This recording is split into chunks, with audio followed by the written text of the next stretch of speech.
Is my Discord there? Okay, there. So Alright. go outside, bastards. Welcome back to the Saturday Ironheart. Ironheart is an accurate statement most of the time. Ironheart Merchant Company, Session 23, A New Land.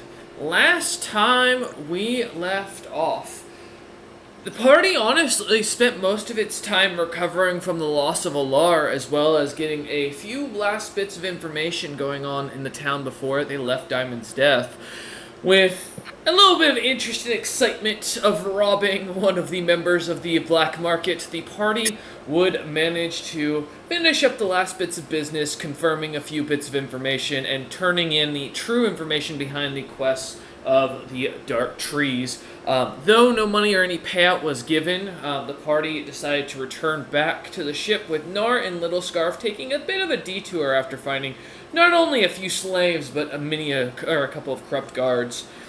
During this time, the two would manage to not only free the slaves, but also manage to get the guards out of the area and taken care of, while the captain himself would take a nice little bribe, not managing to see a thing with those very old and tired eyes for the poor short kobold. With James heading out, Rollman would spend most of his time in town selling items along with the Rough Blood clan. For the reminder of the players, that is the four ogre brothers that are traveling with you. Having them carry Rollman around like he is royalty and not understanding that they were supposed to... What'd you do to me, guys? We didn't do anything. Not understanding that the ogres were supposed to pull the cart, they seemed to carry him like a palisade around the town. Basically, you went to go do something in town while me and James and Melvin were doing stuff, and when you went with them, they literally decided to carry your cart and walked away. We didn't do anything. Oh, alright. Rollman, during your time in session, unbeknownst to you as the player, but to your character, you managed to learn quite a bit about Diamond's death and what was going around the city. Learning that many of the guards seemingly are getting ready to leave, and the majority of the very wealthy merchants that were in town were starting to grumble about the recent attacks and problems and difficulties going around. Shortages of gold and coin seem to be almost prevalent almost throughout the city. And during this time, you would have managed, with the Rough Blood's help, to manage to get about 2,000 gold pieces of coin given to you. Mostly by those passing by, misunderstanding the large ogres carrying you around, thinking you're some sort of high and valuable individual. Many individuals seem to be trying to curry favor with you during the time. Not understanding, but going along with a good thing, you managed to avoid any suspicion. Getting the last bit of business done of selling. I believe it was the general goods, because James requested that you go take care of a couple sales, which I gave them the results for, I believe, last session. It was sales, and he was looking for the departed people of the ship. Oh, yes, and we already had the results of that with the confirmation that Rain had left and joined up with Jakix, as the party had heard, as well as the rest of the members had been spotted joining up with other merchant crews, thankfully going off on their own to do their own jobs. With that, the party did manage to return back and have a good bit of downtime. In between sessions, we had about 59 days, technically 60, by all definition, if we count the end of the last day that they were there. The party would split up with their own bits of downtime, Rollman spending a good portion of it while in Diamond's death for the remaining 19 days, helping out, working with a few merchants and mercenaries as well, learning what information he could. Melvin would spend little to no time out about the city, deciding to stay on the ship until the party would eventually head to Terrasias' land. James himself would spend a little bit of time heading to town with a few of the members of the crew, trying to show them around, teaching them a few bits and bobs, though unfortunately having a issue with securing goods, not coming out in the greatest situation. However, preparing nonetheless to the best of his ability, managing to snag a small profit for the goods that he was picking up, if I remember right. Or did you take a loss? I can't remember, James. Let me check. Did you make money? I did pretty good on some. I also did some odd jobs in repairing weapons and whatnot. Oh yeah, in the area. I was gonna get to that. Don't worry. There it is. Yeah.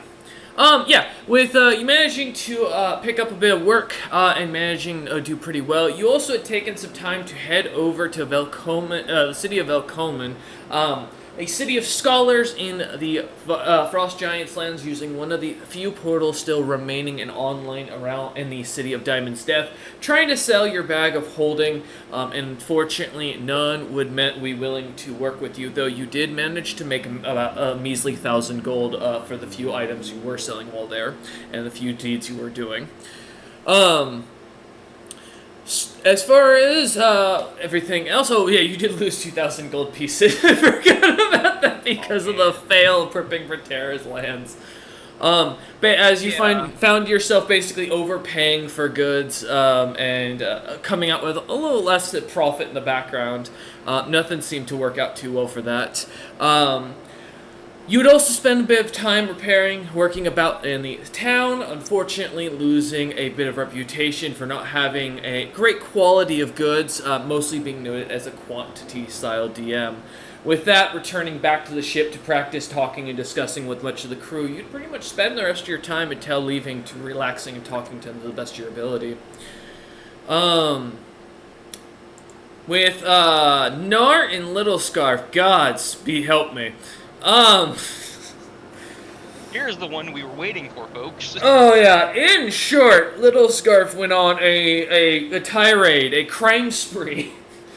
No, it's not crime, it was totally legal. Yeah, no, it's technically crime. I mean, Little Scarf was still breaking into someone's business, and while the business of slavery is legal, the way he was going about obviously was not.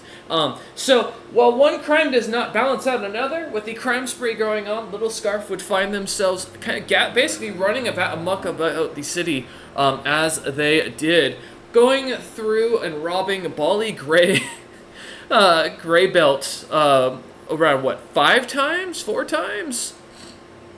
It was 3. Oh yeah. Having managed to gain followers, items, and learning quite a bit, you managed to do quite well for yourself as Little Scarf would go through the town. Where did I respond to that? That's what I'm looking for. Is this the one that took me forever to respond to you on? Yes, it is. Okay. I see. Oh, yeah, no, I remember all this. Yeah, so as you would manage to find only a good amount of items with 28 more Snowbeard slaves, a good amount of gold, and replacing your silver comb made of moonstone that Alar had, you came out of it quite well off, if I remember correctly. However, with this, Little Scarf would manage to frame and cause a massive upheaval amongst the black market, causing it to the point that even Nar himself would hear many common rumors coming from those who would be passing by, heading towards their ships and heading out of town, that the city's complete underworld is in chaos as fighting and violence is breaking out to see who would come out on top. Multiple gangs blaming each other for the attacks on one another. With no one to blame and no one to point a finger out, more and more names keep popping up with the word that is that the underworld has completely fallen apart. Not in a sense of like as in there is no underworld, but in the sense that it is seemingly fully chaos with gangs taking territories once again now that the Grey Belts have been unseated from their power. With that, as the rest of the time you would spend going about working, or I believe going other than robbing Bali, was spreading rumors and investigating much of the information you gathered. You and Little Scarf would have a pretty pleasant time amongst Terracidus' territory. With that, with going to Nar, as Nar would end up joining up and managing to not only capture multiple corrupt guards, cleaning up the streets of Diamond's Death to the best of the ability, and removing the last bit of protection that the Grey Belts had, the clan would find themselves almost completely without defense as the underworld would fall apart back in Diamond's Death. Though Nar would not find himself done, unfortunately, so there's still more, Nar would turn with and help with the strong helms, managing to secure a ship, the ship called the Iron. Let me see. Actually, did I give you guys the name of his ship originally? No. I'm just checking my notes. Give me a minute. Come on. I did not. They were just called the Metal Brand Pirates.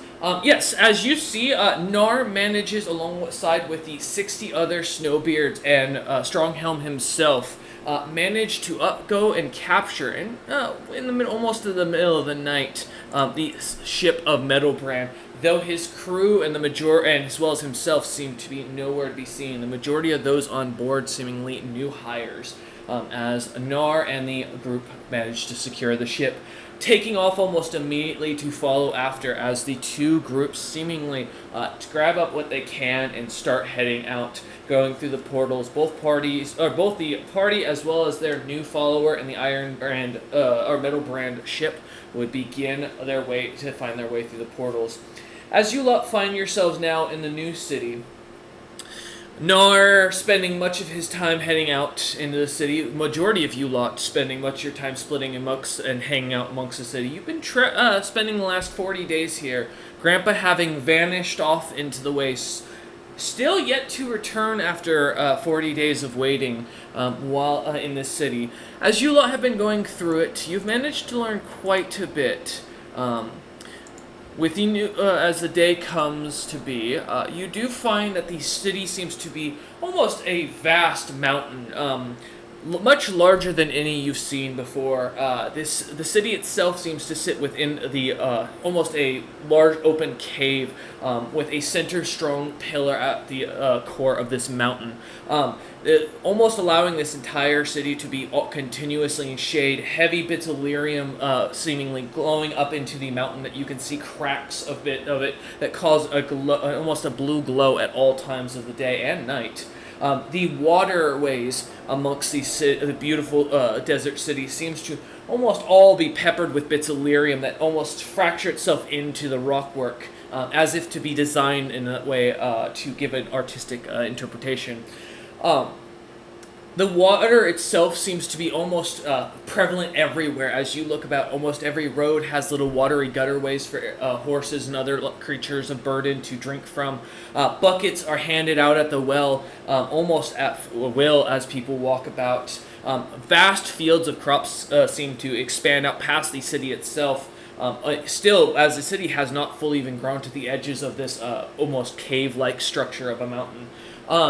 The crops seemingly filling out the rest of it that seem to be a variety of different types of fruits that glow from different colors.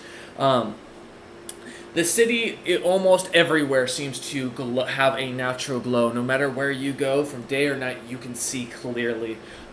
The many inns, the hot springs that seem to spot about it, the very friendly individuals from the city itself, as well as a very almost down-to-earth nobility. As in this time that you lot have spent in the city these last 40 days, you have seen Teresitis of Clan Meijing, the queen herself of the entirety of this kingdom, walking about talking to commoners and peasants alike, not caring or seemingly to have any bother in the world. She dresses almost as if you'd expect a normal mage, as she, in many cases, those who seem to attend the Academy of Magic Taming, the only magic academy here in the city, that are dressed far better than the queen herself. She seems almost completely there for the people as she goes about her day. Noting that there are 3 embassies that seem to be locked off. The buildings don't seem to have any flags, but each of them are being slowly built into the sides of the mountains on the edges of the city, though none of you are able or allowed to head over there by the guards. The last thing I will note about the city is the city seems to have very few actual guards walking about it. The soldiers themselves seemingly only stay to the barracks. The few guards you see seem to only hang around where the tavern and inns are, only about 2 to 3 as what you can catch. The city almost polices itself, as the few times that you've noticed fights break out, there are large individuals that seem to almost come out of the shadows, turning into almost grisly-like bear figures on 2 feet and picking apart the fights, just setting the 2 aside, or dealing with those who refuse to step down from or let the situation go. But in your time here in the city, the little mercenary work you've been able to do and a little bit of shopping you've been able to do, you've been able to catch that. Other than at night, where many of the locals seem to stay indoors, you lot see that many of the adventurers seem to follow this tradition as well, hearing rumors abound about what was going on as Rollerman kind of catches you all up. You lot have been staying in these last 40 days on your ship, parked outside of the city about a half a mile away from the city itself. What looks to be a small kind of cave down at the bottom of where your ship is sat. Two guards seem to standing there. As you would know, this is an underground walkway that is fully guarded and protected by the military here. That seems to be allowed those who have ships who are traveling by merchant vessel or who do not want to stay within the city to park outside of it and stay outside of it and then travel through the non-hot sandy roads through using the Underdark tunnels that they've built. We return to you lot on the 40th day, kind of waking up, gathering together on top in the middle deck of the ship. The crew seemingly still kind of groggy and sleepy, having spent a lot of time with you all throughout the week, throughout the last month and a half. Some growing closer, some growing further or more distant. You lot kind of sit around a table as food is brought out, a bit of hardtack that seems to once again be yet unappetizing, a bit of salted meat set aside, and what looks to be a warm cup of water, as Grandpa has been gone for the full 40 days. Who's the second best cook? That has yet to be determined. That's why, as of current, hardtack has been the decision. It's fine. Trust that Grandpa will come back. If he doesn't, then we'll figure it out. I'll tell you right now, I'm not a very good cook. I know. I think technically, because of how Master works, I think my two craftsmen know how to cook. Because they can make untrained crafting checks and stuff. Mm-hmm. We can attempt that tomorrow. Maybe So my better. two blacksmiths out of game do know how to cook, technically. Maybe they'll give a shot at it in the future. Oh, and for reference in session for the day, because I know that's important, I'll post the date as well as mention it. So today is the 4th of the Bloodied, which is May. It is still the year 65,009. In case that is important to you. Yes. Alright.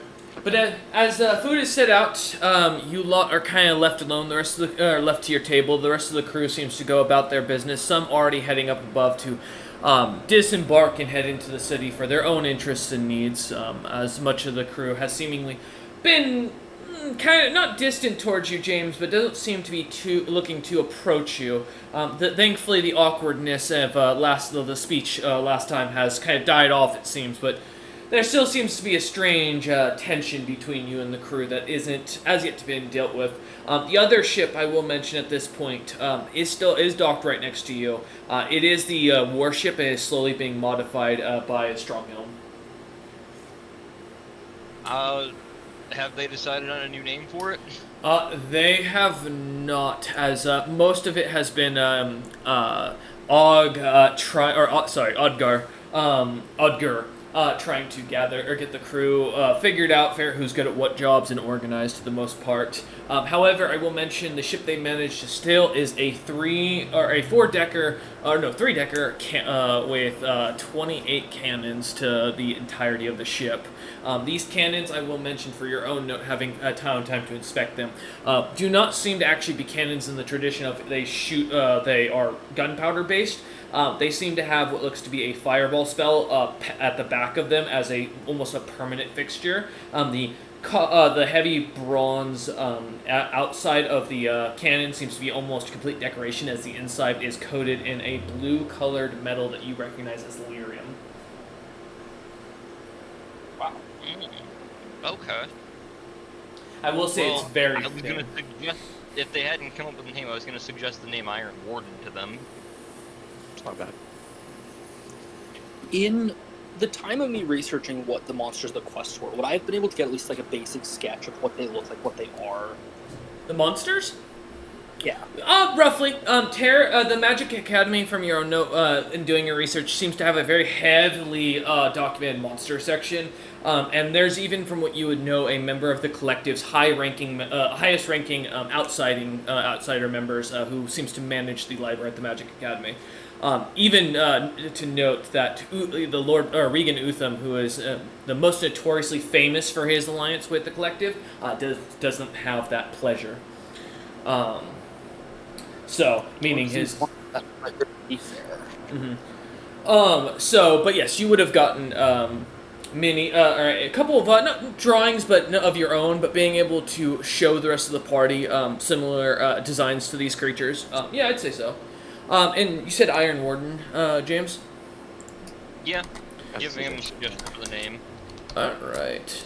That way the ship has been separated from its old owners once they finish the rebuild. All right. I will say Odger is not currently on your ship with you. He's on the other one. But I will keep that in mind if you'd like for thought. Yeah. When next I can meet with him. Yeah. But yeah. Nar, you at this point, you've got what looks to be. I mean, not drawings that you had to make, but actual drawings that were made of the creatures. I would say from the library would be definitely within your hands. Yeah.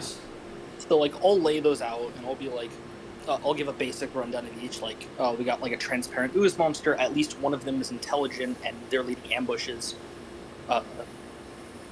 We have these Abishai things that seem to like, they can raise the dead to some extent, and seem to like to charm or fear people. And then the kind of devil that the scouts are, being coal devils, who breathes very powerful fire, and Nar looks very uncomfortable in talking about that. Well, I think those oozes might be a decent start. What do you think, Captain? I think they'd be good, but we don't have... Melvin seems to have yet to come out of his room, really. He maybe talking to himself again. But with him not coming out currently, we would need another route to deal with a large group.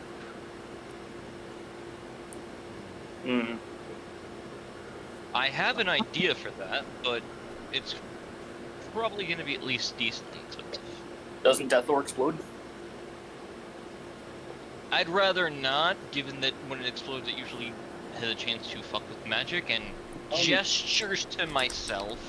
We might have to Spell anyway. check. The only thing they're attracted to is Deathor.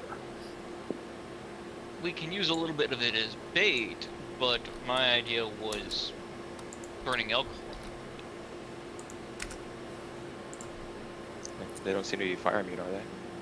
From your research? Not from what I've discovered. So the That's likelihood something of I'll this do. working is something, so if we can gather some barrels of alcohol, prep them to roll, and then if need be I believe I'd be able to hit them with a firebolt. Might be worth it. And yeah, I think maybe using some Doom as a bait might be worth it. Although exploding might not be great since there's a lot of it around. I don't want to cause bigger Yeah, explosions. usually when one piece explodes, a lot more explodes, in at least our personal experience in our... did you hear about the explosion in Utham's lands that opened up another hole to the Underdark? No. Well, one happened because of Lyrium. I don't think I've been in Utham's lands in 55 years. It's a long time. Well, there was this creature there that was trying to use lyrium, and our ally at the time, Essa, interrupted the ritual and caused the lyrium to explode, creating the hole Essa. to the Underdark. The one that won't work with right. Hmm? Yes. Won't work with what? I You were saying. told you Not, last time, Roman, just in case you've forgotten, we are no longer allowed to accept jobs in Greg Smartom cities. At least not from the Garden's Grace Guild. Why? Something about someone named Rain telling them you left your ally to die. And something about her being Rain- more reputable than you all. Rain made it sound like we purposefully left Alar behind.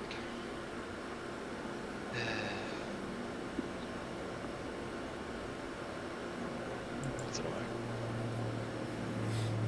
Oh well. We should focus on task at hand. So, where do you want to get this alcohol? Just any bar? Well, Probably be good. No. if we you've been want a supposed to lot, there is a merchant guild. I think quite a bit. We should probably see if they have something of high enough proof. Right. You get along with relatives of Greg, right? Marathon? Generally, I do believe. I don't know. I'm sure you'll do fine with Mr. Law. He runs the Dragon's Maw Guild. Should be fine. Alright. We should be fine, unless... Let's bring the cart. And let's get to it. We should also purchase a new beast of burden for the cart. Without BK, it's kind of... What about your spirit is horse? Aren't you gonna use that? That takes us to spell every time. Alright, well we can get the horse if you want in town. I could probably go subdue an Embermane.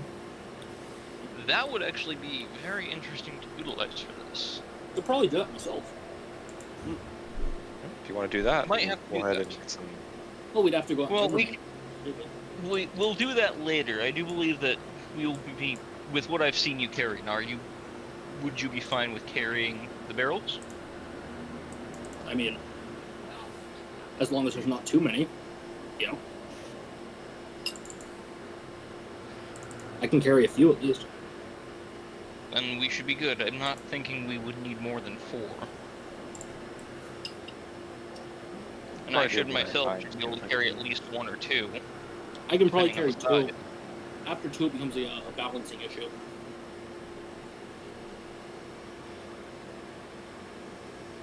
I'm strong. I'm not a monkey. Alright. Let's go. Get some alcohol. And let us go. All right. The Dragon's Maw Guild. All right. As you lot head above deck, kind of get the sun already beating down. It's being May, it is already roughly about 80 degrees. In the desert, it feels almost 100. The sun, you can see the heat waves coming off the desert sound for miles around you. Though the sun isn't high in the sky at this point, there's not a single cloud anywhere to be seen, and the heat can be felt pretty much anywhere you are. Though at this point, many of you kind of grown used to the accustomed heat to a certain extent. Even at night, it doesn't seem to get below 70 degrees this close to the city.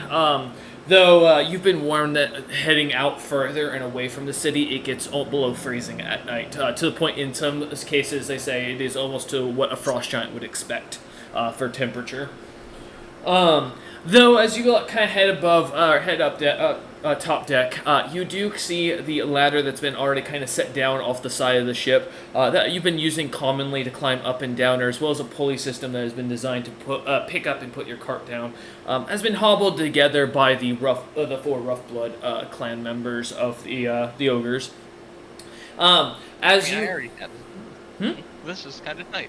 I'm glad I built the pulley system that one time. Mm-hmm. With Arheen storage.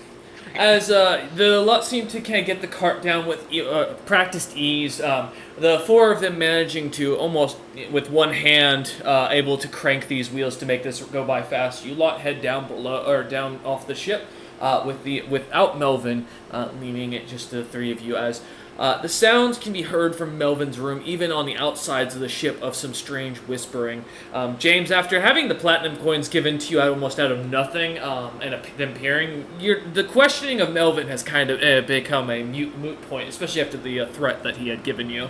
Not intimidated, but not wanting to find out if there's some dark demon behind that right now, as you know you're not capable as a cleric yet to take on a creature. There's enough problems right now that if he's making deals with the devil, I can't help him.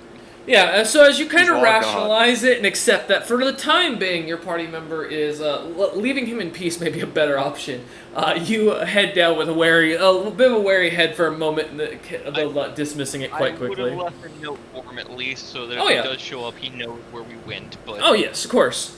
But yeah, as you What a look troubled man.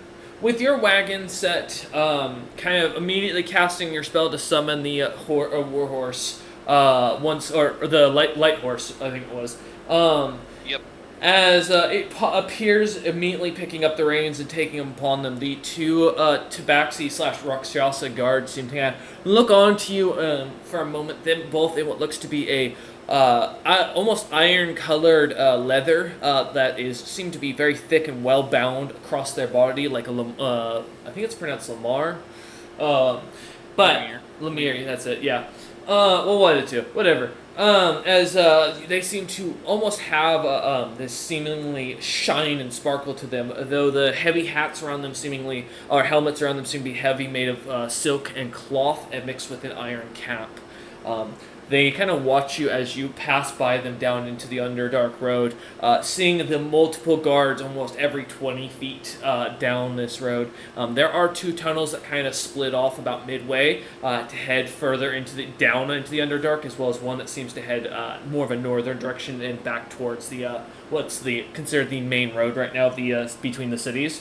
But as you continue through and come out of the tunnels, you come out around the center of town. A large central pillar, what looks almost like an ornate church, seems to go from the top of the mountain cave to the bottom, glowing with bits of lyrium as you see it. The multiple floors of this building seem to each have a different design in the windows, representing like an ascension to godhood and almost power that seems to come with it. Knowing after traveling in this town for a bit, that church is the main location of most of those who have joined on with into Terra's army. You've known that that area seems to be almost off limits past the second floor. That's fine. James is probably a little less nervous about the lyrium after being in the city for so long and seeing that no one is trying to actively fucking blow it up. No, in fact, Gratefully. you hear magic constantly, almost out throughout the entire day, of explosions and such coming from the Magic Academy, as well as the academy called Thunder of the Forsaken. Though known more as a church, it is also known for having a large group of gifted magic casters who like to invent and create devices. Many that are known for exploding very loudly, but yet the city seems unbothered and unaffected by the continuous rampant use of magic. Which means lyrium is more stable than I previously thought, so I may take some time while we're here in the city, which James would have talked before, to learn how to forge with it. That's for another day. Yeah, as I follow Nar's directions as he's explored the city more than me. Yeah. And Nar, you're taking them to Dragon's Maw. Dragon's Mom. Much Yeah. ado. Alright. And Nar will talk about holy travels. I came here in my youth. I used to be a bit of a traveler. I quite liked it here. It wasn't nearly as developed. It was much more dangerous. I like what they did with the place. Yeah. It looks very beautiful, although the lyrium at first had me nervous.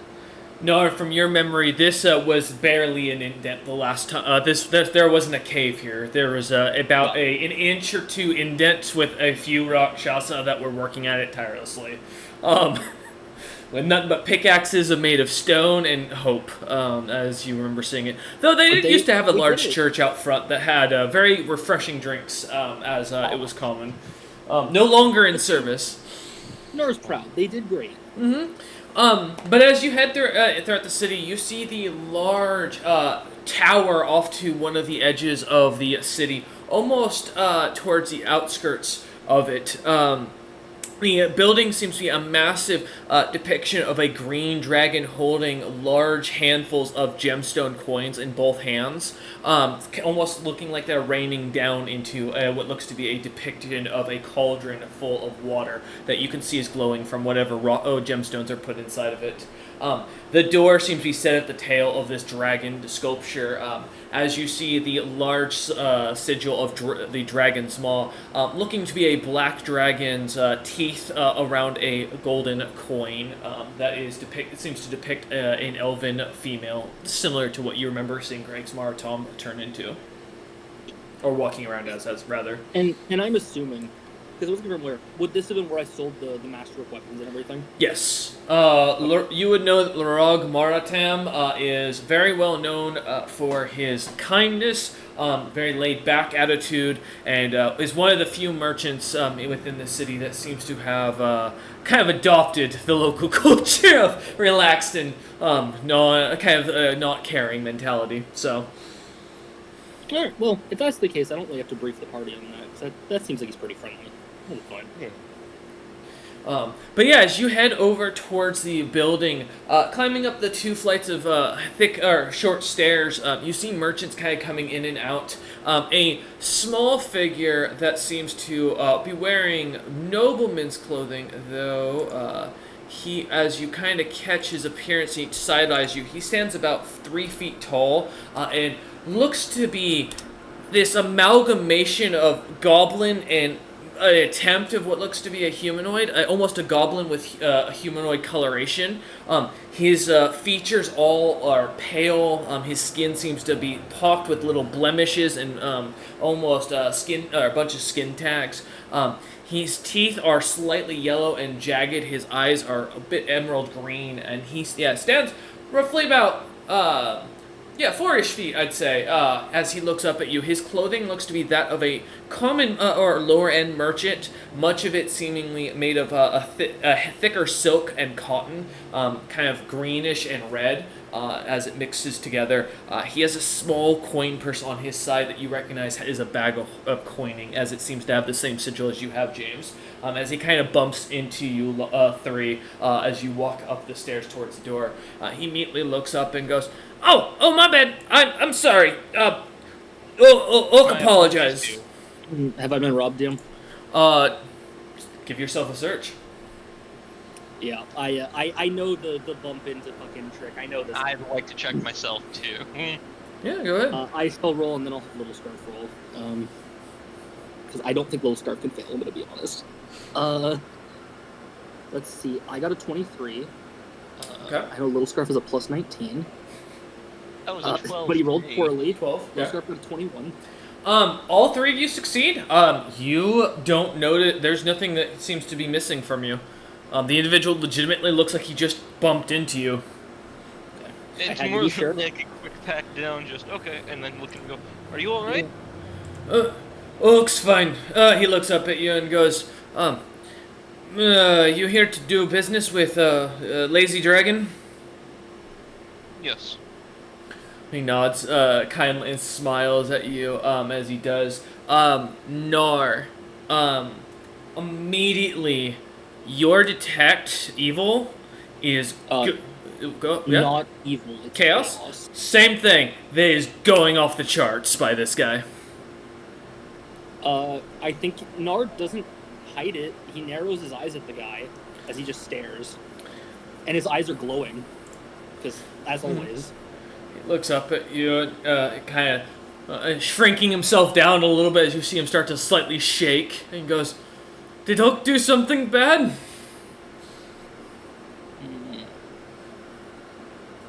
My friend, why do you choose to be chaotic? Straight to the point. Yes, Nar's very blunt. Hammer, however, is not. I survived the Underdark. Things you must do to get out of the deeper levels are not pleasant. Things that I've seen and done no normal man would do. As he just kind of suddenly stops shaking, gives us a long, distant look as if he's like going into a flashback or a memory. Nar will kind of nod. leaning down. There's quite the Yeah, yeah, very to, good. to put a hand on his shoulder that I'm not aggressive. I understand having to survive the worst. But you've escaped. He You don't have nods. to do that anymore. You don't have to be that person. He nods up and down and goes, uh-huh. But I save people in darkness now. Still requires, as you see him kind of think for a second, he goes, uh, it still requires the same thoughts. Weaker are never capable of surviving. I suppose I'll have no problems as long as it stays in there. As I'll stand back up. Oak takes care of orphans from war. Well, Yes, of course. he kind of That's stands. leaving you proof. Nods and goes, Oak do business with you? I mean, depends on what you do. Underdark Scout, protect, capture and find lost children, kidnap children, kill bandits, occasionally eat bandits. Desert's harsh. Desert Guide. No judgment. Gloom Guide is my most paid job. I take merchants traveling through by land through Gloom territory to House Closen or to Stone Giants, as well as all the way to far west, but court not allowed at court anymore. Well, I looked to Nar. Do you think he may have some interesting information about the little problem we're going to handle here in a bit? I mean, he's been there. He said he's been down there. He probably knows more than most. The amoebic... Well, the oozes that have been bothering the construction, to put it simply. What do you know of them? Kind of looks at you for a second and goes, Oak knows nothing personally, but rumor has, leader of the group of large slimes, they can shrink. Leader, though, is not the right color. Noted as brown and coming from the walls as if he was a stone or it was a rock. The creatures that follow it seem to be dependent on what's nearby. All I know is that the few nights that have survived the attacks, well, one night that survived the attack, stated something along those lines that the quest was wrong. Something about them saying like 30 or 50 creatures, but it was 3 plus a creature that could blend into the walls. Beyond that, not much. Ambush are pretty often. Maps of the Underdark are quite rare to come by, but I can get you one. TM, That would would I be- know the possibility of multiple oozes basically moving in tandem as one big ooze? Give me Is that- a knowledge or are you just asking outright if it's possible? If it's possible. Game rules? No, not unless they're a hive mind. But this one might be. If you wanna roll for it, give me a knowledge nature, or I will take. Yeah, really, just I think knowledge nature in this case will work. Yeah. Don't have the highest modifier, but I'll make it work. It's a 13 rolled, so 17. 17. It's not uncommon for Tales of Slimes to be. They're a creature that are known to be cunning. While not intelligent, and ambushes being very uncommon, slimes and oozes in general as a family are noted as ambush predators and are quite tricky creatures. They're also noted for blocking off entrances entirely and just letting their prey either die or choose to be eaten. It's not common for them to act exactly in tangent, but it's not uncommon for that to be mistaken by unprepared adventurers or excitable knights that are running for their lives. So someone declaring that that three of these creatures working in tangent to each other exactly, it's possible that these creatures are thinking independently. It could also be that they are just acting on instinct.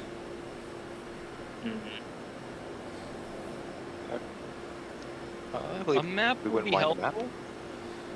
He looks at you and goes, I can get, but expensive, and only 3 locations of prominence that I know for attacks. Cheaper if you just want maps of those areas. Well, James has a magic map that updates, so That's a maps of those areas will be fine. He nods and goes, Oak will help. He kind of looks at you for a second, James, and you see kind of a pause as he kind of seems to be looking at you, and then kind of begins to speak and goes, you look, no, you must not be him. He kind of shakes his head. Hmm? Did you take before? You look like someone I've seen recently. As he kind of seems to speak a little bit clearer and cleaner. Another I smoke. get the vibe off this guy since we've been talking with him for a while. Yeah, give me a sense motive. Sense motive. Ace Attorney slamming this sense motive. Mm-hmm. Yes. I already slammed the desk. Man's chaotic evil. Well, chaotic, most likely evil. Yeah. You think you're talking about the things you have to do in the Under? That doesn't just make you chaotic. You talk about that. Eat bandits. Yeah, that's not a good thing to do, Yeah, buddy. man just said eat bandits. Like, Hey, I can man, get the vibe, bro. No judgment, but, you know. it's rough out there. 18. And you're just trying to get, what are you trying to fully get from him? Basically, how he's acting with us, especially that last part of like knowing each other. Is he trying to be deceptive in any way to us, or is he being completely honest? Okay. Roll just a flat and see. He seems to be telling you everything, the truth. There doesn't seem to be any inflections or any strangeness. It seems that the individual is just hesitant because you're some sort of you're some new contact, or maybe he's nervous around other folks given his appearance.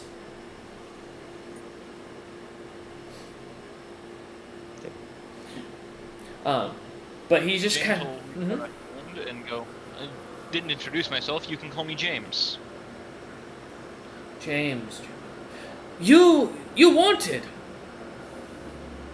by Big Black Bonog. Oh, that. I get mistaken for my cousin with that every time. No, Oak it's my cousin Eider that they're after. met Black Bonog. He's in town. Mm. Whereabouts did you see him? He's doing business with Terrasitis. He's heading far north to work as a mercenary to deal with Gloom squadrons attacking. He paid very well, very angry. Last I saw him, he kind of thinks for a second, tapping his chin with his very rubbery-looking finger, and goes, Sapphire Falls? Likes to drink blue water. Bad for you when you get too much. Good to know. He leaves tonight. Do you want to meet him? We can set up meeting. I don't think I need to. Understand. Also, kind of looks at you and goes, "You look like the man that is was here recently. He left a month ago, but Oak won't forget his face. Angry Snowbeard. Very angry. That describes about half of them. He put a hole in a building. And I watched him grab Her Highness in the streets and almost took her life in the streets in front of the entire town. He was looking for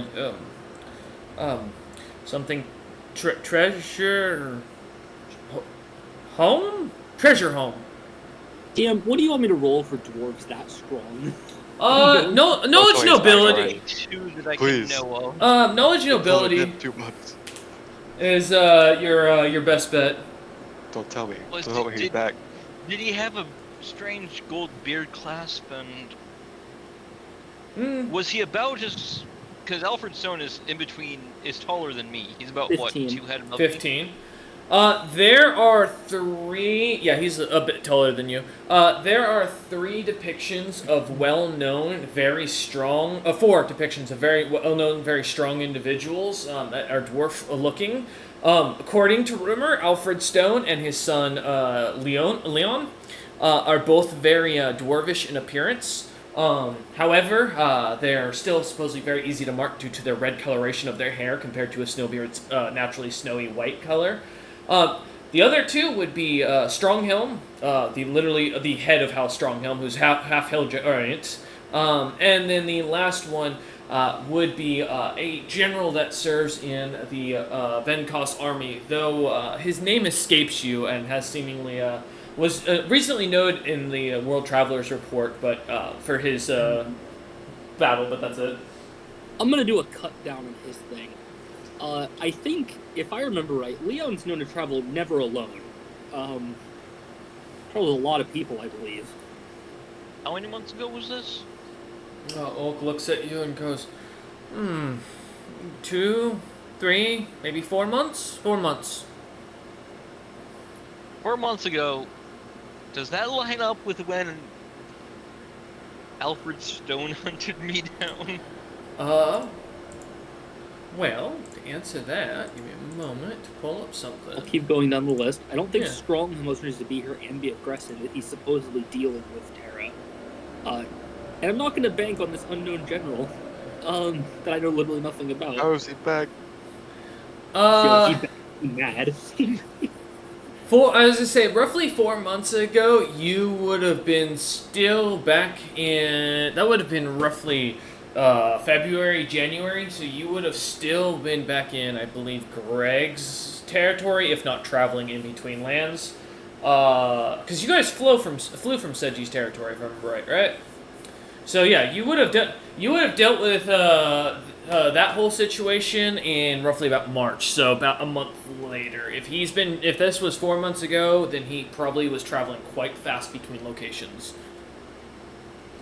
It was before we Did he vanished. have red hair? Oak shakes his head no. Oh, Okay. Couldn't be Alfred Stone then. Could just be someone disguised as the dwarf. That's also Alfred. a possibility. No, not Alfred. No, not name. Oak can't remember name. Leon? Leon? No. Fancy. Starts with R. Oh. Raza? Rosa? Angry short person, very angry. Can I roll for? I don't think I know I'd what like Raza. Yeah. Knowledge nobility from earlier. I'll take knowledge nobility for Raza or for anybody notable. What's up, Oh, yeah, James? 'cause if they're that fucking strong. Mm-hmm. I was gonna say I'd like to roll. I don't have knowledge nobility, but knowledge history if that name rings a bell. Sure, I'll take history. 22 knowledge nobility. There's no way someone that strong would be. They almost killed the And- queen on their own. 10.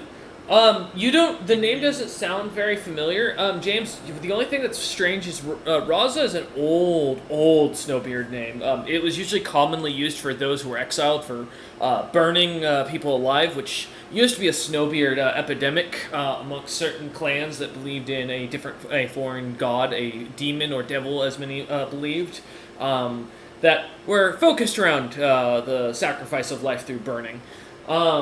That was the most common name given to mark those members out of the clan without keeping their name, or without marking their name as an evil person or anything to their records, their family's history. But with that in mind, Nar, as you start to think for a second, thinking back on it, there's only 3 people you've ever heard of with a name like that have ever claimed nobility, 2 of which are long since dead. Lower members that were supposedly of the Snowbeard hierarchy way back when, that did some traveling around the area during your younger years. The last one is the supposed rumored bastard son of Alfred Stone that no one has been able to really bring up or put to, but there have been a lot of rumors about an actual half Snowbeard, half fiend individual walking around. Nar will have like a light bulb moment and be like, "Oh, Stone's boy, his son." Oh, shit. Oak nods and goes, somewhere in north. Last I saw, Oak saw. I'm gonna kind of look at James. Is something wrong? I'll explain it to you later. Okay. Sure. Well, thank you for the information. Oak How nods. much for the 3 location maps? 5,000 gold piece. Is there any way you can come down on that price? Oak could not give you a map, and you make do with going into Underdark. Because he just looks at you stand blindly. Go ahead, sorry, James. Out of game. He's got a point. Yeah, he's got a point. Would I be able to appraise how much that information is worth, though? Yeah, give me an appraisal check. I mean, there's got to be 18. somewhere, but I don't know if there'd be a map because it's still being built as a tunnel. As you kind of take for a second, this individual the way this individual is describing it. Describing it sounds like he has map locations of probably. He's selling you map locations of the most common attacking points. If that's the case, these are well-built areas, and that is meaning these are valuable locations to information be sold to other nations, as these would be places to strike these roads to destroy them. Information like this is basically a state secret theoretically. The fact that he's selling it for 5,000 gold pieces means he's either got his finger in a lot of jars or this guy's a criminal.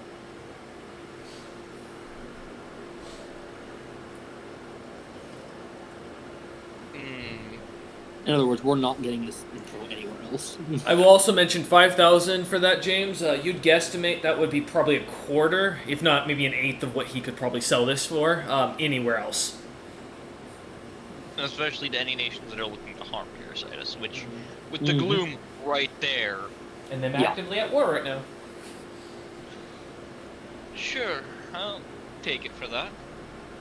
Well, smiles as he does, and as he kind of turns and pulls into his bag of coining a small coin, like gemstone coin out of it that seems to be kind of green in coloration. Though it doesn't have a face to anything designed on the face or the tail, as he holds it out for a minute, you see him kind of shove his hand onto it as he starts to almost go through into a light or a portal. It starts to sparkle with light. As he pulls his hand back out, he sands you 3 different styled maps that he points out as key locations of the slime attacks. As he kind of hands these to you, he points them out that they are roughly 5, 10, and 15 miles out from the city as far as going through the roads. So looking at the maps, do we have a preference of where to fight these things? We looked at the maps. Yeah. In all reality, the roads would lead us to be... You'll hit all 3 of these locations if you just follow the main road all the way north. Yeah, is what from what you can tell. So we could try to choose, but we also might just run into any of these 3 locations. Yeah, so... So if we have a preference of where to hunker down, then... Honestly, the one with the large well in the middle seems too risky. I know most oozes from my time as Centauri don't do well in water unless they're built for it, which I don't think these ones are. The river one might be the best option. So we could use that river to our extreme advantage. I like the river one. Now to see if this dragon is selling the equivalent of wild turkey. Basically, yeah. I mean, honestly, we would just need grog. Right. Yeah, we could. Grog does. Easily turn pretty well. As Oak hands these to you, he just kind of smiles and goes, Oak stays at Trial of Mountain Inn. Find me if you need anything. Don't go at night. Yes, I've heard to stay off the streets at night. Thank you. He nods as he smiles and kind of walks around you lot and heads down the road and into the city. I'm storing those away. Okay. What a strange individual. I don't like him. But useful. What do you not like about him? Well, he's most likely also going to sell off the information regarding me too. No, he's a criminal. He's against the law. Yes, and these maps are more than likely state secrets, given the importance of this route. Alright, let's not bring him up then. Now let's go see about getting this alcohol. As you kind of stop powwowing at the top of these stairs in front of the door, walking over to the door, James, as you open it, almost immediately as you do, you see the shop expands out into almost a magical space.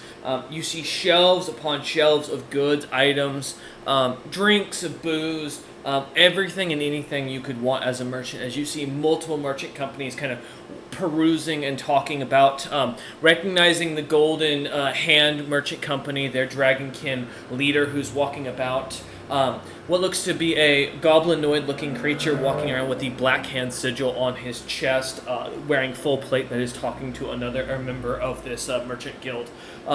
Two other merchant companies that you recognize as the Green Flame that has recently started up, that rumors have been coming along amongst the merchant guilds that they are known for their exotic animal goods. Not exotic animals, but goods specifically, but as a byproduct. And then the last one that you hear about, or rather see, is the Broken Tooth conglomerate, which looks to be led by a fiend who seems to mostly favor a very overweight pit fiend, and looks to be very proud of that factor as they are being wheeled around by small imps in a small palisade as they kind of get toted around the shop. Though almost immediately as you enter, a Larog Maritam seems to see you from the distance, about 50 feet down, further into the shop, standing behind what looks to be a hefty desk, talking to a couple of other Dragonkin. He kind of standing up immediately starts walking over and looking at you lot. James, you notice that almost immediately as you walk in the business, your Ironheart Merchant Company sigil appears upon your chest. That's useful. But as Lorog comes walking over, he looks over, kind of comes walking up. He stands about 8 feet tall. His wings are tucked in. He is very lean. His sapphire skin is pretty much clear to the point of looking like sparkling diamonds. He kind of just smiles at you and goes, I heard that you were coming in. My name is Larog Maritam. I'm Greg's Maritam's... Oh, fuck, who cares? Distant nephew, probably, at this point. I don't know. I'm close enough to be given a position, but just not back at home. Welcome to the City of Desert. I don't recommend leaving it. It's hot as fuck or cold as balls out there. As I mentioned, my name is Larog. Call me Larog. Do not call me Larog Maritam. I don't want to be a dragon. I don't plan to be a dragon lord. I'm good with my life. And he looks over at Nar and goes, I see Nar has returned. Hopefully that means that Little Scarf is not here to steal my pens again. I have lost 3 quill pens this week to the little bastard, and I'm very annoyed by that. I kind of looked to my shoulder where Little Scarf was, and it's probably gone. Oh, yeah. To be honest. Vanished completely. As you see a sigh from Larog, and he goes, I will make sure to find a new favorite pen, I guess. Anyways, may I be of assistance to the Ironheart Merchant Guild, the 3rd ranking guild in the world now? I do assume guild, as you have now multiple businesses under you. We're working our way up to having more, but... Oh, we do have another one out of him. Yeah. So we are no longer one... Guild sounds much worse than company, though. I like company. Yeah, the guild is technically higher, so leave it alone. Larog just looks at you leave it alone. and goes, Anyways, we're just here to purchase some alcohol for... Well... in legitimacy to burn, because we're going to be using it in an interesting way. He nods and goes, I have hundreds of alcohols. You'll have to be a bit more specific, maybe a price range. Species that can drink it. Maybe an end Which plan. ones are your most flammable? Literally, I wasn't being coy when I said to burn. We're going to deal with the amoebic creeps. Yeah, They're amoebic crawlers. I have a cinnamon red draconic ale that is great for party tricks. How much for a barrel? In this current market, they'll drink anything here. Barrel. You talking? He kind of looks at you for a second as he thinks, and goes, "Well, it depends. When you say barrel, do you mean are we talking tons, pipes, butts, puncheons, hogsheads, beers?" Bundle's only 200 liters. That's quite cheap if you're looking to open an inn. Or I'm burn not it. savvy in tavern talk. If for feel, I think I could find a chart for size Oh, differences. what about the ass load versus butt load? Here we Can go. we I use have that I here? have it. He nods. I have a butt cask for 500 liters. There you go. There you go. Oh, that's about half of them. Yeah. There's a lot of barrel sizes, surprisingly. Tons probably the most we'll need. So here's your choice. I'm just going. I use the most commonly named ones myself. So We could do how big is a hogshead in terms of like, he kind of takes it and goes 300 liters. is that carryable or is that big? Let me check the weight version. 300 liters. I mean, the trolls Just make 300 alcohol. liters. Do I think I could carry a hogshead? What's your strength? 20. 20. 660 pounds. Yeah, roughly. You think you'd be able to manage it. It's not gonna be. I mean, it's a big barrel. It's awkward as all hell, but yeah, in theory. But Well, I we can't. also do have the wagon. I will. Yeah, I will also note it is as tall, or it is almost as tall as. Actually, it'd be taller than James, and almost as tall as Rollman. Like these aren't I mean, we small just do barrels. Yeah. How about we just do barrels? Just Yes. multiple barrels is probably good because we're gonna spread them out. Yeah. Yeah. So let's do like 4 barrels. Four. So 800 liters of red draconic ale. Eighth of a. That'd be the 1/8 of a Eighth ton. turn. Yeah. He looks Yeah, at you and goes and shakes his head. We run barrels at 200 liters. You're right. Sorry. And we'll That- hear the that- Well, fuck it. For 200 liters, 50,000 gold pieces should be fair. Oh fuck. That's about what I expected. It's alcohol. That is what about what I expected too. Like I said, this will be in a very expensive one-time We use. should use cheap fucking ale. Why are we going for this stuff? I don't know. We asked what was flammable, and this is what he told us was flammable. Seeing Roloman's like immediate like twist on his face, he kind of almost catching on for a second. He nods and goes, "If you're not able to afford something of the sort, and this is something less of an inn's interest and just a quick one and go, I don't recommend Shanghaiing, but typically a quarter or a firkin, which is about 40 to 50 liters, would be what you're looking for something typical for someone as he looks at Rollman up and down your size. All right. That'll run you about Them then. 20,000 to 10,000 apiece. If you're doing 40, I'll give you a deal and make it 10,000 apiece. And it'll be, if you're doing 4 of those, it's 40,000. Nar's just leaning as to while just watching business. He's never watched merchants at work before, often. Laura kind of looks at you and goes, This No, should no, no, be. no. You do 35. 35 liters or No, 35,000? 45k.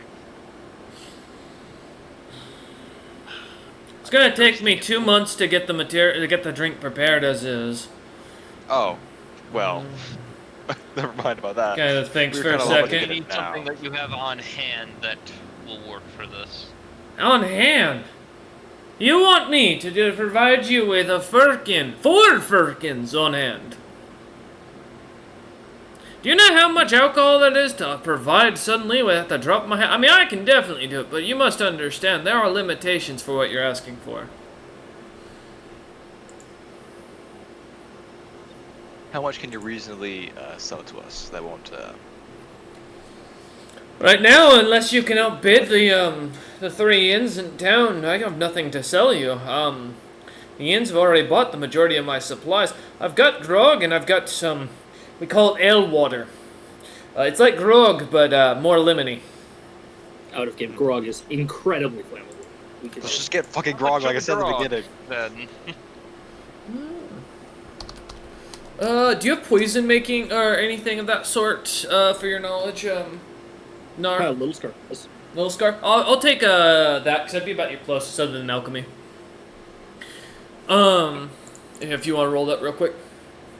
Yeah. Give it a minute. Yeah. 16. 16? Yeah, grog is extremely flammable.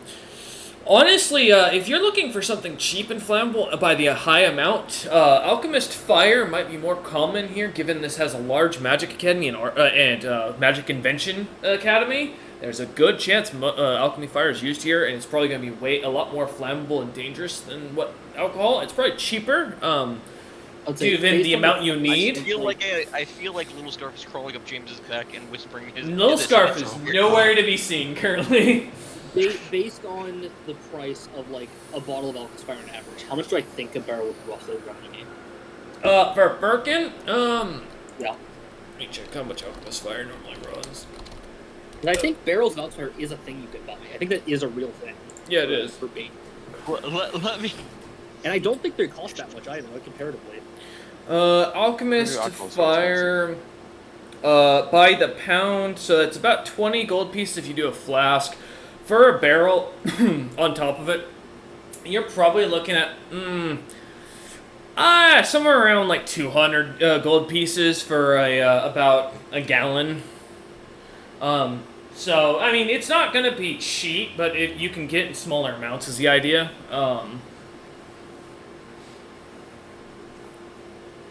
Yeah, because to be honest, we could make the same plan work with just a bunch of flasks of Alchemist Fire.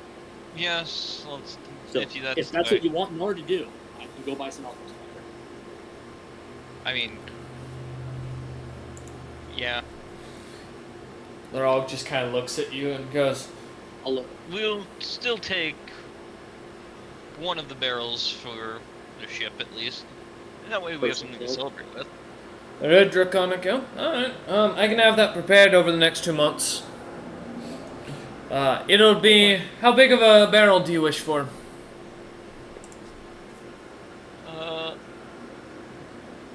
Let's go with... a terce. He kind of looks at you for a second and goes, 150 liters? Let's go with Hogshead, actually. That'll be better. A bit longer. 300 liters? He nods and goes, yes. Alright, that... let's see, given calculations and current market standards will be 8,000 gold pieces for the single barrel. I will money out because I have it on me. He takes it and nods and pulls out some bit of what looks to be leather and starts writing with his quill on it. You notice the quill is slightly, half of it seems to be missing. As the top half has vanished, as he just kind of shakes his head, starts writing something down, whispering slightly under his breath, "That was my favorite quill. Fucking cats." This is making James think that he should try and design the inkwell pen for this man. It'll be gone within a day as long as we're here. And Nar will just ask Larog while he's writing, or when he finishes, it doesn't really matter. Mm-hmm. If he knows probably like the best person to go buy a decent bulk of Alchemist Fire from directly. And thinks for a second, as he looks at you, and goes, you're going to do business in town if you want locals. Best deals, probably Thunder of the Forsaken, doing business with them directly. If not, the Hardened Claw, the Hardened Claw should be your best bet for pretty much anything if you can't find it at the Thunder of the Forsaken. Thunder of the Forsaken works for me. He nods, looking at the three of you as he does, and kind of looks back over at Greg, goddamn. Looks over Greg's at here? looks over at Holy Rollman shit. up and down and goes, You are, you know you're famous, right? Famous? For what? Some gal came through here, what was her name as he takes a second. And he goes, runs the Heart Sea Merchant Company. Found a lady Yeah. named, Drift, yes. Wouldn't stop talking about you. Said something about how you showed up, flashed some eyes, and suddenly she was swooning and couldn't figure out anything else. Also mentioned something about responsibility and returning home, but I'm not too sure about what that meant personally. I did find out something interesting. Did you know she's royalty? I think I did. I think I did know that. Princess or something like that to the those Genasi creatures. I was shocked as all hell when she brought up something about her homeland and was telling me about the temple she grew up in. No joke. You've nailed yourself a bad situation, my friend. Fine. Out of game. Rollman that was responsible to a princess and supposedly a son back in Dragon's Gate. Or back, not Dragon's Gate, into Crown. Do you not remember that? You were told that. Told Yeah, what? you might have gotten. The bartender chick, the cook No, that you played You with, can't tell me my pool game's not good. You can't do this to me. we were told she suddenly as a child after we left. Not mine. And they claim it looks like you. Well, it's not mine. I think you have a ton. Lorog just kind of shrugs and goes, anyways, any other business you lot would like? Hey, work I can offer, jobs, information. Depends on what jobs you have on hand. He just sighs and goes, I was really hoping you weren't going to actually ask me as he turns around and starts walking back towards the desk. You would. Coming back a few moments later, he goes, he kind of holds out this very heavy leather-bound book and blows off some dust into James's face, not at all caring and fully doing it on purpose as he looks James with a side eye. As he's coming over with the book, James lowers his visor so less dust gets on it before putting it back up. He sighs and flips pages and goes, are you looking to make pay, or are you looking to live? You do both? No. Oh, how much danger have we got in there? As he sighs once more and goes, I'm letting I'll let my legal counsel handle this one. Legal counsel? I'm legal counsel, not job counsel. There's a there's difference. a 5 million gold piece bounty on the Lord of Moors that has been requested. There's 2 expeditions to the Underdark, heading through the darkened roads, noted currently to be prevalent with creatures that would make the, and I quote as the person who posted the quest, apex monsters shit in their little boots. As that has been shown to be opened, we've got a slate mine conquest that's been requested. Something about the taking and killing a bunch of gloom in the southern territories. If you'd like, I can send you there. There's a stone that I was handed for anybody who would take that request. Though I was told to warn that the Gloom Council also tends to make its backup headquarters, not 10 miles from the location. There is currently, as well, and lastly, an assassination request of the leader of House Closen that has been posted at the honest regard of the kingdom for about 5 million gold pieces. He looks at you with a glare. Knowing you can see the stare into his eyes that he knows you're not going to take any of these quests, and he just had to do all this work for nothing. I'm just saying, he's not writing these down. Who requested that assassination, or is it unknown? Which one? It was The last one there about Closing. He looks down on it. Doesn't say. Just says to be paid upon completion by. Oh, that's what that is. There's a big skull chest in the back that we've been trying to figure out how to open for like months. don't know. My predecessor, is the one who took on this job as a request to put upon the board. I have no information beyond this. It's been here since I showed up. Not ominous at all. He shrugs and goes, "If you think it's ominous, it probably is, but you're not interested. Can I?" Kind of like goes to like usher to close the book. Go ahead. Nah. It's Claps we're it out of our shut. wheelhouse at this time. Really? Wouldn't have guessed. So he turns and starts walking back to the desk to set it down. Comes back a few moments later, looking at you, and goes, "Will there be anything else?" No, thank you very much. "I'm gonna go back to taking my nap now, Nar." As he looks at you and looks up at Nar and goes, "Please do make sure this time you recover Little Scarf before you leave. I don't want him being locked in here again with me overnight." Oh, was that Very not well. an experience? "He found my socks." "I don't have Little any Scarf. socks anymore." Little Scarf, I know you're having fun, but we're heading out. You see Larog kind of turn and walks back to his desk, sitting down and basically starting to lean back. He immediately starts to doze off. Little Scarf, almost immediately upon calling, appears on your shoulder once again. Two socks on her, one on each of his ears, kind of popping up in the air. guess I just don't you question even him know to you go to walk out of the building. We're leaving. I checked. Do I have socks on? You do not. Neither No. does James, nor does Nar. Socks aren't socks? a common thing for people to wear. We don't Yeah, have James socks used a out. foot wrap. That would be a very rich person thing to find. So as Little Scarf kind of keeps them on their ears, warming their ears, you head out back into the town. Little Scarf just kind of God. smiles as he kind of takes them off and puts them into his little bag. That would have been a move if he did steal Rolden's socks. That would have been incredible if that's the thing. I mean, James uses foot wraps because that way he's not ruining the leather of the shoe as much. But Well, yeah, I think peasants use foot wraps as well, because it's like part of the peasant's attire. Mm-hmm. Oh, really? Foot wraps are normal. Foot wraps are normal. Yeah, foot wraps are normal and more easy to do because it's just a strip of cloth that you then wrap around your foot. And yeah, literally. James does that and It's a sticks. foot wrap.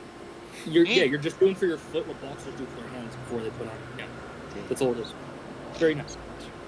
Okay. Yeah. Let's go get I some guess I'm alchemist off to fire. both buy alchemist fire.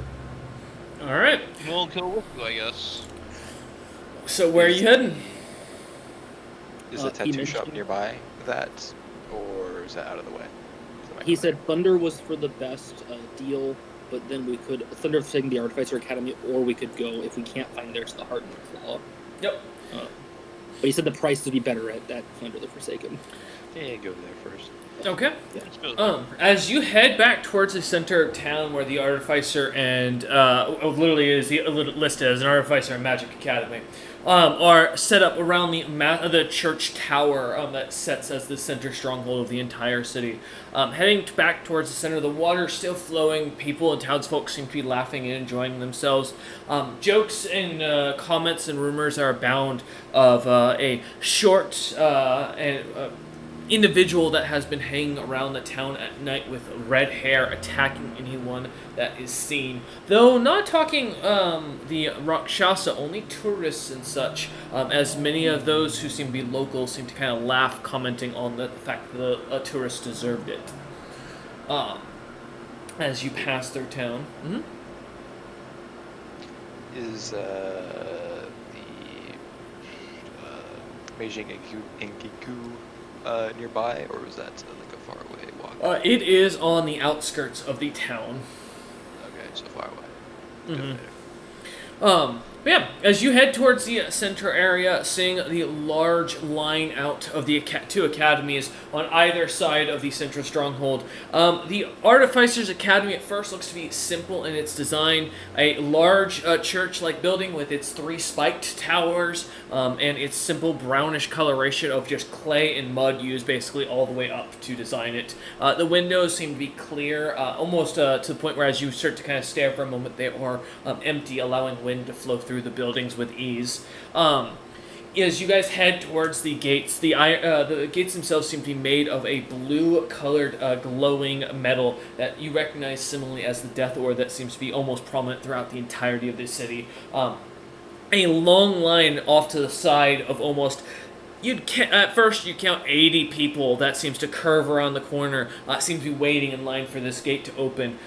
Seemingly, there's no lock or anything to block you lot from entering through the gate currently. As you see, students as commonly marked by their simple attire that all seem to match. The brownish what looks to be a brownish explosion, slightly depicted almost like flame coming off in a brown color symbol seems to mark the students as part of the academy inside the walls and the gate in front of you. However, no one seems to be making a move to come towards the gate as you lot walk up.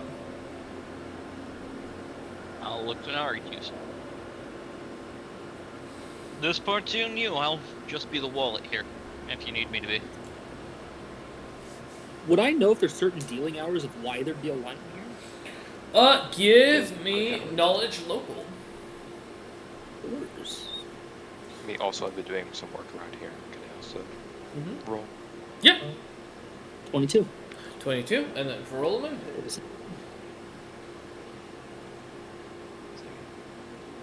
How doth the dice like rolling today? They love me. Do they? No. They do not. They do not. I was gonna speak it into existence. Rollerman, from what you can tell, the academy does have commonly open hours. Many tend to visit, but those who are the students within are locked and not allowed to leave the academy while attending ever. So I mean they can't step foot outside of the walls.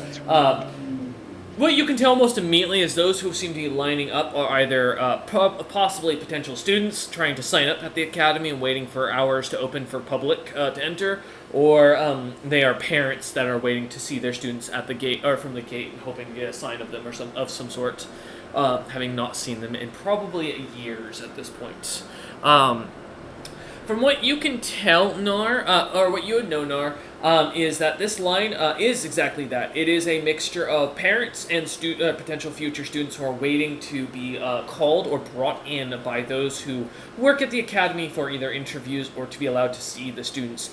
This academy is commonly known, similar to the Magic Academy, for not allowing their students, like I said, to leave the grounds, with Terrasitis having a very open mentality that you've heard amongst the tavern rumors of not wanting to lose her talent. Those who enter are required to sign a pact to stay for 5 to 10 years in exchange for what they learn and develop.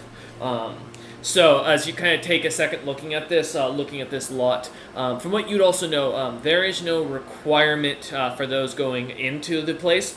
The reason why many seem to wait in line is to show a respect to the school as they are trying to get into the school to attend. As the entrance exams are not just based on your capabilities, but also your professionalism to the professors and such.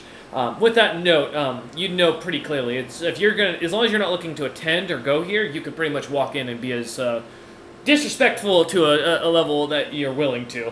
Noting that you still will find out. Is it currently technically business hours for me? This place is open technically 24 hours. It's just more of whether or not those inside will take your business. As instructors and such have office hours when they're available, and there are multiple instructors here. Some believe there's between 30 to 50. Some rumors have it almost over 100. Well, I'm going to be honest. I don't know about you two. I am the furthest thing from ever becoming an artificer, so I'm just going to walk in. Me too. I have no magic Very easy ability. to fucking start attending here. There is no I'm a world merchant where I already. there's no world I become an artificer. Do you guys think I can pass the entrance exam with no magic? Nar doesn't know you have no magic. It's true. James, what you're saying? So you don't plan to attend either?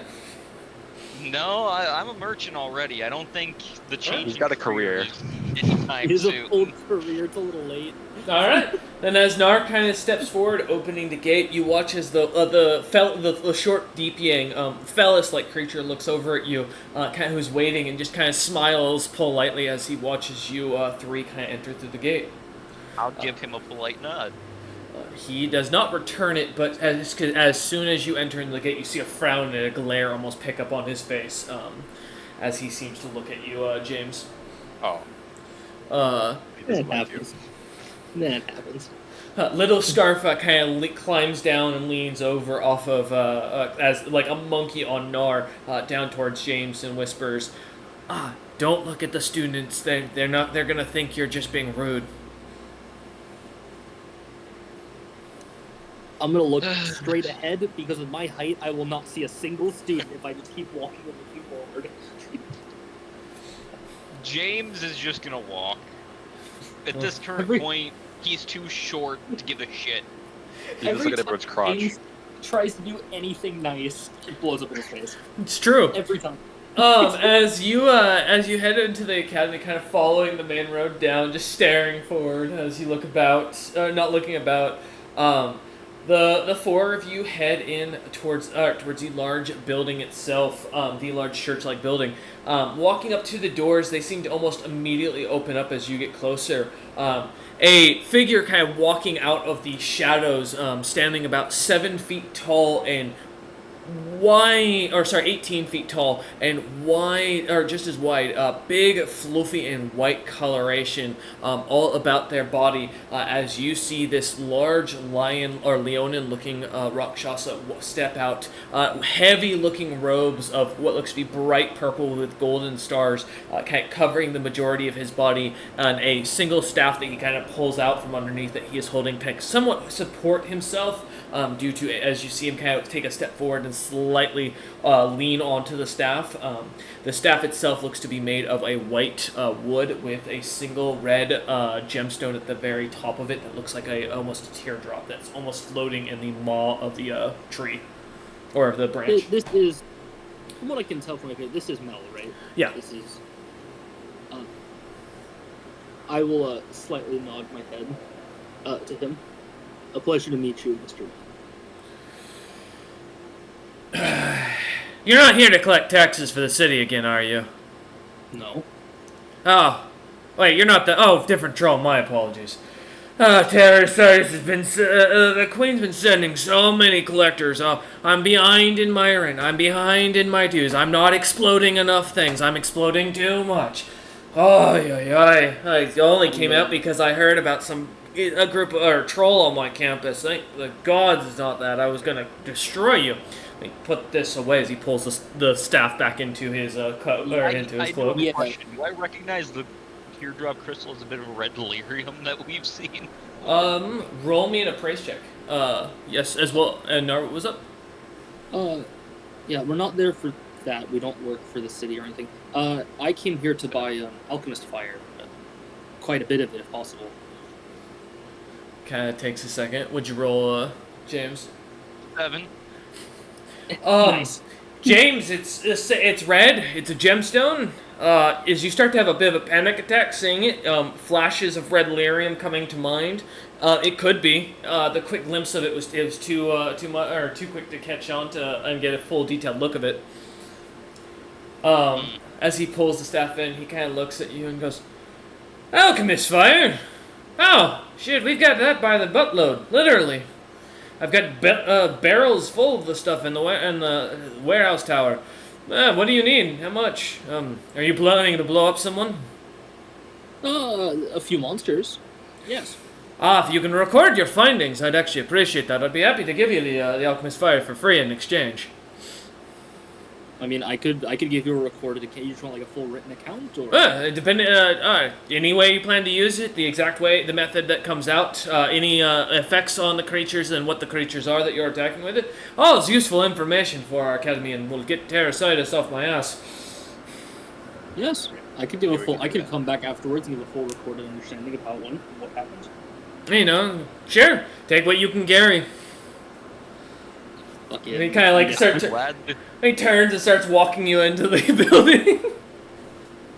We've been The sponsored. car is Gentlemen. parked out front with nothing on it right now, and there's Men, just a spirit horse there. This is This amazing. is how you do business. We've been sponsored by the Academy. Yeah, now it kind of takes you through the long dining hall that almost looks like the dining hall from Hogwarts. Floating candles, tables set out. There's no sorting hat, but you do see the tablecloth setting out, fine dining utensils sent out. food being brought out by what looks to be slaves that are all quite well dressed and very well groomed and taken care of, but clearly still having collars tattooed across their necks. As he kind of walks you to the behind the large table that's somewhat stood up off the ground, at the front of the hall, where what you'd assume teachers or whoever kind of sits at the head of this group is kind of sat. It kind of takes you off to the left side towards one of the towers, opening a heavy wooden door.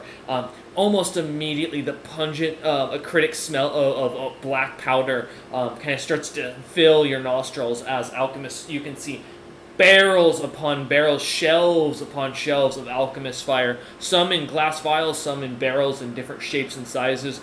Some of the glass vials, you can see things like creatures and such floating in them as you walk. As he kind of walks you down and shows you around and goes, "My only ask is if you're going to handle these without care, allow me to get a 5-second start." As he turns and starts jogging away. Yeah, I was gonna say. I will this is wait a very safe Very storage. carefully, we I are want you going to know- to carry these out to the wagon. Both of them will get to see Nar wait 5 seconds.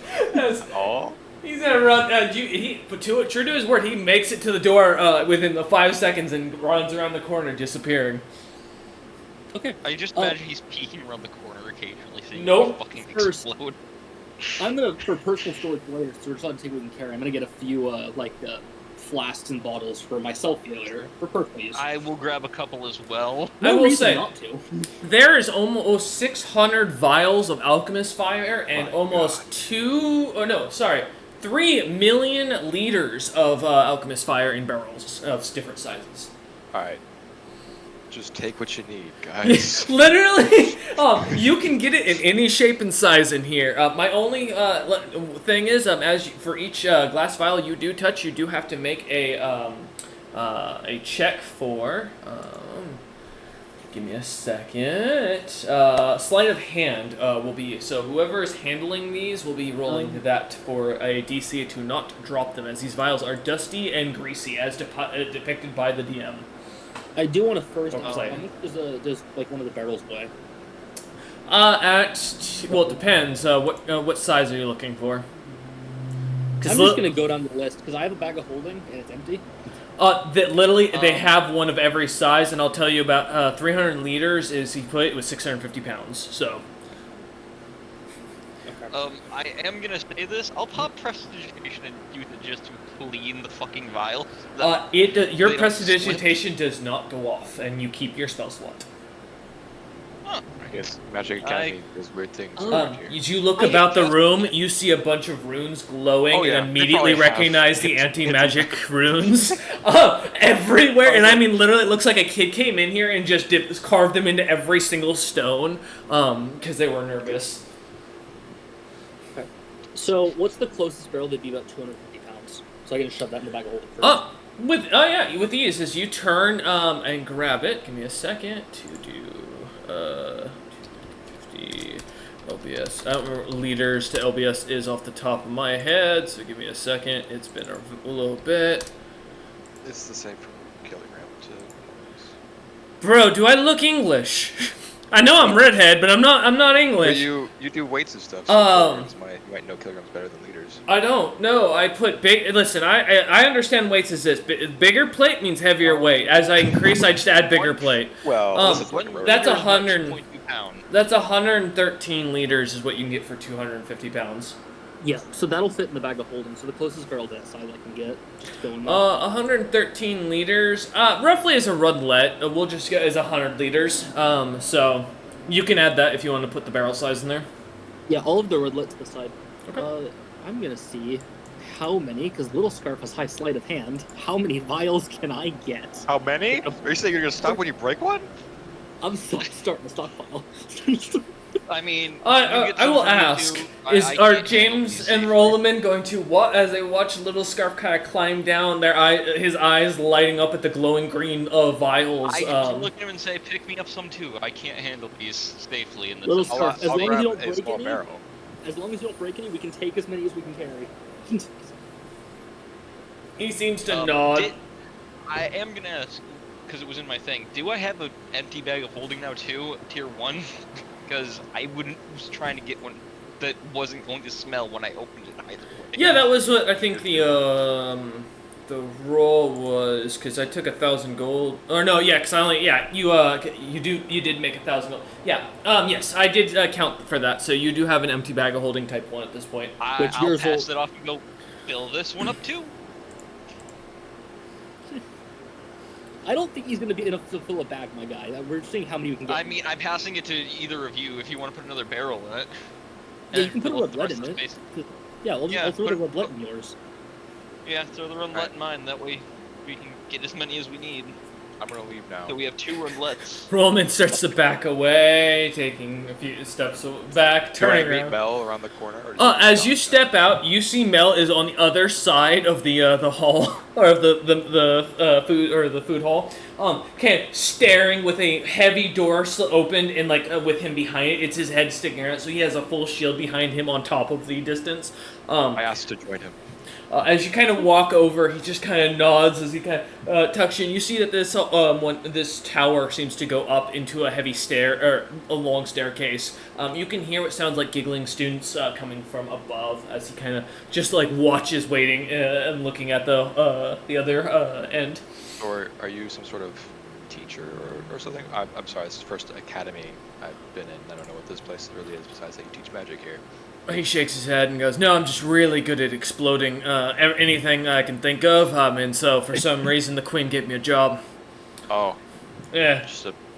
just like exploding things. Right place, right time. Yeah, I kind of. Well, I mean, I did blow up half of her tower to get in, to try and break into it at first. Oh, Yeah, I thought she was gonna kill me when she caught me, but instead she gave me a job. pretty How lucky. much is a flask of alcohol weigh? A flask, 8 ounces. 8 ounces. Oh god. I need a lot. You're That's gonna be half here a pound. while. Yeah, that's half a pound. So, if you want to go ahead and give me those rolls, You said it's 1 per flask? and every barrel and anything else you grab. Yep. Okay. Got a 26 to get the redlet, and I'll just Okay. grab 2 of those because 1 for each bag of holding. Now, before as you grab the 2 runglets, James, are you staying in the Alchemist Fire Tower? Watching this? I'm gonna wave Yeah. James out. Yeah? To Okay, get this I'll leave redlet. with my bag of holding and then I'll leave. Okay. Okay. Well, yeah, I filled your bag of holding. It's full. It's As, almost maxed as out. you get to the edge, you see them shoving a barrel into the bag of holding. You see as looking off to the other end, roughly about 80 feet across from to the other side of the building. Both Mel and Rollman, their heads slightly sticking out. Rollman slightly below, looking out the side, and Mel a little bit higher, looking off, kind of peeking behind the door. I waved to James. I'll walk over. All right. Alright, so that was a 26 to get James's. I Okay. rolled a 30 to get my own redlet in my bag. Okay, that succeeds. Yeah, Little Scarf is good at this. Mm-hmm. That's same roll, another 30 for a vial. Okay. Just gonna want a flash for later. And then you said how much does the biggest one weigh? The biggest that you can, outright? Yeah. Give me a second. Is there a ton? Oh my god. Are we gonna take a ton to roll down the fucking thing? Roll? No. Hold on. I need to hear weight first. Let him cook. So that's roughly about 2,000 pounds is the largest one, and it is there is a ton cask. However, it stands about 15 feet tall and just as wide. How much Pick it up with weight? your legs. How much weight Not can your a back. sled handle? Hold on, I'm cooking. How much weight can a sled hold as I pull it? Oh, my apologies. 2,204 pounds to be exact. That's fine. I can still pull that, so I need something to pull it on. I will say, if you're pulling, every time you stop, you'll have to remake this check to make sure nothing causes any sort of friction on this item to spark. I mean, as long as you never stop, you'll be fine. Yes. I do not need to stop walking. What's the barrel under that? I'm doing some weight calculations while I carry the barrel. 650, so about 1,200 pounds, roughly. can almost lift that one. Roland, if you work with me, we can carry that one. I ain't going in there, man. I'm sorry. Damn you. Mel just kind of looks down at Rollman and goes, last adventures when they let the entire tower on fire, didn't have to do work for a week. It was fantastic. Is there no spell that like removes the chance of fire happening? Oh, there he is. I just don't want to do it because then I'd actually have to do paperwork. You don't understand. The amount of work they make you do, there's so much bureaucracy when you're in charge of an academy. So you're in charge of the academy? Oh, yeah, I run the whole thing. And you're just good at explosions. Uh-huh. You said a roulette was like, what, around 250 pounds? Could it fit in the bag of holding? Yeah, it's about 200 pounds. Nice. I'm walking out with 4 of those in my carrying. Alright, give me a sleight of hand for all 4, or 1 for each of them.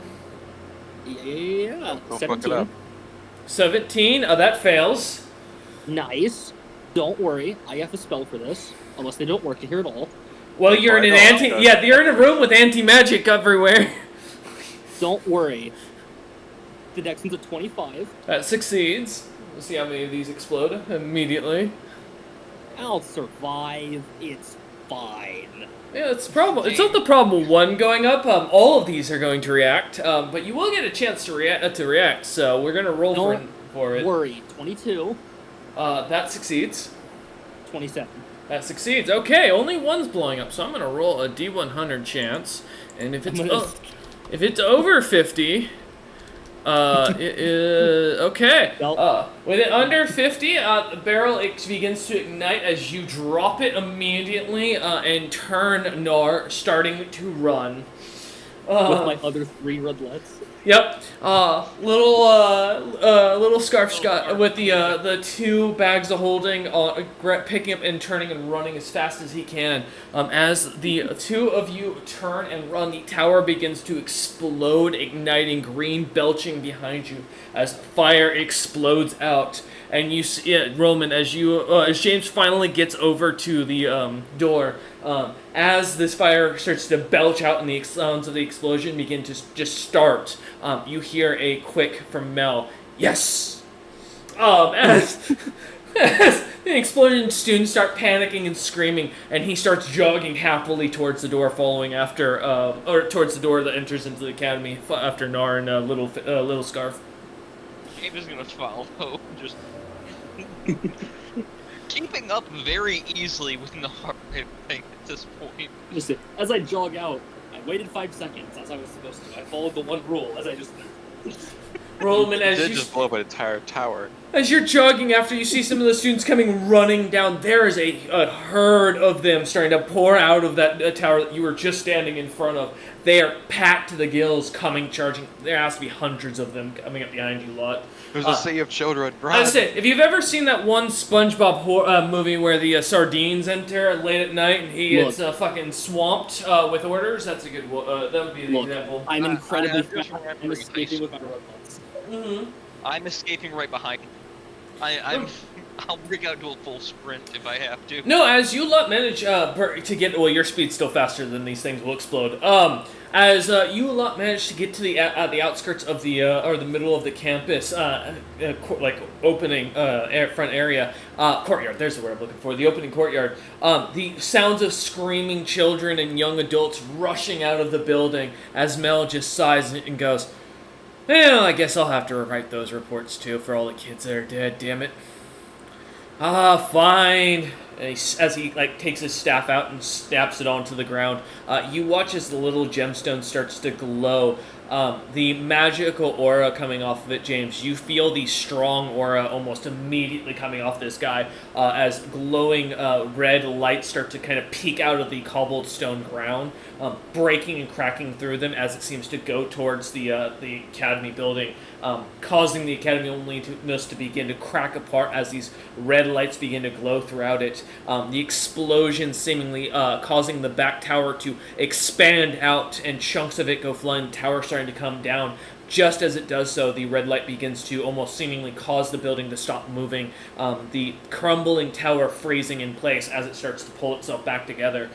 You see as Mel kind of continues to stand there for a moment, As the tower repairs itself, finishing, the magic pulls itself back as the red twisting cracks seem to pull back towards the staff, and Mel pulls the staff back within and goes, as he goes kind of pale, slightly pale, and lets out a heavy sigh and looks over at you lot and goes, that'll be less paperwork at least.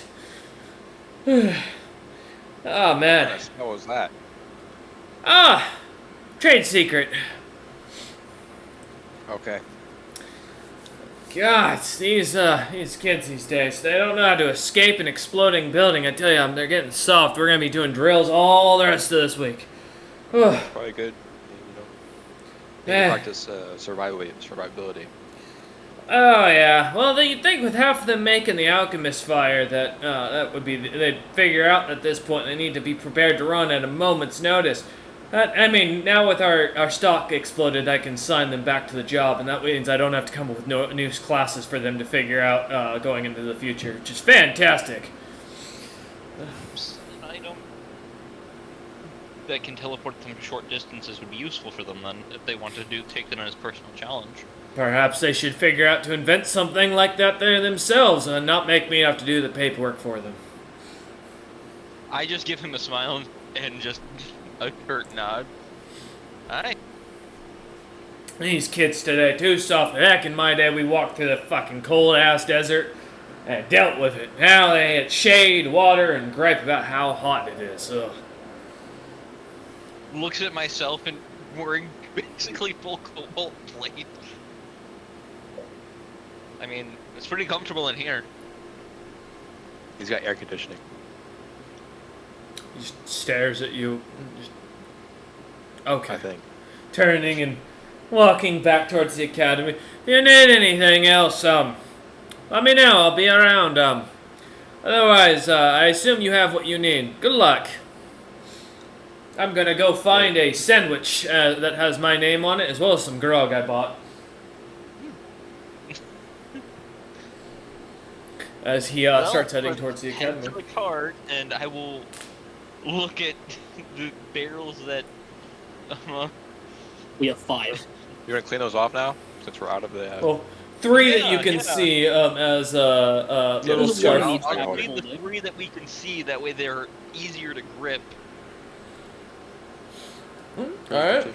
As you cast prestidigitation, the residue seems to dissipate off of it, falling to the ground almost immediately. As it does so, a little bit of it seems to begin to slightly spark and cause a little bit of a burn, but does not seem to catch anything. Okay, those 3 should be easier to grip now. Now we're ready. Alright, all I gotta do is chuck that at them. Oh, you want me to throw I can throw first. Alright, let's get there. Start heading to the locations then. Alright. As you lot head out of town, it is still mid-morning around this point, so the sun is still rising, meaning it is still getting hotter. By the time you get to the outskirts of town, the nice watery mist that seems to almost be heavy around this city, causing a natural cooling effect, begins to lessen the closer you get to the outskirts of it, where the road and tunnel are being set up and dug. As you finally reach the end of the city's main road that seems to lead out, 2 roads kind of sit at the front of you. No gates, no walls around this city, as it doesn't seem to really need anything. Guards seemingly posted at both ends, but as you look about, right straight ahead of you is a long covered, what looks to be cobblestone road that's being eaten slowly by the desert that seems to extend out deep into the desert and disappear. Heading straight north. Slightly to the left, though, there looks to be an opening in the ground that has been kind of carved out, showing a depiction of, looks like Rakshasa carving the stone with their tools that has been kind of designed into the stonework, trying to kind of simulate the hard work that has been put to use here. As you look over, you see that there are 2 other wagons that are already kind of heading down the deserty path, and one that is heading into the Underdark Road. Well, our job is for the Underdark Road. Let's say, shout out to whoever's going down there, because they're going to see us following them with a bunch of explosive barrels. Well, do these barrels say on them, alchemist fire, or is it just a barrel? No, it's just a brown wood barrel. So they don't know we're carrying alchemist There's fire in there. always a chance they do. There's a giant academy that stockpiles it. I mean, That's true. they do And there was smell. a big explosion. Really Oh, exploded. they smell? Okay. Yeah, they do have a Yeah, slight we're following- a critic scent to them as you get close to it. We are following this cart with multiple barrels of alchemist. Yeah, as No, you, we're not here to kill you. We're here for the amoebic. You don't say that Crawlers. unless I ask. I will say Hey, the James, I have a question. Do you have to steer your spirit horse thingy, or can we like stand far away from it while it carries the explosives? I believe you can follow simple orders, but let me double check. Because I'd rather not be right next to the Well- giant exploding things. Well, he looks that up. I will mention the tunnels for your own notes are about 48 feet at their wide at their narrowest and 16 feet tall at their shortest. So this tunnel, as it goes deeper, gets taller and wider as it goes. Oh, this is a comfortable walk for an R for once. Yeah. Most buildings don't. Well, it serves willingly and well. That's all the mount spell says. Yeah, so it's like any other mount, so they can't steer So probably themselves. not. Nope. Well, we can like attach a rope to it and be like just pull it along, right? Like just leave the horse on. You can lead it. I think we should. Yeah. Just it's further away than sitting right next to. I'm willing to steer the horse. I see no problem. You sure? Yes. Okay. All right. As you lot head, so Nar's gonna ride and steer, while Rollman and James Yeah, I walk. guess so. Okay. No, I'll stand way in front, and James will stand. I'm not right. riding. I'm like walking next to the horse, leading it on. Okay. I'll Little. be back behind it a good ways. Huh? I guess. Little Scarf will be fat, like you can see, is laying on top of the three barrels, just kind of kicking back, slightly snoring on the cart. As balls right there. Rollman takes. Now, Rollman, you said you're going to the front, or are you going to the? Yeah, I'm in the front. Okay. As you kind of head in, the cart in front of you seems to kind of slightly pull off and edge to the side, letting you guys pass as you continue on. Keeping a steady pace and comfortable with you as you finally catch up about a mile down this road. The gentleman, as you see him look over, he is very dark-skinned with sharp-pointed eyes, sharp-pointed ears, similar to Rolliman's, though his skin being as dark as almost midnight. His eyes are a golden yellow that seem almost hawkish, and his hair is very pale as he looks over at you lot. Kind of smiles and goes, my name's Desgum. How goes, travelers? Is he chaotic? As you look at him, he is not chaotic at all. Oh, thank God. However, you do give me a knowledge or give me a wisdom check real quick. Actually, is he lawful? I have a vision for that too. Yes, he is. Oh, that's good. You said wisdom? Yes. 14. You feel a slight kindred spirit with this individual, almost warmth that you feel similarly when your god is kind of giving you giving you visions or when you say your prayers and hear a response. Similar warmth you usually feel. You feel slightly akin to when looking at this individual. I don't like that. Our travels go well. What about you? Oh, I mean, I've been traveling all over the world these past few months. I got an unfortunate mission from the Queen and got put in charge of some stuff, and well, now I run a World Travelers Report. It's great. Oh, I've been wondering where I could get one of the crystals for receiving the news of that more easily. Yeah, really? Well, I offer them quite often. I'm one of the reporters, journalists, writers, scholars, whatever you want to call us. I'm actually on my way heading north to go report on what's going on with the war with House Close, and, yeah, here. As he kind of digs into the back of his covered wagon, pulling out what looks to be a gemstone that is slightly rounded and looks to be almost a perfect depiction of Terrasitus' face. Though a little bit more beautified, the gemstone itself is purplish in color. It is an amethyst, as he kind of looks at you and goes, I can give you one of our new models, the Queen, for free, she said, as she instructed, or I can give you one of the old reliables for, they're about 100,000 gold pieces. What's new about the new model? It's the Queen's face is depicted, and as she put it, she wants it spread that she is the one who backs the reports. So as she hands these out, I think I could I'm tell. putting out there as a player. I got no plug in all. That's creepy. We're gonna be carrying a design of the head of somebody. Well, no, it's gonna be on the ship in just like the center of the captain's. That's It's even gonna be. worse. It's gonna be in the chest. it's a weird adventure collector's item that you have to explain to your grandkids one day. Why do you have that, Grandpa? Back in my day, we couldn't just get the TVs to turn on. We had to go to far deserts.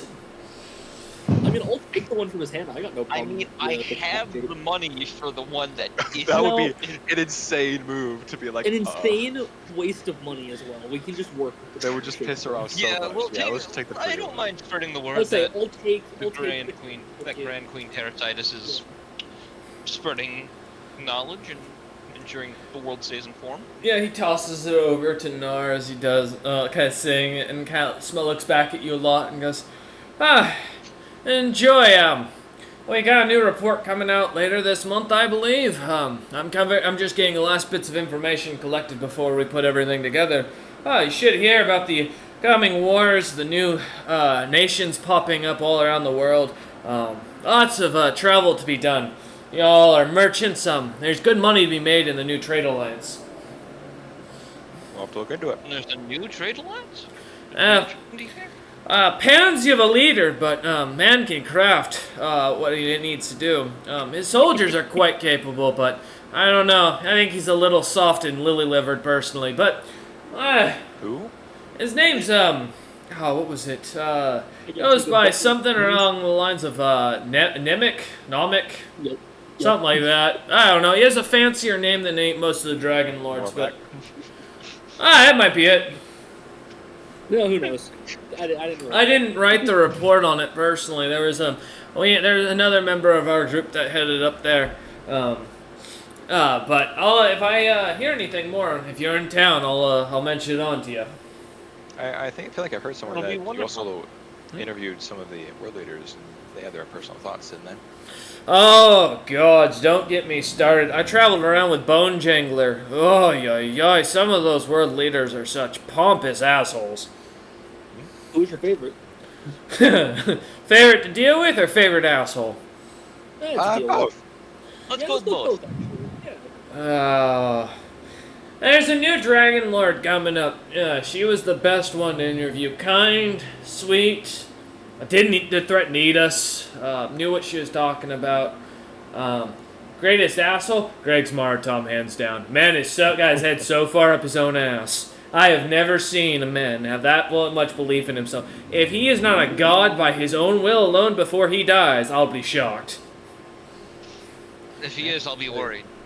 I'd be surprised if he lived that long. I feel like a lot of people want him dead. I had to blind myself, put 3 blindfolds on to go in and interview him.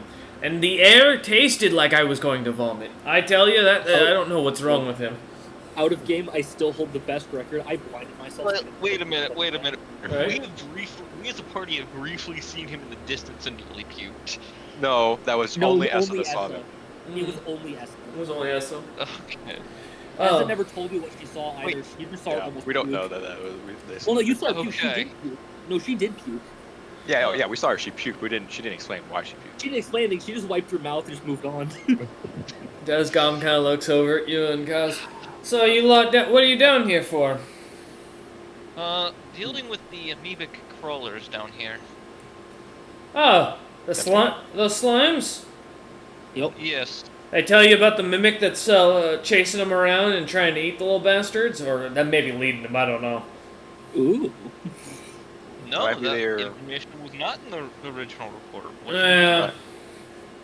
You never trust quest givers around these territories. Anything that's sponsored by the kingdom's usually written by idiots. They don't. It's secondary accounts. The best you're gonna get for first point accounts, in my experience, of the proto-fiends. Those bastards won't run away until they're given. They get the accurate information under threat of death from their king. I respect that.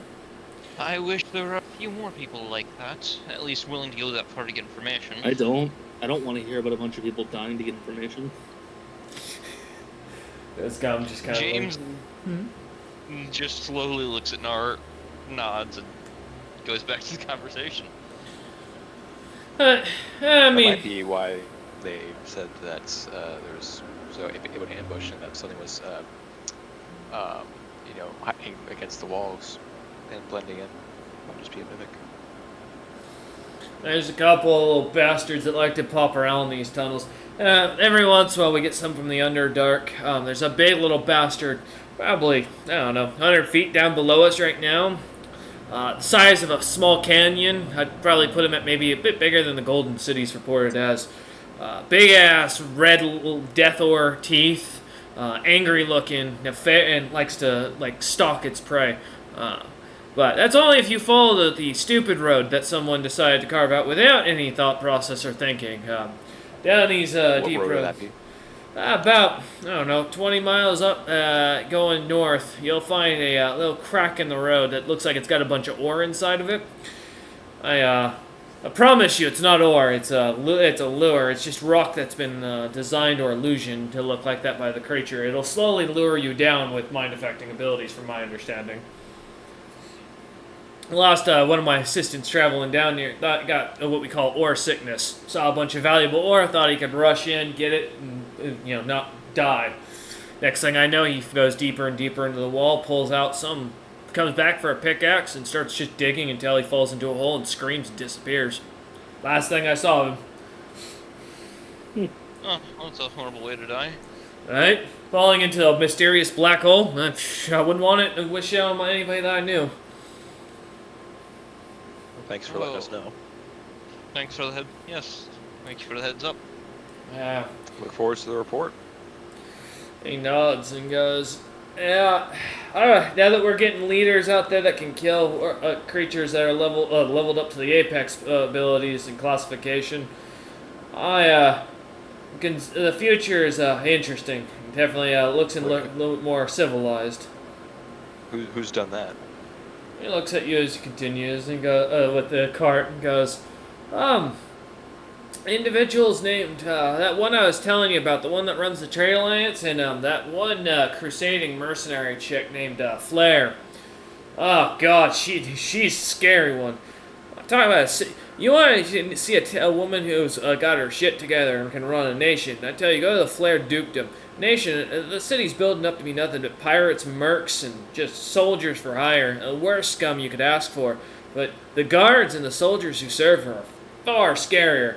That's what keeps the city in hold. Never a law is broken in that damn city. You don't even see someone building up a tab without the ability to pay it off with the right of what her troops can do.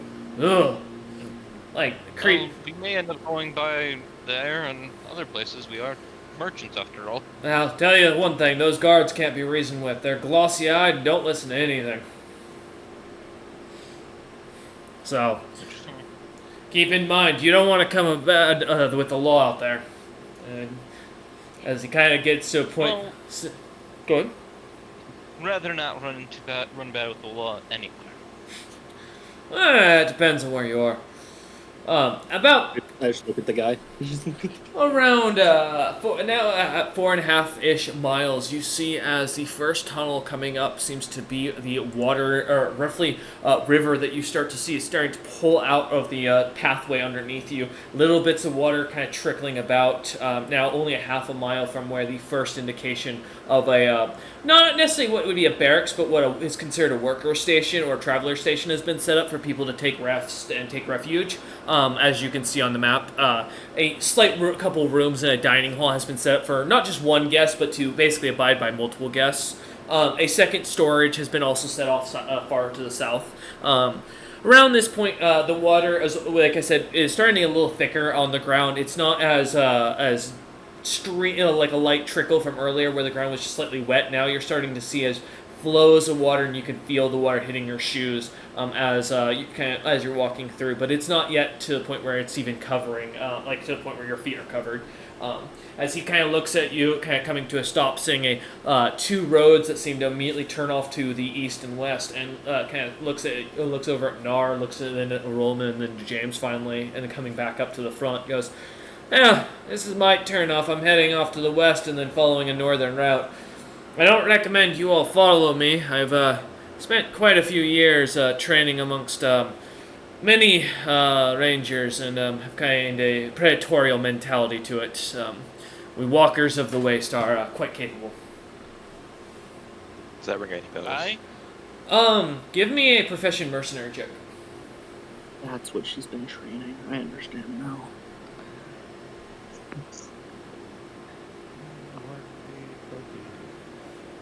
It's a good class. Good 10. The names don't sound at all familiar to you, but something catches your eye immediately, Rollman. The way this person walks and moves and carries themselves as they sit on the cart, everything about them tells you this person has a lot more experience than you, by years, you'd guess. To put an equivalent, how strong an aura would be, 15 caster levels higher than you? You're getting almost something even higher than a strong aura of combat from this individual. Strong. They seem quite capable, as you do notice the large bow that looks to be almost the size of about the entirety of the covered wagon that they're driving, kind of poking out of the back. Stronger or weaker than Rain? You guess by that roll, a rough guesstimation, you can almost guarantee this person could kill Ray in 2 hits. Oh, okay. Okay. Out of game, this person is about level 30. Level 30? About roughly from what you can tell from that roll. They're stronger than so the world leaders. The only world leader higher level is Mobasi. I will say, as you look down the road, the unlit Underdark road that delves deep and starts going down, I mean, you can clearly see this is not a well-traveled road. This is a route that adventurers who are quite capable use. As you guesstimate, James. You don't need an appraisal check to take much of that as you look down at the stonework being very rough, almost looking as if someone was cracking it speedily. And it doesn't take long for the three of you to also see splatters of both fresh and very old blood of all designs all throughout the walls as you look down further. I go ahead and give them a bow. I wish you luck. He nods to the bow and nods again to the luck and goes, If you do manage to get ambushed or attacked and you're doing a fallback, do yourself a favor. Side routes, not your friends. Oh, well, most likely if that happens, head straight back the way we came. There's no shortcuts. Good. None of the creatures from about 10 feet and below can come up to this route due to the magic that's been set up along the roads, but that doesn't keep the creatures from the deserts from rising.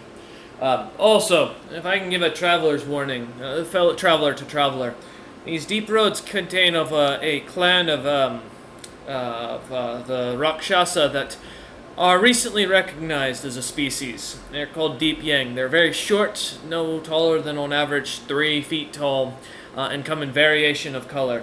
Do not call them house cats, whatever you do. I just look at my companion. James will actually tip his head to the side. I've met some of them. Oh yeah, I would say Little Scarf who's laying on the 3 pins. And, I look at the guy, James. I look at Little Scarf, I look back. mm-hmm. James Remember, is thinking of that. James is thinking the Deep Yang that he met on Pierre's ship. Pierre. Yep. His slaves. The Deep Yang who said they technically weren't Deep Yang. Yes, they called They were themselves. creature people, That was yeah. the closest we had. They said the closest they could tell you is they were. You see as Little Scarf kind of pokes their head out from underneath the your covered wagon and kind of looks out and goes, "Hi!" and then goes back inside as Desgom kind of just taken aback for a moment and goes, "Oh, all right. Well, I guess I didn't have to warn you then. Never mind. There, just in case." As he kind of starts to pull his cart ahead of you slightly and kind of cuts you off as he goes around you to cut into the western route. Slowly descending before he dissipates into the shadows. Alright, boys. Where on this map are we holding up while we wait? The upper or the lower area? Which way is the water going? Honestly, You are coming from the northern end, and the water is coming from the north as well. Coming from the north, going south. Okay. Mm-hmm. I think we should pull up in the most northern portion, honestly. I'm saying on the map, technically, as far as that goes for direction, it'd be in reverse if for reference. But just going by how the map is shaped, we're going to go with, the north. Okay. Yeah, that corner in the top right, we could probably chill there. All right. Oh, we're not gonna go into the little. Okay. Into the I what? mean, do you want to head deeper in? Into the rust area. For reference, I'm just going to make clarity of which image you're looking at, so that way everyone does see that. There you I go. assume it's the big one on the left. Yeah. Yes. Okay. Yeah. Making sure. All right. I don't mind where we go. I just thought we'd mostly use the rest area because if the door's shut, no mimic's gonna be able to sneak up on us or anything. Because like they'd have to open the door, Yeah. We Yeah. can go in the rest area, search it, make sure Rest there's nothing area. getting right. check sure everything to there's see no- if the mimic is here. All right, everyone stab Check everything. Yeah, I'm just gonna go poking things with my sword. He'll give me We're looking at this as prop hunt now. Yeah, right. Yeah, we're playing top hunt. This is fucking. Alright. Oh god. As My you chair's out of Yeah. place. As you kind of start continuing with the wagon, continuing to walk forward, Rollman at the front, Nar at the head of the carriage, Little Scarf inside the wagon asleep, now awake as you saw, and James at the very far back. As you lot kind of come up to the opening, the water now at this point is up to roughly about the ankles of James, and to the rest of you, roughly about halfway up your foot. As you can start to feel the cold water kind of coming up from underneath the ground that seems to almost be flowing past you. James and Nar, give me will saves. Is this a spell? This is Spell-like not. effect? This is a spell effect. I have bonuses. Bonuses. That is a 22. 22. Let's see. We love will saves. We do actually love will saves. As below the stretch, does a 29 save. As the both of you kind of suddenly feel a slight jolt for a moment, James a bit more so than Nar, you feel your magic for a moment being almost pulled from you, as if there's something actively trying to pull something from inside you, causing a fatigue for a moment, as in almost as quickly it seems to dissipate as you kind of take a step forward. The cold water seemingly getting icier and colder. No, you felt that? Barely. Did you guys feel something? What are you talking about? Some Water people feels trying to magic. pull our magic. Oh, we'll get out of the water then. So I'll get to the part up to the first landing to get out of the water. Okay. Yeah. I assume I'm completely fine, correct? You didn't feel anything, yeah? I can stay in water if we need to, since I didn't really feel anything. Well, you don't use magic at all. Yeah. Assuming that's why I did do anything. Good job, James. You got it. As James and Nar assume climb up on the wagon. Yeah. How's the horse? Is the horse fine? As you look over, the horse is gone. Yeah. Okay. I'm pulling the cart now. No, I'm pulling because you can't be in the water. Well, I can. I just shouldn't. Well, you probably shouldn't. All right. As you They're on the side of caution. roll them in, as you start to kind of pull it, and for the sake of it's definitely heavy, and it takes you a good few moments to get moving. But as you kind of get going, give me a strength check. See what you can do. I am strong.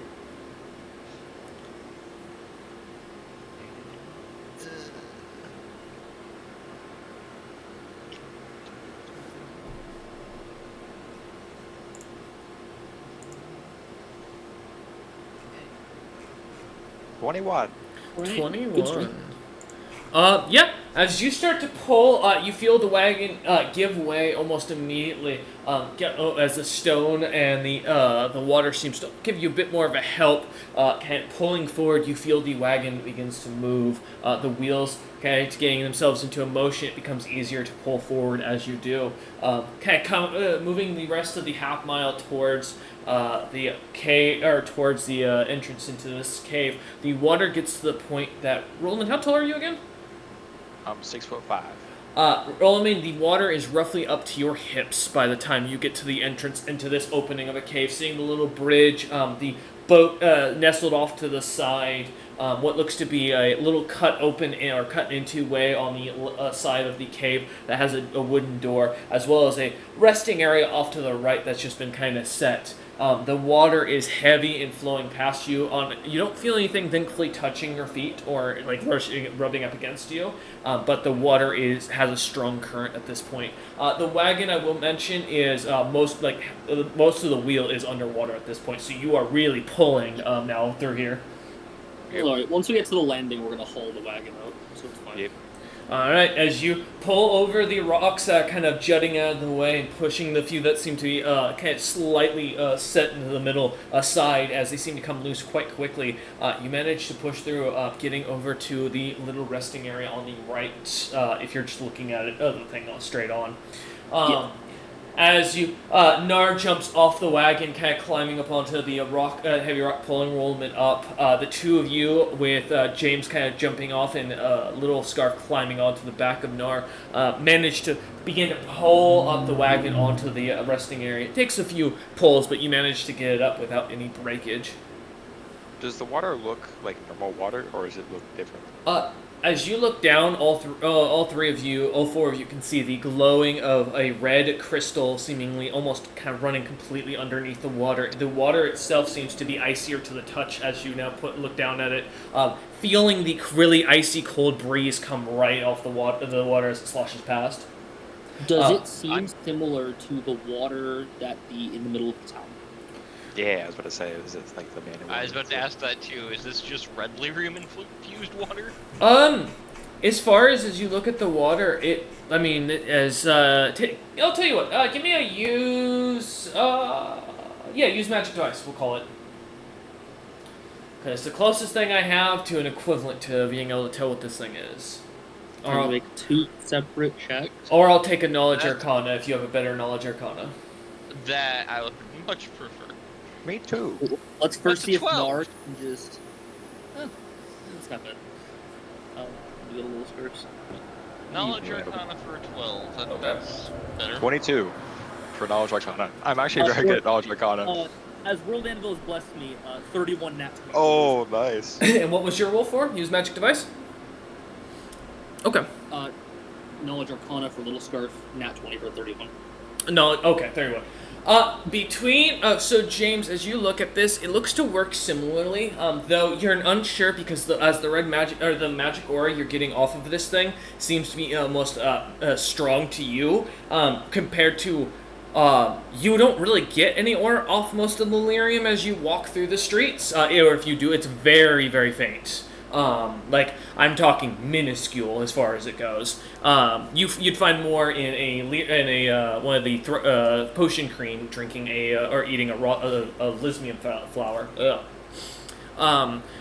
Rolaman and Little Scarf, with the two of your rolls, you realize that, yes, this water seems to be not from the same source, but similarly affected. You can see that the water is magically infused, though it seems to be more potent.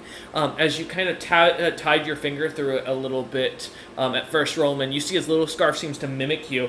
As Little Scarf kind of pulls the water up after you, the two of you notice that it is thick water, almost as it kind of drops to the ground, or drops onto the ground as a slop and then flows back into the water. It is icy and slushy, as you kind of get a feel for it in your hand. It almost immediately cold in your hand, feeling a almost freezing-like material. As Little Scarf kind of looks at you a lot and smiles and goes, lots of death ore further in. Big magic crystal probably creating water with spell. Not natural water. Depends what came out of What I nowhere. see here, there's more power in this water than anything we found at town. I don't know if we can call it water with how thick it is anymore. The slurry? Yeah, it's a slurry. Highly addictive to, but could sell for quite a profit. As Little Scarf kind of looks at James and goes and walks over to Nar, climbing up on Nar's shoulders, taking out some chunks of soap from his bag of holding and starting to plug them into Nar's ears, and looks over at James and goes, put a marker on the potion vials that it's stronger, and Nar can't say anything. You should be able to sell this for triple what they're selling in town if you can bottle it. As he pulls the stuff out, the wads out of Nar's ears, smiling, and Nar and kind of climbing down back onto his shoulder. Digging in, I'll grab, like... Hand it to Now me that so I you know don't touch it. Yeah, let Rolaman Here. bottle them. I'll hand Rolaman 10 Man vials. could get man could fall in it and be fine. Like fucking. It's Alright, like you know me I'll so fill- well. fill 10 vials of this magic slurry. Yeah, let's just do a sleight of hand check for it. Not because you can fail. I just want to see how, Oh. like, if there's any issues, like if you drop any You vials. don't make me and- lose the vials, no. It's a running current and it's thick water. Normally I Yeah, wouldn't, yeah, but you yeah. know, it's not normal for you. I Like feel like it'd be funny if I just lost all the vials. this also Oh, could sorry. you might catch something. Who knows? Maybe there's something in the water. Yeah, that's a good idea. Magic! Magic fish. Magic fish. Magic fish! 17. Yeah. As you kind of stick your hand and grab it with each of the vials. How many vials are you doing? You said 10. 10. So Vials. 80 ounces total. Okay. Yeah. As you kind of stick the vials in, grabbing up and scooping it up a few times. On the 10th one, you feel something a little heavier as you pull it up, and as you look in, the blue liquid looks thick. You do see a chunk of black rock in there that just seems to be sitting in there. Oh, I was hoping for a magic fish. Hey, you don't know, it might be a We fish. all were. I'll keep this one. I'll hand the rest to James. You want these? Sure. I'll also want to identify that one with that black rock in it when we get. It looks like a a rock, chance. James. Is it blacked out or? If it's Is that all? flo- It's blacked out. if it's flowing in this river, it's not a normal rock. Yeah, that's Alucard, one- is or there you- no more rocks? Looking down to the water, I mean, the water is thick towards the bottom. The only reason you can see the red lyrium is because it's glowing. It's hard to see the actual stone around it. It just looks it's too cloudy and dark towards the bottom. So it's too hard Is to the tell. bridge wide enough for the wagon to go across, and is the door big enough to fit the wagon? It is. So the bridge is about 15 feet wide, and the door is almost just about a little bit wider. It's about 30 feet tall. These doors are. This is built. It looks like for multiple races to walk in and use. Let's go handle this then. I'll label this as high magic water if I go to sell it. First, let me go through the door and make sure there's nothing that's gonna trip. Well, up. I want to ask: is it a search to check the whole place? And through it? Probably. It will be, but it depends on who's opening the door. Me open door. All right. Rollman, as you go to I open, have a sword in my hand. Just in case. sword in hand, as you open the door, you see a familiar face of the tiny Ulk, immediately looking up in shock and horror as you open the door, sword in hand, shriveling down and towering and shaking as his knees start to kind of bounce off each other, and looks up at you. What are you doing here? Oh, Kim, because he thought you might get lost in mines and didn't want to make sure you didn't go down west or east pipes. Oh, well, we did. Ulk also think he found Mimic. Where Mimic? Also, you didn't mention the Mimic earlier. Didn't know it was Mimic. Reports didn't say so. And creature didn't look like one until confirmed. Big queen bed. It has teeth. Allow me, and I'm gonna pick up one of the alchemist fireballs and walk away. Oh my god! A whole barrel? As you walk past Ulk, like steps to the I would side. stand outside the rest room. Okay, steps out and kind of looks at you and goes, You know what? I'm gonna follow behind Nahar just in case it turns into a bigger fight. I'm gonna move the cart back over the bridge. okay. Ulk will follow with you and kind of sit with the cart and just kind of sit there watching the cart and watching the doorway as James disappears inside. Where's this queen size bed? Judging by the map, we go through the Yeah. area. So as you walk into the first room, you see a bunch of crates that are kind of stacked up, looking like they're just supply crates for tools. The clear sign of what looks to be metalworking kits, as well as some leatherworking kits that are kind of set aside, ready to be used for any who are working throughout here. As you kind of plow through into the next room, you come into what looks to be a small dining and eating area, all set up with what looks to be a couple fresh kills hung up on the wall of some large gray rat-like creatures that are slowly being bled out. They are still bleeding, as you can see. Can hear the fresh sounds of it dropping.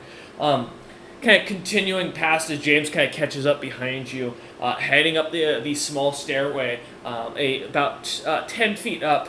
You kind of walk to the door to what is the last room, not having seen a bed yet. You kind of stick your ear against the door. Give me a listen check. Be good at this. I don't know. Well, unless you're just gonna go storming through. No, we'll try. Because worst case, I not want to storm it anyway. Nothing changes, right? Sure. Can I give a listen check too? I was gonna say you're gonna have to kind of push past, or between the legs of Nar if you're gonna do so. Don't worry. I'm not good Just at trust. this. I rolled a 17. It's a 21. Put my ear to the door. As you do, for a second, you begin to hear the sounds of.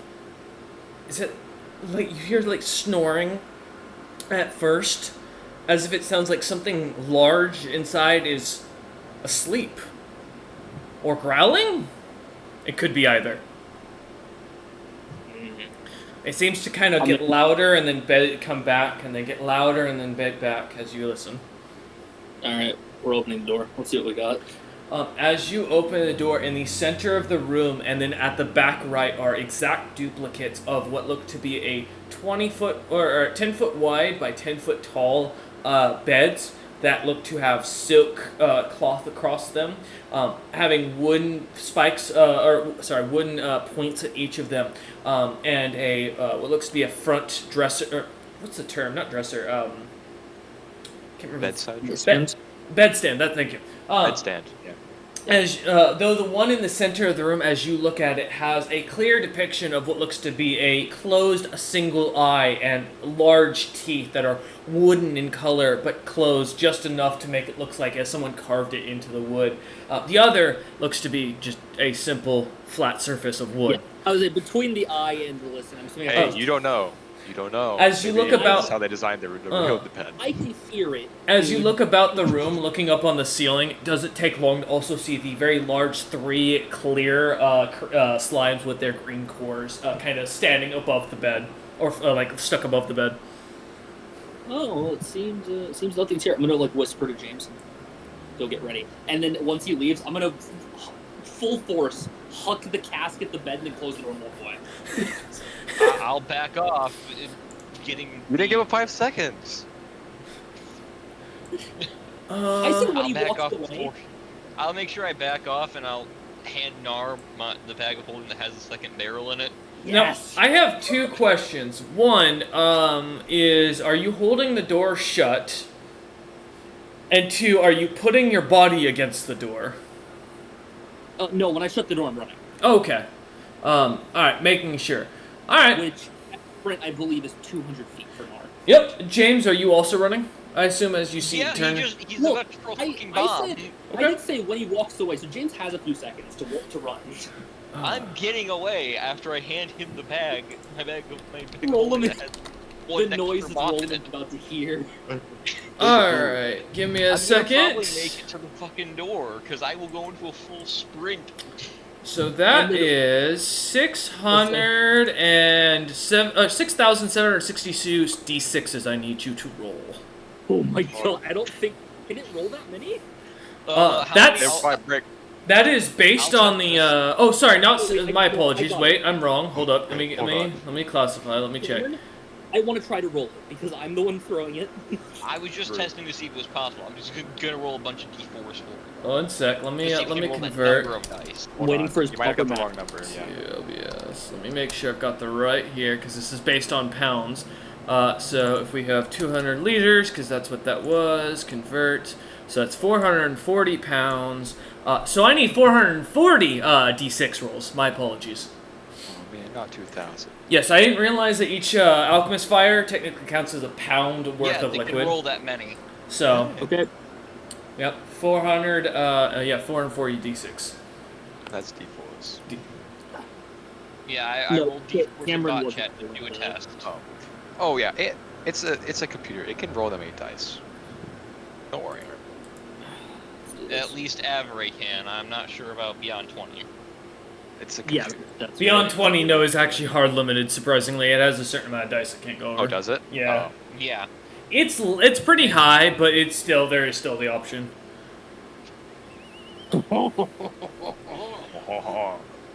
Oh. Okay. That's a big number. Alright, we're gonna roll a reflex save for James, and then I'm gonna have initiative for Nar and James running out of here. So both of you give me an initiative. James, give me a reflex save. For the immediate door getting shot off the side or its I hinges. was already going to be farther away. Oh no, I know. As soon as he turned to run, you were turning to run. I got that. But the thing is, he is at the bottom I was of the. trying to run No. first. When I went to throw it, I said I'm waiting for James to walk Oh, away. And then never mind. Nar, give me Yeah. the reflex save. James, you just need to go do the initiative. So I rolled Okay. 21 initiative. That's what you asked for first. Okay. That's a 13 of initiative from me. Okay, so all right. All right, and then the reflex. Then 27 reflex save. Thank you, lucky bastard. As I have really high saves because I'm a paladin. Nar turns to you, James. Looks to you, tells you to run. As you start immediately running, the sounds of metal clanging. Nar, as you open the door once more, grabbing the barrel under your hand and just chucking, you see as the mimic has now opened its mouth, as the barrel immediately gets caught in the creature's mouth as it bites down. As you watch, a single bit of fluid starts to shoot out the door, seemingly slamming shut almost immediately as a fiery explosion begins to pick up the creature. Not even able to scream as the evisceration of the room begins to glow. You hear the door slam against the shut and then pop off the hinges, slamming into the stone behind you as you jump down the stairs, running. As you and James rush towards the exit, James managing to get out as the rumbling begins. Rollman, on the outside, you feel not only the immediate explosion as the entire cave shakes, but immediately as the shaking stops, the sounds of rumbling continues, light shaking continuing in the background. As you manage to kind of stand there, the oak, or make sure I got that right. Yeah, oak looks completely terrified. Little Scarf looks to be playing with one of the vials of alchemist fire on the in the wagon. I just walk out and I just go, I killed it. As you take your last steps out, go ahead and give me another reflex save if that's the case. Because the fire is still blowing out. James is gonna be going across the bridge and getting as far away. As James comes sprinting out, Nar, as you come walking out at the end, kind of smiling for a second with this, the fire, you suddenly hear the sudden quiet, and then whoosh, as you jump across the bridge, watching as fire explodes behind your back, managing to get across the bridge as it burns and crumbles into the water. The water begins to glow a slight green for a few moments as the alchemist fire continues to burn from that room for a few seconds and then dissipates. Okay. Like I said, I killed it. Inside, you can see as the stone is dripping down onto itself and melting. The doorway is falling in on itself completely. I'm just gonna simply look and say the quest did not say we could not damage It did not. the area. Oak looks at you and just goes, "But did it need proof?" We read it. Does it need proof? It doesn't say it wants proof. It just says complete removal. I'm pretty sure it's removed. Very removed. If Roland, do you think you could go in there and see if there's anything left of them we can bring back as proof? I saw all 3 oozes before I threw the barrel. So, Roman, you look over. The stone is melting, like magma falling down onto itself. There's probably nothing but ash left, James. Just letting you know. Oak Maybe ash. Oak looks over at Nar with sadness in his eyes and goes, "My family photo was in there. Oh. My belongings. You lived in there? I had taken a couple of rats and set up for dinner. I figured I'd welcome you in, and then we'd kill. I had the creatures locked in the room." It just kind of looks a slight sadness. Nar will fully fund your new life. Just kind of sighs as he kind of sits on the wagon. Imagine Nar's about to hand him like 10,000 gold or some shit. Yeah, don't worry about it. But that won't replace the memories. Anyway. Thank you for your courtesy, friend. Kind of have to wait for this water to go away, huh? Water doesn't go away. Doesn't. As in, like, we can't take the cart back through. Is the water still rising, or is it? It's not rising. No, it just as you got further into the cave, it would rise. Oh, level. it got as we got further in, it got. Yeah. It got. Yeah. Oh, I thought it was more It It like. got deeper and deeper, yeah. So that's why I said okay. earlier on, when you were about a half mile away, it was barely touching the bottom of your feet. It was like I trickling. see. Yeah. So it's only really Alright. thick around here, and as you can kind of see, as you go further, technically north, if we're going by actual direction of the world map, you would be finding it gets to the point. It looks like it gets deeper to the point you don't think you could walk through it anymore. All right. Well, we should probably head back now, huh? Yeah, yes. Once we get out of the water, I should be able to resummon the horse to pull the cart. All right. Time to start Since you pulling. didn't have to use the second barrel, I'll take my bag back for now, Nar. If Yes. you needed to use the second barrel, I'd be very concerned. If he would have had to, I would have been terrified. Zephyr's very. However, You kind of, as you kind of begin to pull the cart down into the water and then like slowly get it past again as Roland pulls it forward. Oak kind of looks over at Nar, who's kind of at this point now guiding the horse forward with Roland at the front and James again at the back. Assuming you guys take up your positions once more. Oh no. Yeah. He's concerned about the amount of large dice. As Oak kind of looks at you guys as you begin to pull forward, he smiles and goes, "You know, I can't help but think big monsters attracted by loud rumbling." Yeah. We'll probably have to move a bit fast. No, it's okay. If more come, I'll throw even more barrels. Oh my god. we have 4 more barrels. I have Yeah, four what happens if they're barrels. fire immune, guys? That was fire Yeah. damage. We're gonna crumble the cave, motherfucker. We'll die too. Hold on, I don't like this plan anymore. Oh, Then Oak, go ahead. Oak, you meet Great Inferno? What do you mean, Great Inferno? A giant elemental fire that parades down these tunnels up about half mile back towards town. Towards town? Like the direction we're going towards? Yeah, he's by the sounds of it, he's referring to the place where Desgrom, the World Travelers Report guy, had taken off down. Oh, well, he'll probably be fine. Oh, I don't think we'll run into that. Okay. Oak kind of just nods and goes back to sitting in the cart. Give me listen and search checks of all of you. As you begin to feel the entirety of the Underdark route still rumbling. Maybe he'll enjoy a nice meal of Apocalypse Fire. Wine and dine them. What'd you say? We'll wine and dine them. Yeah. Oh, God. So let's listen. And you said, There's spot? my listen. Did you say spot for the other? Search. Because you guys Search, are okay. going to be actively looking, yep. Yes. I'm good at that. Let's see. Oh, yeah, +2. Okay.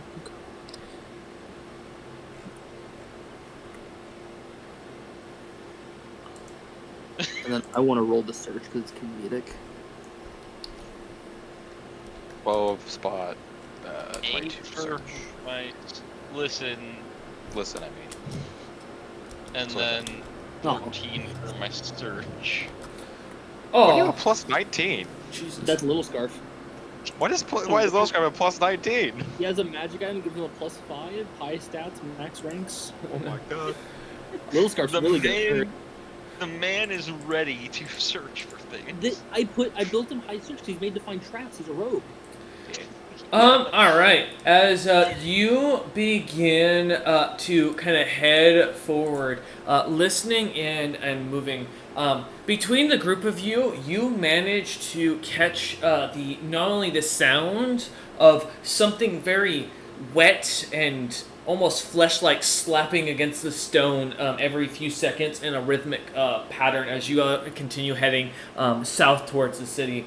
But on top of that, you begin to smell and hear the sounds of also fire and burning flesh kind of coming from the kind of further south to you in the direction you're going as you continue heading that way. Now only about 0.15th of a mile kind of south from where you guys were just at when you killed the creatures, as Oak kind of looks about nervously. Which way? Which way? Which way is the slapping coming from? Is it The getting closer, direction or- you're going, and it's ahead of you, but it does not sound like... Well, it does sound like it's getting closer, but it sounds to be still pretty distant. Well, do you have any suggestions? Run. Run faster? Okay. I Not- look at the barrel. I look at the party. He just mentioned a fire elemental. You know, fire elementals. Try not to do that while we're in the Honestly, cave. you say we hear a slapping, yeah? Yes. I don't think fire elementals make slapping noises. Said wet They're kind of slapping. made of fire. Mm-hmm. It's true. So Because fire elementals float, they don't walk. we'll just be careful as we go. And once we're out of the water, I'll resummon the horse and Oh, get us yeah, moving as fast as we can. How close are we to out of the water? You are slow. Okay, at this point, it's back down to around your mid calf as you're kind of heading forward. Okay. And it's getting lower and lower as you kind of I'll try continue and go forward. faster. All right. Possible. As you begin to kind of push forward, finally getting to the crossroad where the water kind of finally lets up now at this point, just barely a trickle in the ground. You hear, as you get closer to the crossroad, the sounds kind of increasing and getting louder. With the listen checks from earlier, you all can tell it sounds like it's coming from your right, which would be, in this case, heading west. As you kind of come up toward, or get closer, Oak looks to be nervous and begins to find himself kind of digging down, trying to hide in the back of the wagon. Let's push ahead and get as far up as we can. Hope it goes towards the giant explosion and not our way. Do you think they can hide our track? Did your buddy Little Scarf able to hide our track somehow? I think it's survival to hide tracks. Yes, it is. Do I have ranks in survival? No, I do not. He can try. I think Nar has a higher survival than Then you do it. Yeah, Nar can try if you want. All right, James, summon the horse. Nar, I'll summon up the hide our horse tracks.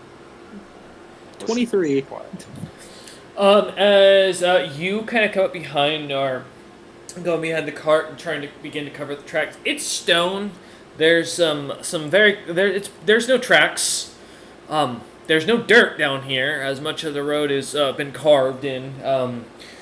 As you kind of look about, what tracks? I just I nod to Rolliman. I got this. Okay. Oak just sighs, a big sigh from the back of the wagon. As I am the best. Saying at nothing because we are in stone. There shouldn't be Hey, track, hey, but I'm just saying, wherever Nar walks, when James looks, there's no tracks. He's pretty good. I mean, there's no tracks wherever he walks. As you kind of head forward with it, as you get to the crossroad, these sounds can be heard, and as you look to the west down that route, you can immediately see the appearance of not only two what looks to be floating fireballs that are slowly moving towards where you lot are, about 80 feet away from the crossroad, but also a gargantuan chunk of what looks to be somewhat translucent but pinkish and yellowish in coloration slime that has chunks of flesh coming out of it, patching up pieces where the slime itself seems to not appear. This creature looks to just be an amalgamation of dead creatures and slime. That looks to be, as you see it, too massive to fit, that should be too massive to fit this far into the caves. These pathways, while large, should not be able to hold a gargantuan ooze. Fuck is that thing? Oak looks over at it, kind of pops his head out of the back of the wagon where Nar is covering your tracks and hearing this and goes, "Oh no, Mr. Hansy's here." Well, there's Mr. Hansy. Mr. Hansy eats armies. Terra marked off the territories where he usually hunts as no-go zones, as he wiped out an entire battalion of troops on her first expedition down here. Can we go faster? He looks I over and would goes, like- really easy to hit, though, due to its size. Mm-hmm. I would like to Are we out of the water? We are, right? Yeah. Yes, we are out of the water. Did James resummon his horse? Because I'm about to Yeah. throw it out of the He way. did resummon it. Everyone hold tight. Nar's about to pull his cart fucking fast. I dismissed the horses and Narf starts pulling. Do you want me to throw a barrel off the back end towards them? Fucking no. No. Got it. All right. So you're throwing the barrel at it? No, we're No, not. I was No. told no. Okay. You asked if Nar's you wanted me to, and I said no. Okay. I'll so let's plan. pull out a bow. It just... If it can't catch us and you shoot it, it'll probably go away. Yeah, I'll just start shooting it with a bow. As we run. That might just piss it off and get it to chase us into the city. All right. Go ahead and roll to see if you can hit it. Okay.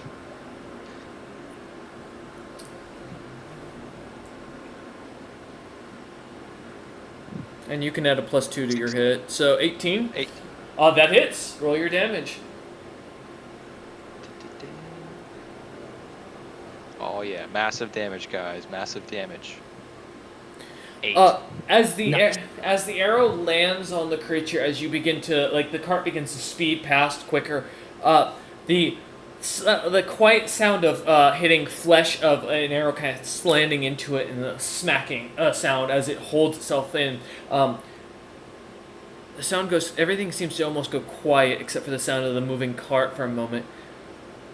And then you hear a roar from the creature from within as 1,000 screams in different pitches begin to kind of emanate from down in that side path, and the horse is immediately dispelled. I already dispelled it because I'm a... I was like, Nar's pulling the cart. Oh, Nar's gonna pull the cart. Okay. Nar is Yeah, grabbing Nar's- the cart.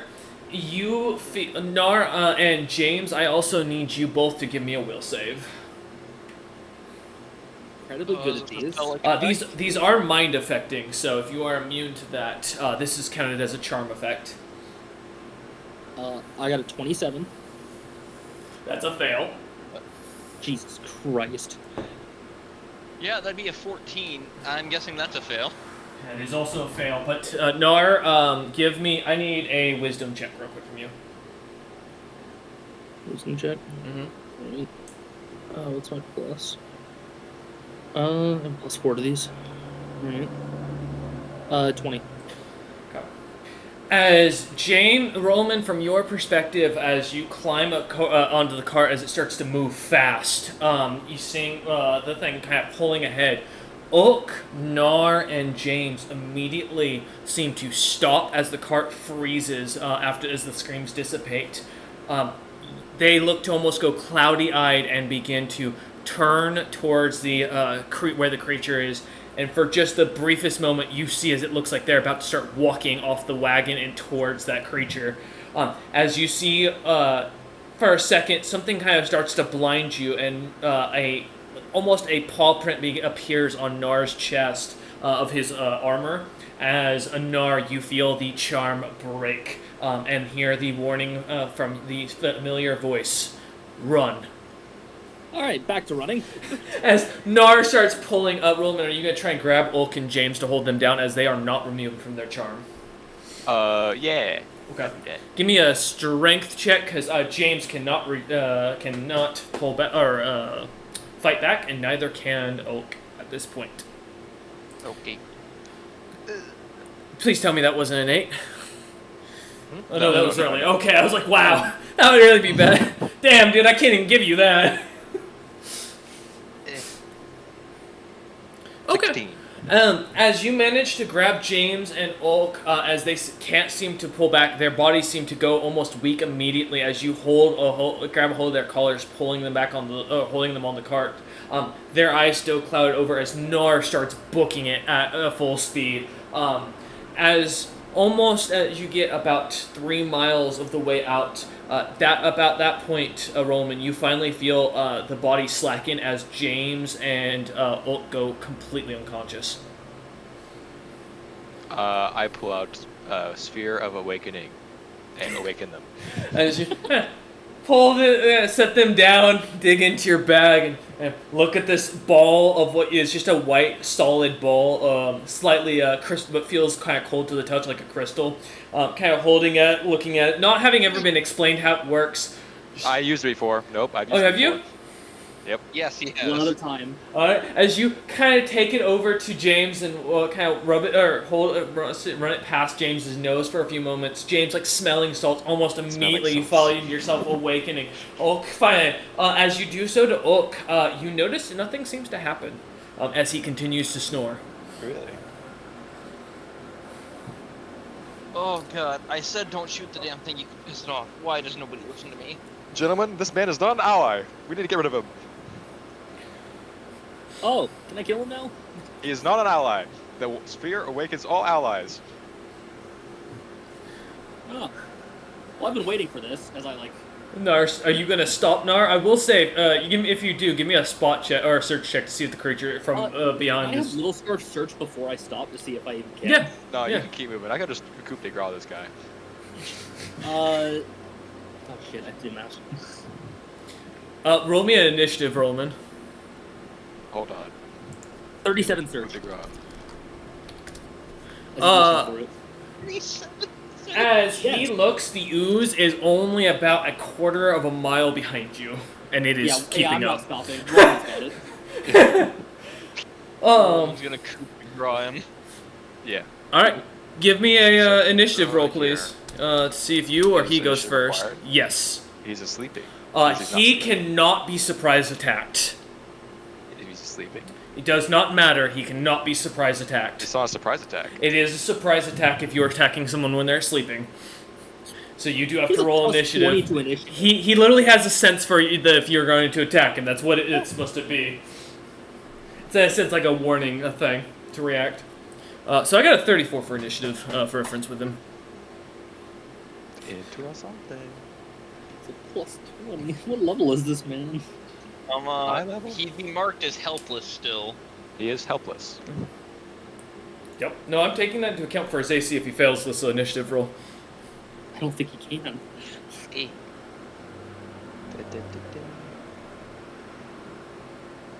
Alright. That should be plus... plus 10. I'm using Frenzy to give myself an extra Oh no. plus 4 to Dex. Oh, if only. Only have a plus 10. So I can't even do it, but... Can't win. As you kind of go to swing on this guy with the realization looking down, you watch as the belt around the individual, it suddenly almost appears as if it wasn't there a moment ago. The simple, cheap-looking brown belt with no ornate markings, just simple chunks of leather that have been popped with holes to keep the his breeches up, appears and begins to glow. His eyes immediately shooting awake as he looks up at you and goes, "Were you trying to kill me? Or did that creature catch us?" We're still being chased. They're being chased. Oh, okay. And he kind of looks at you. Let me roll for this, for his sense motive. Nope. Oh my god.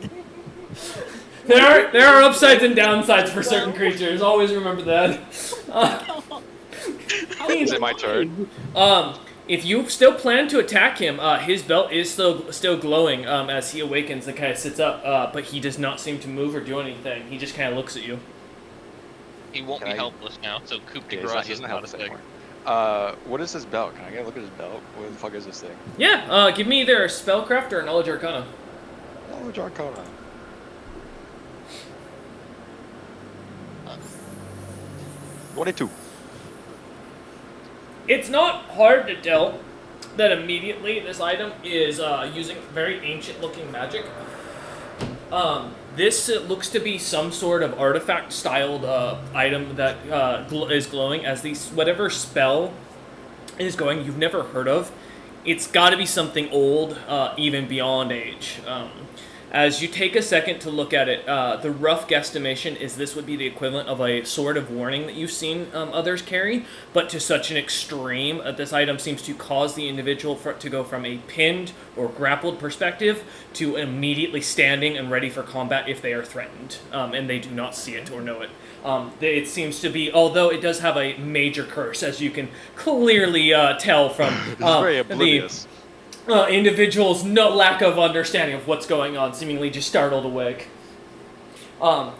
You'd guess that this is probably some sort of one of those items that James has kind of talked about in his passing. It's an artifact that is extremely powerful, but has to have a downside to it to be able to balance it out. Items like that are known in history, but most are feared and kept in locked up and away from people. Does it look like this one is like charge based, or is this like a always effect? As in, like even if this turns off, it'll be back on immediately. It's a permanent effect. It seems to be. It only seems to work on the wielder, though. It does not apply to other individuals. Yeah. Okay. I will not do anything other than. Yeah. Okay. Kind of like standing over him, looking down, and pulling your hand up, taking your hand off the blade that was moments ago ready to thinking about cutting this individual's head off. As he seems to just kind of stare down, looking now where little Scarf is at the every once in a while a glimpse of light of the jelly creature as its screams continue to echo throughout the tunnels. Mm-hmm. I'll be standing in the back, ready to. If it gets too close, I may throw a barrel, guys. Don't throw a barrel. Now I'm gonna ask: do you have the strength to throw a barrel? Oh, can throw a barrel. Oh no, let's not throw barrels. We're outrunning it. We're outrunning it. It's fine. We are outrunning it. That's very true. Body's too fat to get past. It should stop. Mile. So kind of looks at it and points. Pointing to the fact that the creature is getting thinner as it's getting further toward, continuing to chase.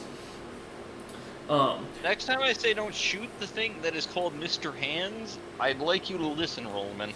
I disagree. Hey. Shooting it was good call. I feel like shooting it wasn't a terrible decision.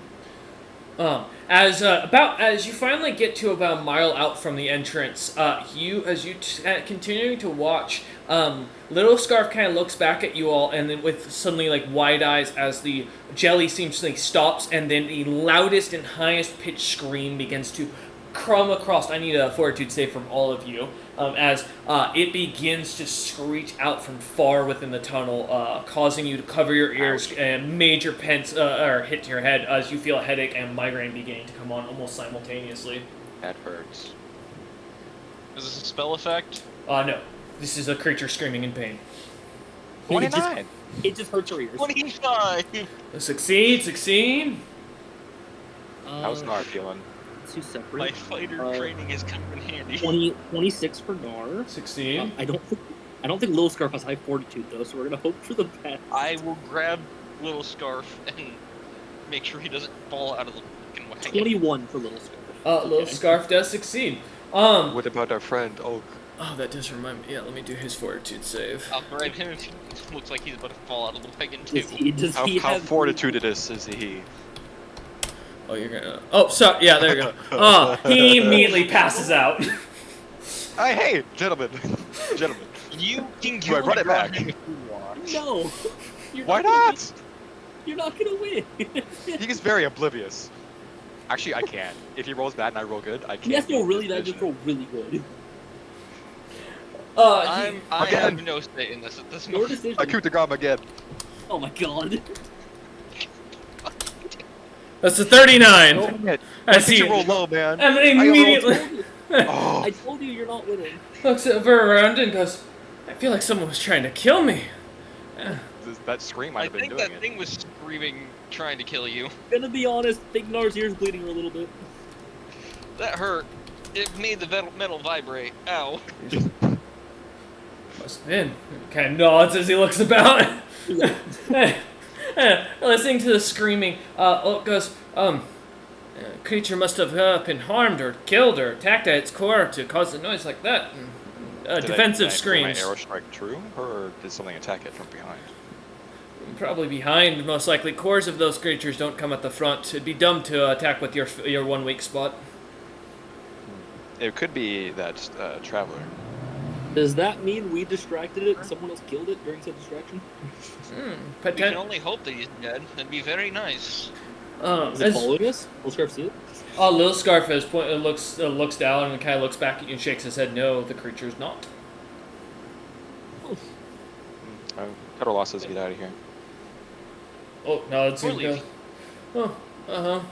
as you come to the edge, finally coming to the opening of the fucking cave, you see the entrance. The guards kind of standing there, relaxing, whistling. One of them seems to be joking with a female peasant or commoner who's kind of laughing and joking with them. The other guard who's whistling and just kind of leaning up against the wall as he does so, watching the desert. Hearing you lot coming up, turns and goes, "Oh, any fun or any interest?" Mr. Hands. He's Oh! down. Mr. Hands! Oh, yeah, we sent, what's his name down there to go kill him? What was his name?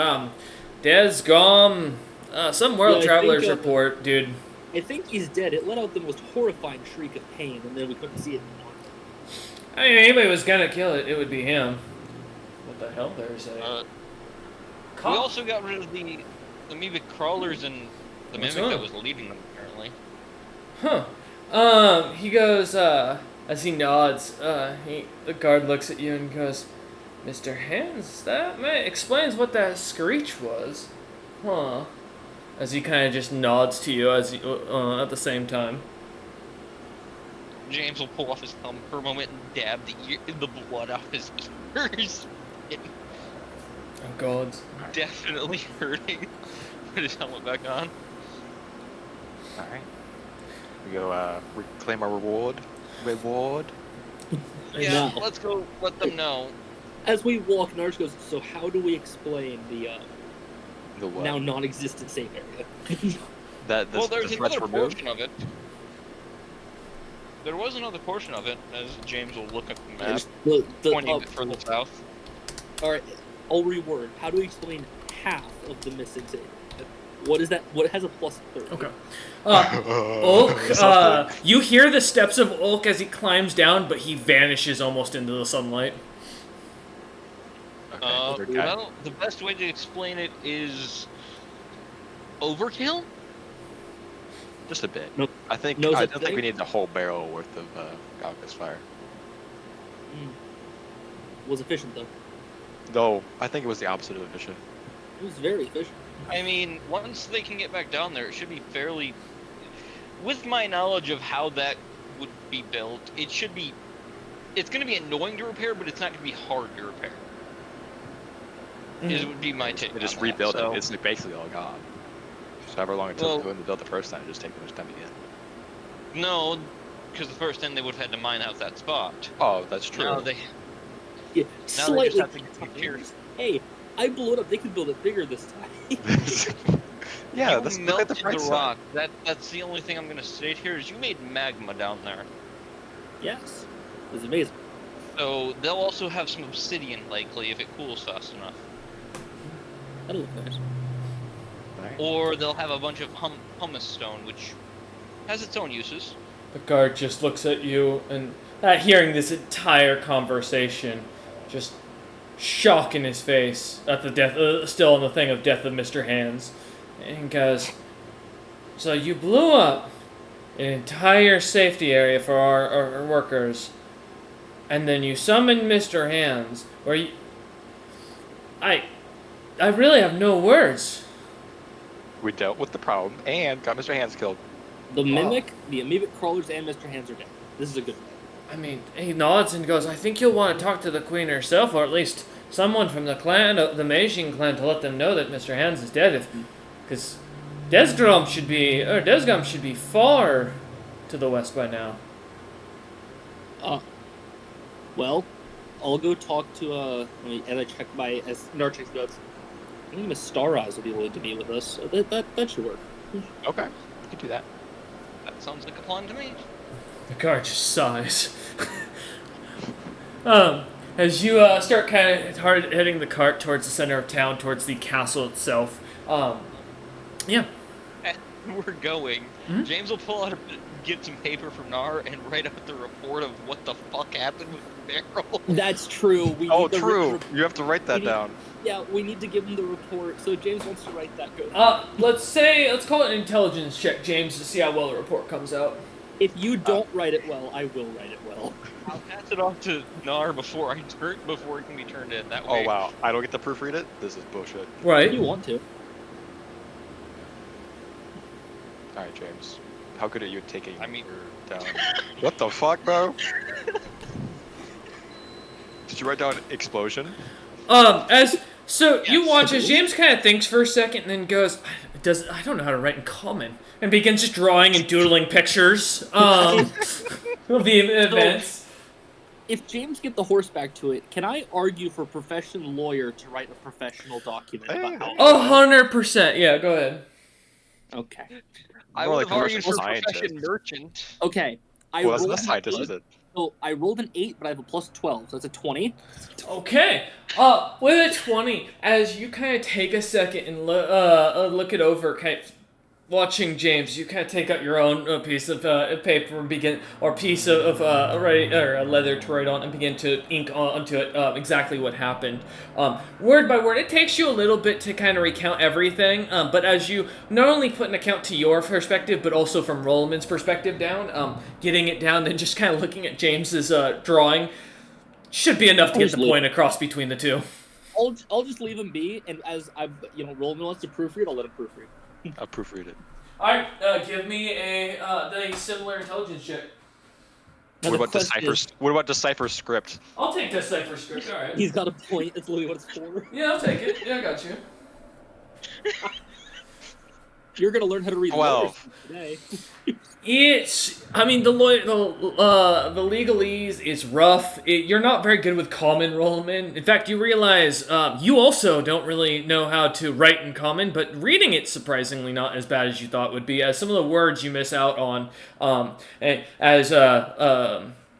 Nora has to take a second and kind of point out and explain what some of the fancier words mean, kind of showing you in James's depiction of the drawing what he means by it and pointing to it.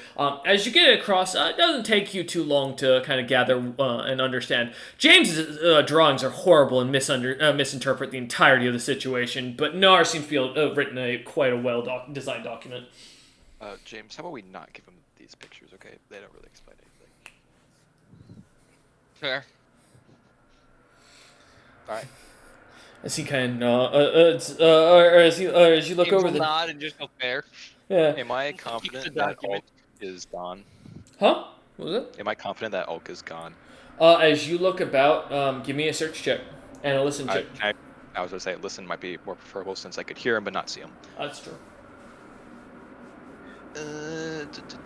Listen. I don't even think Little Scarf can't even roll high enough to find the fucking guy with a search. That's listen, and then Okay. you said search. Yeah, to see if you can if you spot him at all. I always forget my search bonus. I think it's 13 to 21. It's intelligence actually. 13? Alright. Oh, 21. Damn, okay. Yeah, as you begin to kind of listen to the wind and paying attention, you do notice some of the more sandy parts about 30 or so feet in front of you.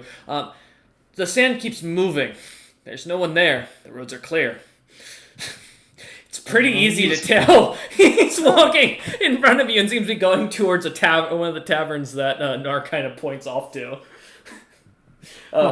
As he dissipates around a corner, as you see the sand kind of kick up suddenly as if someone's running, and then he vanishes. He's gone then, yes? Out of Yes. earshot. Yep. Gentlemen, Ulk is a terrifying individual. Not because he is terrifying, but because he has an artifact of some kind. Like a mega artifact, James, like something like super powerful. You mean the ones that come with terrifying downsides, such as you go blind or some shit? Yeah. Okay. What did So it where are we gonna do? store? Where are we gonna store these barrels? A good question. We can donate them back? We can I go don't really sell want to carry these around or sell We them. can You go want to sell sell them back to him? them. Let's sell We them to could someone go else. sell them to someone else. They were just legitimately given. But his spell awoken him. before I could attack. It was very strange. So akin to a warning. Mm-hmm. Although usually And- those don't work when one is asleep. Yeah, it worked twice. He seemed very easy to convince of things. Yes. That And could be the downside, dulling his senses. also, this magic item that I have did not consider him an ally, so That part is kind of terrifying, but alright. be Good careful to know. around him. So who wants to go sell the barrels while one of us goes and gives the report? Just get two things done. It We is in could split town, up so it's fine. because we're on the edge of town. I Mhm. can go to that tattoo shop, so that's close by. True. So we can all split up and meet back somewhere. Be back at the ship, maybe? Where did I meet Stars? Was that at the palace or was that? Yes, she doesn't leave the palace unless her mother is out in the town. Yeah, Nar will just point at the palace. All right, we'll meet there. Okay. Alright. I'll Uh, head off to sell the extra fucking... alchemist Careful. fire. All right. Yeah. We're gonna take a quick 5-minute break for the party. Those who listen will not see a difference as we pause, and we'll be back. Instead of selling the alchemist fire, I'm gonna buy bags of the whole thing. Okay. I'm just gonna keep looking over that stuff. I would like to say sell them, please. I don't All want right. to carry around Also, nukes. please keep in mind, Cameron. I'm only keeping one because I can throw it myself. Easy. I'm giving these to you as a present. So Nar and Oh, Little please, what? Scarf are heading towards Mei Jing's clan castle, correct? well, first we're gonna go turn in the report to the. To the alchemist. Okay, and okay, so We're that's gonna hand it weird. off, then we're gonna head Alright, to the Beijing. and so you're all meeting back at the clan. Okay, got We're you. gonna Want to make meet- sure. Okay. Because I got James enrollment. I just want to make sure I had that right for you. All right, so we'll start with Nar, and I'll just go down with the order in Discord. Sorry, Rollman, that does mean you're last What today. the heck, man? Next time. As we start with Nar, as you and Little Scarf begin to head towards, kind of heading up north through the city, heading towards really the center of the city, as the Artificer Academy is just on one side of the Meijing clan castle itself, at the center. As you kind of head up there, going up to the academy, you see the long line, new students, new parents, kind of waiting in line, waiting to go inside. Students of all ages working within. Some now bringing out what looks to be like different experiments. Some look like catapults. A few look to be armor sets, some weapons that kids have, as they begin to start working on practicing with enemies in these large circle-like domes that are kind of created around them of light, not allowing any magic to escape from the dome itself. But as you kind of walk through, following kind of the center like pathway, Mel almost immediately seems to spot you as he's working with a group of students. What looks to be students or apprentices would be the general term, though most of them look to be similarly aged to him, though wearing the school's uniform. They look to have what looks to be a fully walking and moving suit of armor with no helmet. That they seem to be kind of like moving, ordering around to do things as Mel kind of sees you and starts walking towards you, still out in the courtyard, kind of smiling. As he does, I see the exclamation mark from Rollman, goddammit. As he does come walking up to you, Nar, Little Scarf kind of whispers in your ear, saying, that's not the same guy. Say chaotic. Well, I'm pretty sure the original's chaotic, but I still want to check. He is chaotic, but so is he lawful. What? What the fuck? Something Oh, what? is Lawful that chaotic? that something is coming off that doesn't make sense. I'm gonna hold a hand up when he gets like 30 feet to stop him. I'm gonna roll his sense motive to see if he can tell.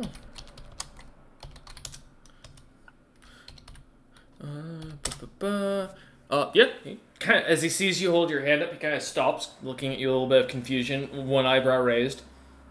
Who are you? Oh, give me a minute. Kind of pulls off a ring.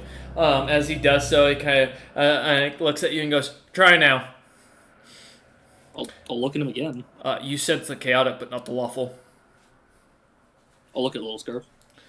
A little scarf will nod and go, his alignment was screwy. I sensed it too. It was weird. Okay. Mel just looks at you and goes, "We found him. One of the rings that apparently Regan Utham had invented. Some spies had reported on it. Hides alignment. We couldn't figure out how it worked, but gave us the idea to make something to impersonate an alignment. Kind of works. Unfortunately, we don't know how to do it for anything other than lawful." I'll admit, it's more concerning that you show up lawful and chaotic than just chaotic. Hey, I didn't realize I still had the ring on. Also, this was some Either kid's way. final, which means he probably got to fail because I forgot to hand it back in. Oops. Either way, I brought the report you asked for. Oh, yes! He nods and goes, "You are, I appreciate that. Let me, see what you have." As I hand to him, I'll say, just so you know, it will say in there, it turned the entire rest area the monster was in into magma and, Really? Did you see any red rocks down there that you were able to use it with? Or around? I didn't use them. I saw a red glow in the river down there. I wonder if there's an effect if it made the alchemist fire shouldn't have done that much damage to the building. Even if it was hot, in theory it must have been the magic itself in the area. I wonder if I think if I ran any slower, I would have been reduced to ashes. Ashes? Really? Or worse. Or nothing. So red death ore is dangerous to magical gear. Interesting. You see him kind of ruffling his hand through his mane under his chin, and he goes, "I appreciate your research is honestly that's what you've provided here is worth a limitless amount of gold. What is there a price, or would you be willing to continue your work with me? I'd be happy to give you a stipend while you're in town, of course, for all your food, wages, and of course pay you for the jobs, but to encourage your continuous help with work around here." I have no problem assisting with your research as long as I'm here. Should be here at least a while. Okay, he nods and smiles as he leans down to his bag of holding and hands you a blue vial of blue alchemist fire. That has a couple of black rocks at the bottom of it that shake about in it. He goes, Boys, don't worry. Dar is a lawyer and a scientist now. he looks at you and goes, you use this on any creatures that are not weak to any form of fire, magical or otherwise. If it doesn't work, let me know, and I have an idea for something that might work with it. If it does You work, said using not weak to fire? yes. Okay. I'm gonna write that in notes to Game mechanic wise, immune to fire is the actual meaning behind that. immune to fire. Mhm. Okay. That would be what means to weaken, because resistance isn't noticed by most people unless they're a very seasoned adventurer. No. Resistance Blue is very hard to notice. alchemist fire, use on fire immune creature. With Okay. little black rocks at the bottom of it. Yep. I'm gonna use this on a fucking one of the ember mains or something, and we're gonna see what happens. He nods as he looks at you and goes, also, my secondary advice, this one's a bit more gaseous as an after effect. It does poison anything around it, so do not do it in a closed area. You need to have it in an open field, and not preferably downwind. Would an ember main work, or would you rather run something bigger? An Emmermane, I've tried it on. You won't it won't appease you with the expectation. You want a creature that's capable. You don't have to do this right now, but when I have another vial or something else I want to test to you, I'll send it to wherever you're staying, along with a I'll bring you a payment. report when I find something bigger immune to fire. He nods as he kind of pulls out of his bag of holding a small bag, leather bag with what you can clearly hear are coins, and he goes, it's a mix of half calorium, half giant currency. I hope that's fine. I mean, works for me. He You're a hands smart you 20,000 gold pieces in total. I was supposed to ask someone else this. I'm gonna pull out one of the black coins that I got from the black market. Do you know what these are? Takes a second, and as he steps now far forward, kind of coming up to you, as he hands you the gold and looks at the coin, he goes, I do, but I don't think you should be holding it. No? How familiar are you with the Moore's smile. Lightly. I know they exist. No, I think what you're misunderstanding. And he kind of looks at you and goes, Hmm? I recommend you gather your party mates. Maybe ask the Meijing herself about the situation. I don't think I'm qualified to explain this to you, but what I can tell you is this is an artifact item from a very ancient being that deals in souls, and think of it similar to a djinn is the best way, but far eviler and more nefarious. I'm gonna look at the coin and look at him and just say, I have 2,000 of these. That would mean that you have over 2,000 souls in your possession currently. Oh my god. The individual is probably slain by the creature that are promised, which means that creature is looking for you, and so is its followers. I'm gonna put it back in the bag. I'll probably give these to somebody that can do something about them. That I recommend, if you're going to get rid of those, I recommend a holy order of some sort. This creature is commonly known as an enemy of El Ugbo, as well as many of the gods of death and undeath. This creature, in a sense, is one that devours souls. Similar, you'd be familiar with Oat if you're a big traveler, I imagine. Well, not as well known of a god, but capable amongst necromancers and many who research unto undeath. He'd be considered a child's play compared to this creature. This would be the master behind the puppet, if you will, if you were to compare them in power. As he kind of looks at you, you can see a slight paleness now to his face, clear. I gotta try. Alright. Wait, would you PM me? I'm trying something. What if you eat it? I should not do that. Give me a wisdom check. Yo, I'm just saying, if I give these to Maya's character, they would grow strong so fast. Mm-hmm. That's a nat 20. Nat Gross. 20. As you almost, for a millisecond out and about for the rest of the world, but for moments for you, Nar, you suddenly find yourself sitting at a feasting table across from Little Scarf. Though it's strange, Little Scarf looks older and more tired, and seems to be wearing a very long white robe, carrying a staff that seems to you appears to be just a simple a solid thing of stone that seems to just stand straight up. Though to the individual carrying it looks quite different. As you sit at this feasting table, Little Scarf looks at you and for a moment just kind of smiles. You feel warmth kind of fall over you. Almost as if like a mother has just hugged their child, embracing them lovingly. As you feel this warmth flow over you for a second,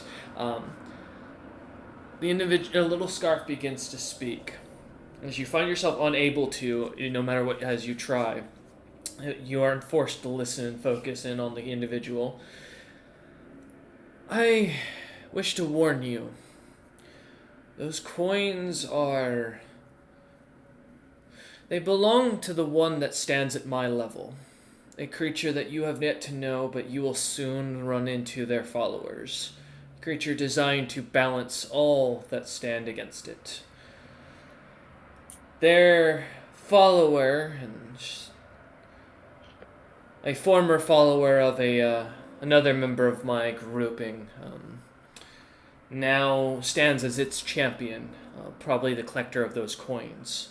You know him, I believe, already by the name that your employer calls him, Jakix Morin. The god he serves was once one that Regan Utham would have known, but no longer stands the same, as he has delved into an eviler and darker magic than I thought he was possible and capable of. But I ask that you not take on this mission. You are not meant, nor is your group capable at this time.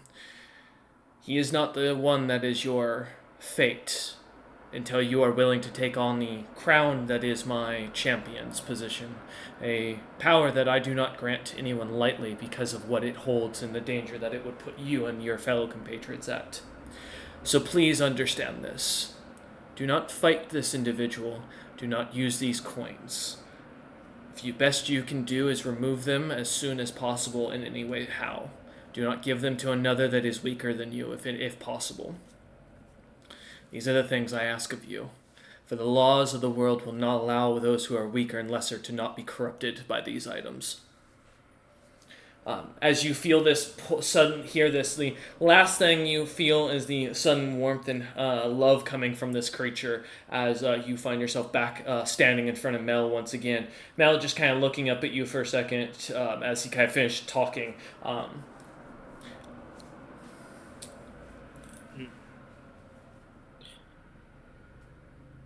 I'll speak with the queen on it. I was off to meet with her daughter anyway. Mel shrugs and goes, "Hey, as long as it's away from the explosives around here, I don't want to see what one of my students does to one of those damn things." So he kind of turns and starts to walk away after taking the reports and kind of rolling them up and putting them into his bag of holding as he walks away. Out of game. I was told not to give him someone weaker. This is about to be Tara's problem.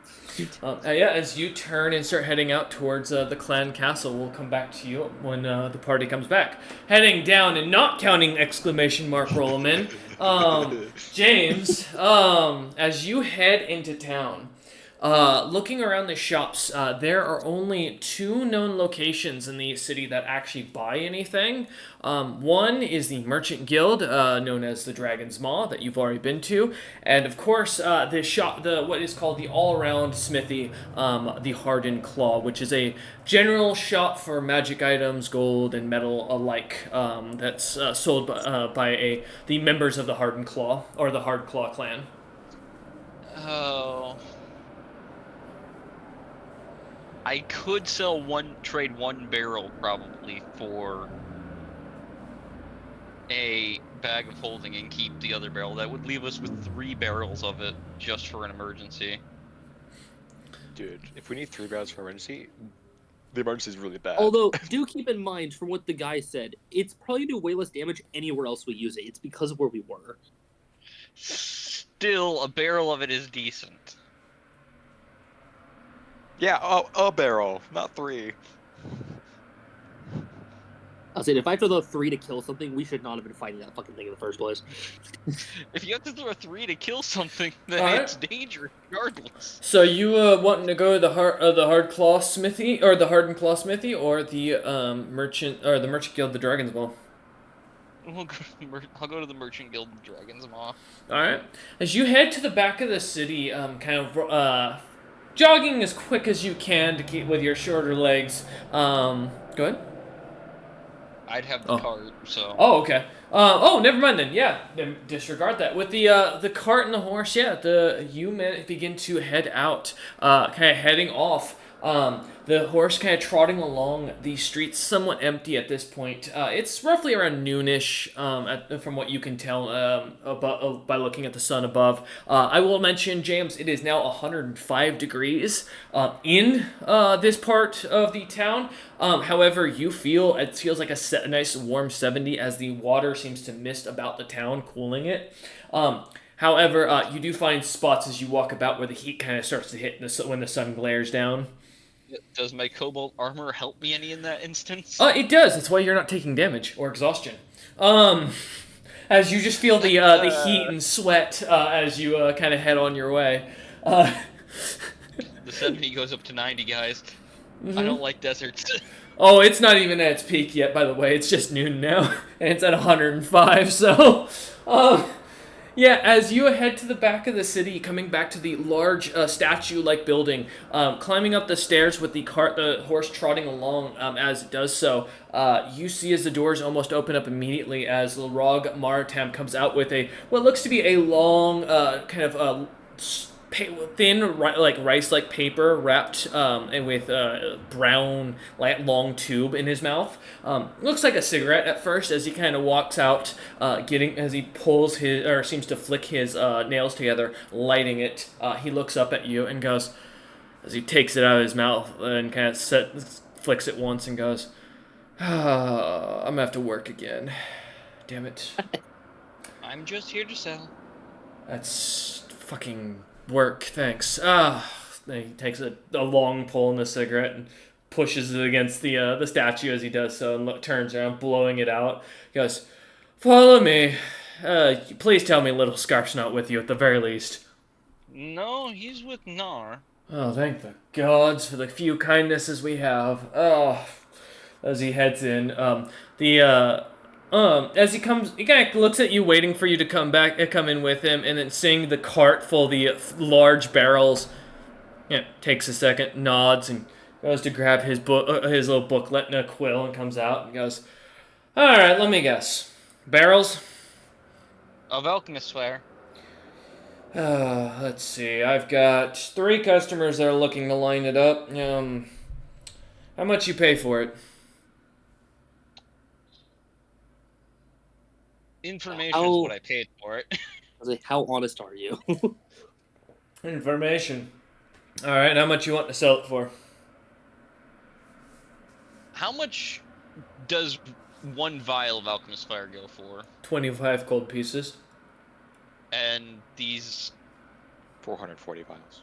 are 440 vials. Mm-hmm. Taking into account for that. Carry the Quick one. use of a calculator. Carry the 1. Don't forget the 1. It's next to Let's zeros. say 12,000. Looks at you. 10. Split the difference at 11. I'll do 10 and a half. All right. He nods. That's still isn't so. This is the best profit we've gotten. We Okay. can't pay anything for these. He pulls some coin out of his bag of holding, kind of hands it off to you as he snaps his fingers, and a couple of dragonkin come out to grab. You just selling the 1 barrel? I'm selling the two The 2. that are in the cart. So he is So going. that they're already clean and can't be dropped as easy. So he'll give you 21,000 gold pieces for it then, and takes each of the barrels with him. I'm guessing this would fall under magic items and scrolls. This is goods and services technically. If you want to put it under because something. Technically, it's General. non-magical. Yeah, it's a general. Yeah, it's Yeah. not Yeah. at all. As he kind of looks at you and nods and goes, "All right. There's nothing else unless you have slaves, information." Not right now. Have a wonderful day, though. Thank you. I I'll had turn to. around and start heading towards the palace. I had to work. What wonderful day would it be? As he turns and walks in, grumbling to himself. Yo, he does Putting not the have the money right away. job to not work. I thought you said this guy was nice. He is. He's nice to you guys, to customers. He's just not nice to. I was a customer. Yeah, he's nice to No, customers. I was selling him something, so I wasn't exactly a customer. He's nice to customers. Yeah, that's what I said. You He's bought just not- money with barrels. Yeah. Technically, by definition, at this point, the other guy was the customer. Fucking Yeah, James well. was the- I was a Also, supplier. compared to the people who usually are usually giving James deals and issues, this guy's been the most civil. It's very true. Very Yeah, true. so he he's was- been fine. He's been very nice comparatively. He- He's just and I'm- annoyed. Minimal haggling, just take 10,500 when the mark price is just 11,000. Yep. Like, It wasn't that bad. But yeah, as James turns and starts heading towards the clan castle, we'll kind of jump over to Rolaman. Rolaman, as you find yourself walking up towards this, basically what looks to be a very simple, at first, white square building that has a thinner square on top, like a cake building of boxes, or like a stacked cake, or a group of stacked boxes on top of each Wedding other. cake. Yeah, each of the walls seem to be made of a what looks to be a thick white like plaster material, and as you kind of walk up to the building, it seems to almost look like one of the Japanese like monastery towers or castle like buildings, if you will. The doors themselves look to be made of thin wood, and the little bits of what looks to be where windows would or glass would normally be put seems to be a very thin like rice paper that you're pretty sure you could poke a finger through with very little force as you look at the doors. Yeah. As you open the doors, you do see most of the walls inside the building. Well, the outside ones are thick with this white-like material that seems pretty dense. Other than the, like I said, it's like a plaster material. The inside looks to be made of these thin wooden frames with white, like paper, rice paper, kind of put in between. allowing you to see shadows and hear every conversation within this building as you open the door. Though, as you Strange do, place. there looks to be a little area of to let your take off your shoes that seems to be kind of set at level floor, and then a light, what looks to be green painted or green wood. Kind of flooring set out, as well as a reception of sorts with a desk and a young-looking tabaxi sitting there watching you. Roland seems a bit lost. This is way out of his depth in terms of a place he's never been before. Yeah, the tiger, furred, tabaxi kind of looks over at you and smiles as she goes, "New? Yes. All right, shoes off. No boots, no combat boots, no nothing. We don't like. I have to have my combat boots. Yeah, you'll get them back when you leave. As far as it goes, armor is also recommended to be taken off. Commoner's clothes while you're in here. Welcome to Nas Ink and Sink. Na Triggerar is further in, as you would pronounce it in common. It's a little bit different for our local language, but I don't want to stunt your tongue here. If you'd like, we have books of designs for the tattoos and the spells that come with them. You're welcome to look over.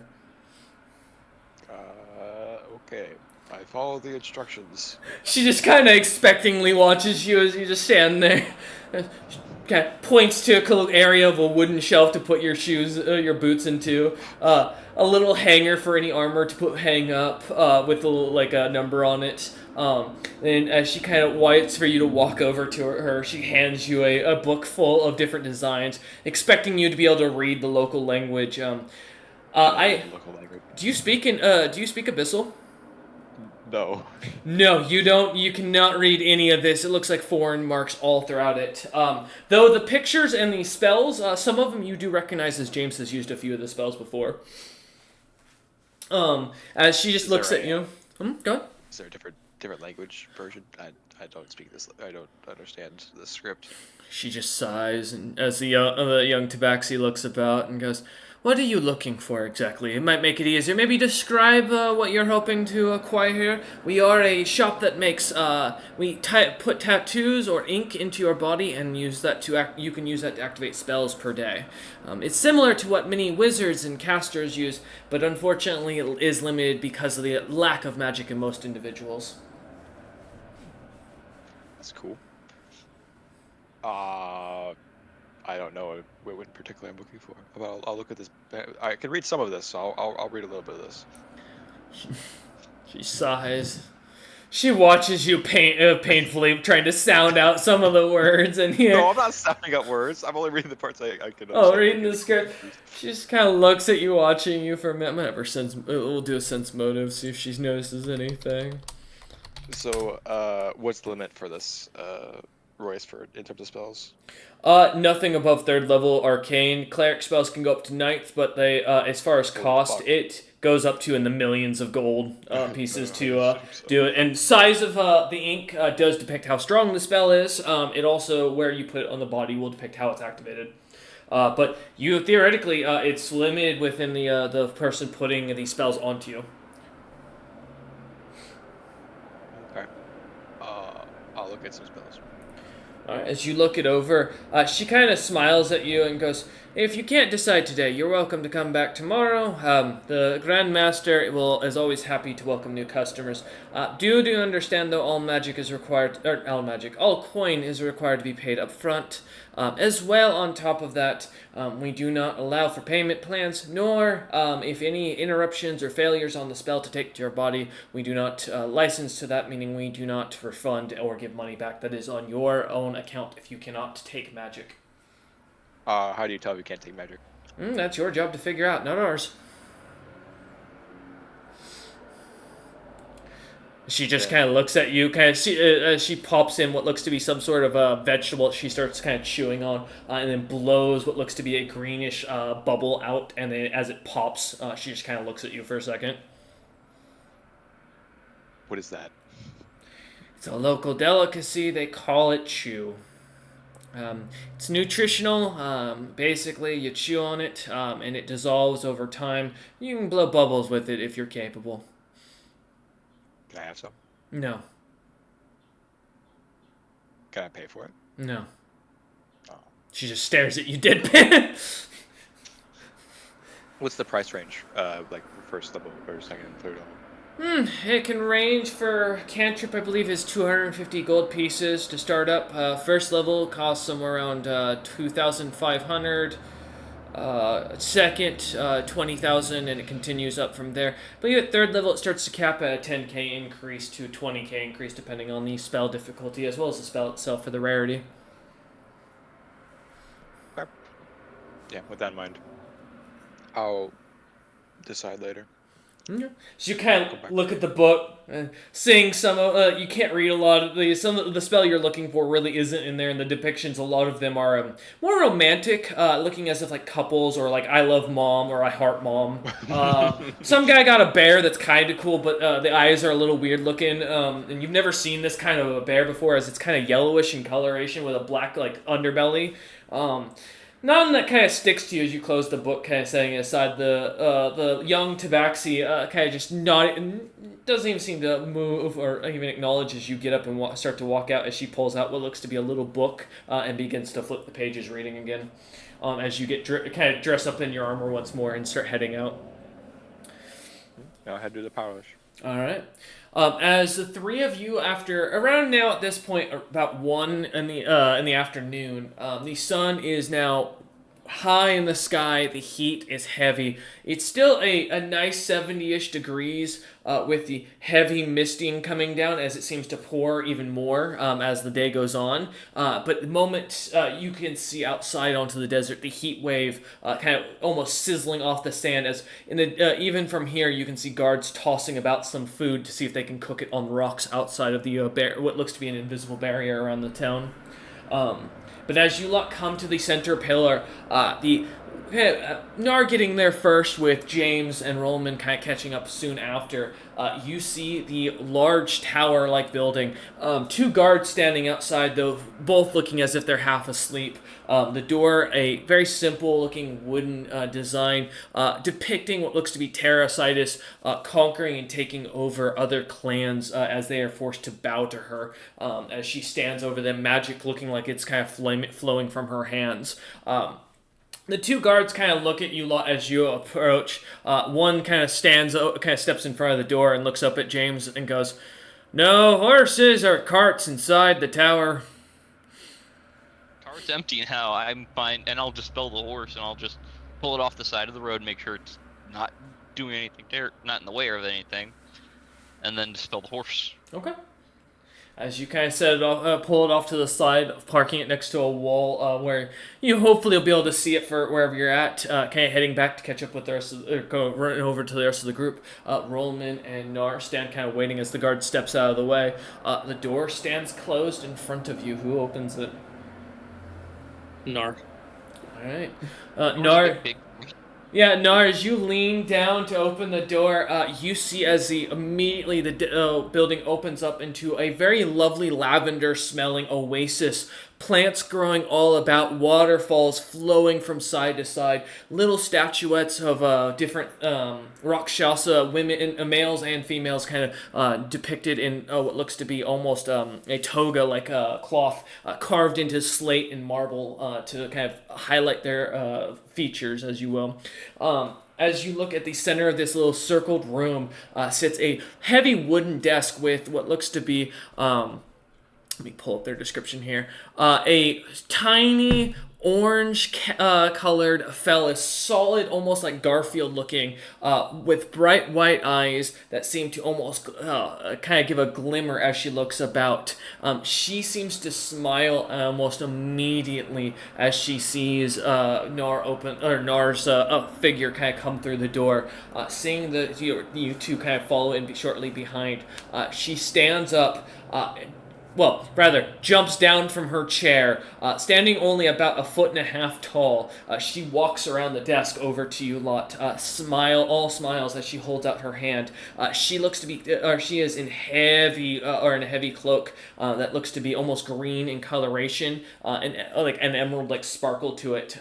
You can sense a minor or a faint magic aura coming from it. as she kind of walks over to y'all, and she looks up at Nar and goes, "Oh, Nar, it's good to see you. How are you all doing?" I'm doing well. I was told to come here for two different reasons. One by the guards, and one by the leader of the artificer school. She nods and goes, "Okay. Uh, Is there something wrong? Is there people dying out there?" She kind of looks past you nervously. no, and one is very good news, and one is more questionable, I guess. What was it? It was Mr. Hands, right? So fucking, Yeah. Yeah. Of course, you named it after that guy. Yeah. The guards told us to report that Mr. Hands is dead. That'll be great. That'll be great news. My mother was gonna place a bounty on him. I guess. Now, What? the concern is who killed it, because the person sent apparently was nowhere near when it died. That was And it supposed was chasing us. Wait, you didn't kill it? to. We attacked it, and then it screamed in pain and died because someone attacked its core, which was nowhere near us. She kind of crosses her arms across her chest up it and like puts her one hand up to her face and like kind of puts the single pointer finger up to her lip as she kind of like just taps her lip and if she's thinking and goes kind of like swaying side to side. She goes, well, if it wasn't him, then there's only two other people in town that could have done it. Blackbone Og is still in town dealing with my mother, last I saw. I think she's still in an intense meeting with him. And then there's, what's his name? Some short fella, real mean, like, mother told me not to bother with him. I can't remember what his name was. Starts with an R. And she just kind of, like, thinks for a second. We've heard of him. Yeah, Raza, that's it. Yes, that was it. Yeah, Stone's boy. I wouldn't say that to his face. That's what started the fight between him and my mother. Wasn't planning on meeting with him. I wouldn't recommend it. Nasty little bastard. Takes after his father in that aspect. Should we also let her know what happened to the rest area with us dealing with the... I was easing into it. She looks between the two of you. Confusion. On a quest to deal with the amoebic crawlers and the mimic leading them, we were asked and offered to test a large barrel of alchemist fire on the quest. And what we didn't know was the lyrium in the river enhanced it and blew up the rest area to, far more than expected. Did Mel ask you to do this? Yes. Don't worry about it. Mel also gave me another one to use on a different creature. Oh, for the love of all that is, please don't be anywhere near the town or any other city. I don't need another one leveling an entire mountain. I wasn't planning on it. She just sighs. The other, I'll have to ask the lady later if she's in a meeting. I was told that's Lady Terrasitis about, and I'll pull out one of the black coins. Do I recognize this black coin? You need to give me a wisdom save. Oh no. Or wisdom check rather. She goes wide-eyed. What's that? Rollman, as you look at this, 16. 16. James, you almost immediately pass out. Did you put that thing away? No, I mean, like, James, you don't even, as you see it, it's black, you lights go out. Can I catch you? You said almost passed out, that's why I said... Immediately done. So, as Rollman, as you can catch him, give me a reflex save. Okay. I got you, buddy. I'm in pretty heavy plate armor. Buddy, I am strong. Rollman strong, it's fine. 14. You manage to kind of catch catch his arms under, but as you feel the weight, you can definitely tell James has either put on some weight or this armor's gotten heavier. Yeah. It's not like I'm carrying your entire body. I'm just holding you up. James, you find yourself, as you feel Rollman kind of getching you, you find yourself coming back immediately, coming to, as you see the coin in front of you. No idea why you just felt yourself go unconscious. Maybe don't look at that thing. That was... I'll continue concerning. Nar will continue his explanation of them. My my god has demanded, but in a very kind way, that I get rid of these off my person as quickly as possible. But I'm unsure what to do with them. Throw them in a hole? Yes, I was hoping to release them back where they should be rather than in coin form, but Oh, if that's the case, well, are you okay with making an enemy? depends on the enemy, I guess. Yeah, depends. You want to know the story behind these things, or would you rather take the chance? Oh, I know. Oh no, I'm aware. She nods and goes, well, and you can technically do it. You just have to crack the coins. If you bend them with purpose, they will break, freeing the individuals within. But by doing so, every one that is broken, it's like pinging, giving an alert, or when you look about and suddenly see a glimpse of someone in the shadows for a second and they disappear. Imagine you're doing that to the owner. I probably should not. My god has told me to not get involved in any way, shape, or form, or to fight this person. Yes. She looks at him again, she looks at the coins and looks up at you and goes, best I can guess is those are the Dark God. I have a lot of them. How many? 2,000. Are they in a bag of holding, or are they on your person? Bag of holding. Oh, God, thank you. Oh. You see a sigh of relief for a second, and she goes, I'm not keeping weird He has black 2,000 of coins. these things that just made me pass out. I'm sorry. Do you want to know what they are? As I look at James. He passed out even looking at it. Maybe you shouldn't know what they are, but I'm curious. I think I should so I can avoid them. Oh, they're souls. Wait, like What? whole souls? In Yes. the coin? Soul forging into Yes, coins. evil god shoving these into souls. Yes. Shoving souls into coins. Yes. Waste of a good material. I found. I stare at James hard for that one. I stare. Hey, only the willing souls or those that have been condemned should be They put are into not willing. They are yeah, not no, willing. that's Star. Yeah, I was gonna say, she looks over at you almost immediately at the willing comment and goes, those who make those kinds of deals are not typically in their right mind or in a good position. You don't make a deal with creatures like that unless there's a problem. fair. Is there? This might be a long shot. Where's the nearest congregation of El Ugbo followers? They're already this god's enemy. The last one I've heard of that after their churches got raided and most of her followers got pushed to the four winds out here, it was in Rim Purser's last hold. I heard there's one being built, a church of some sort being built in the area. Only one I know of that's well known is some individual named.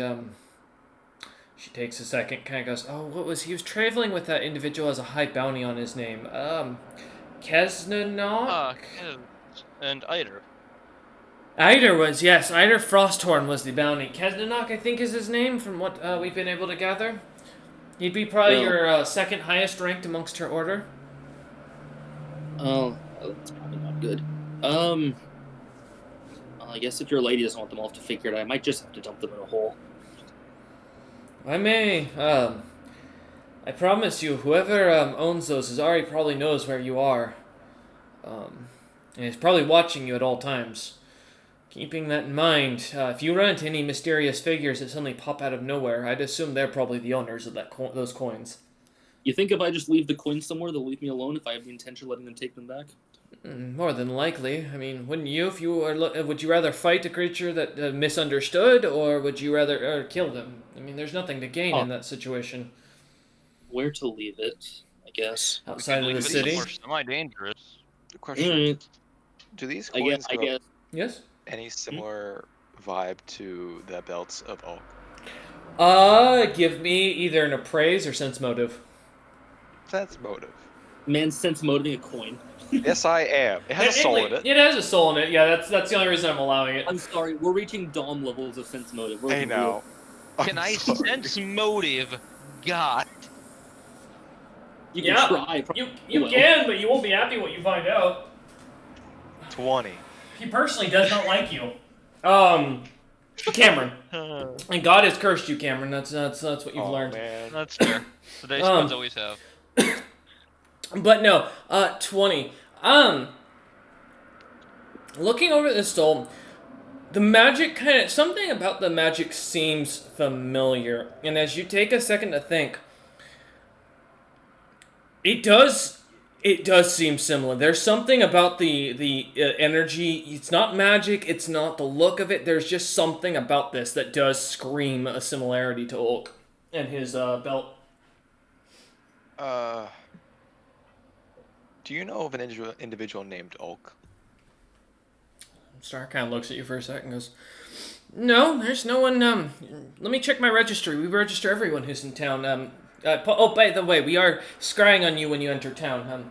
Only the entry, because we have to know who enters town, of course. I'll say you must have seen him. He just walked into town towards the tavern.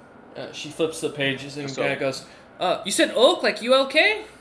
No, there's nothing. No one named that. What they look like? What? It looks like a goblin, but humanoid. I'll hold my hand down to about the height he was.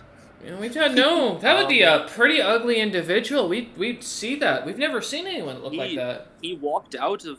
We met him at the Merchant Guild. He walked out and talked to us. He had maps of the. Why turn over the maps to her? He sold us these. These Said they were from his own research. These are kingdom secrets. These are made this morning, this morning. He claims he claimed he plunges the Underdark himself constantly, so we thought he made them. No one's.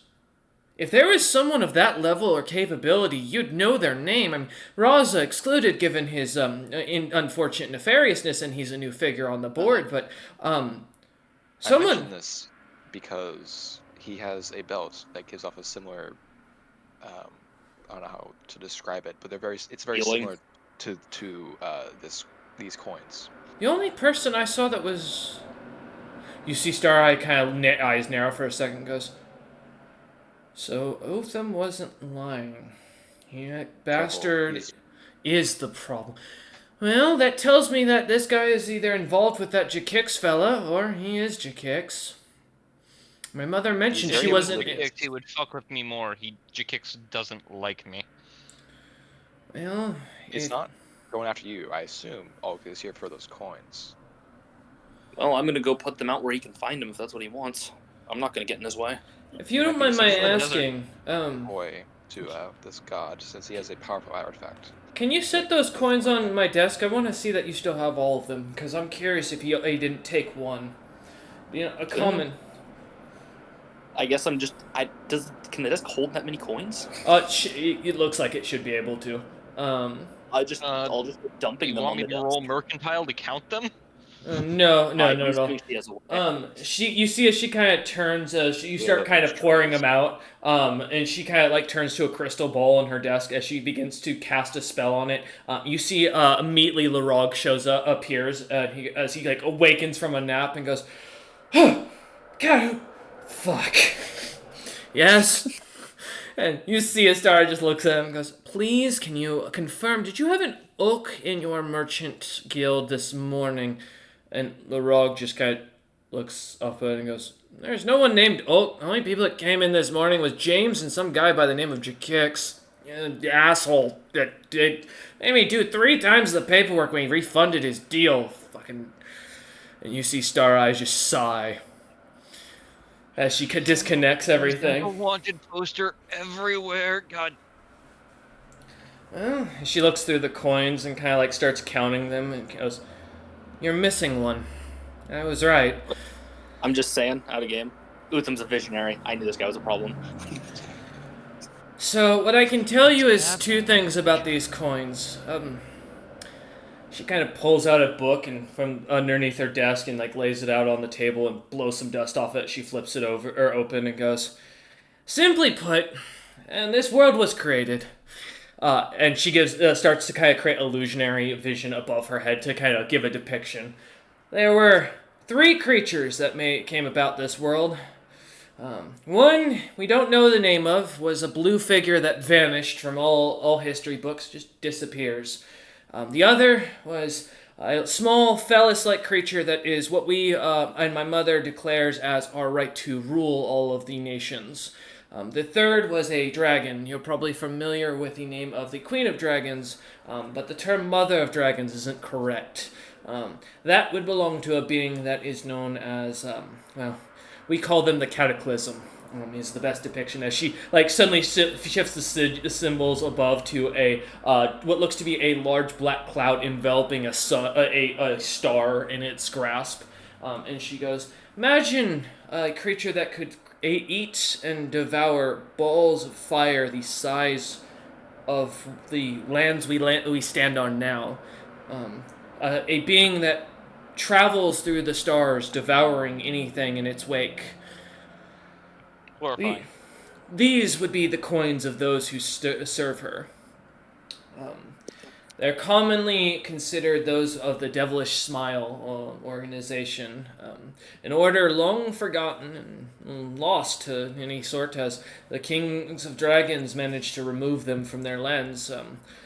Croquette banished them, and the last one I had heard had been killed long ago, or banished to that Moors plane, which my mother depicts it as is not a place you ever want to go. Nor does our ship's doctor. He crawled his way out of there. You see her eyes go fucking wide at that. She pops up. You don't fucking mention that. What? Cameron, come on, dude. He is a follower serves of a similar powered god to the one you call Cataclysm. Yes, but the opposite of alignment. He only serves for good. She kind of Yes, looks. I do not say their names in vain, but I believe most would know them as the Light.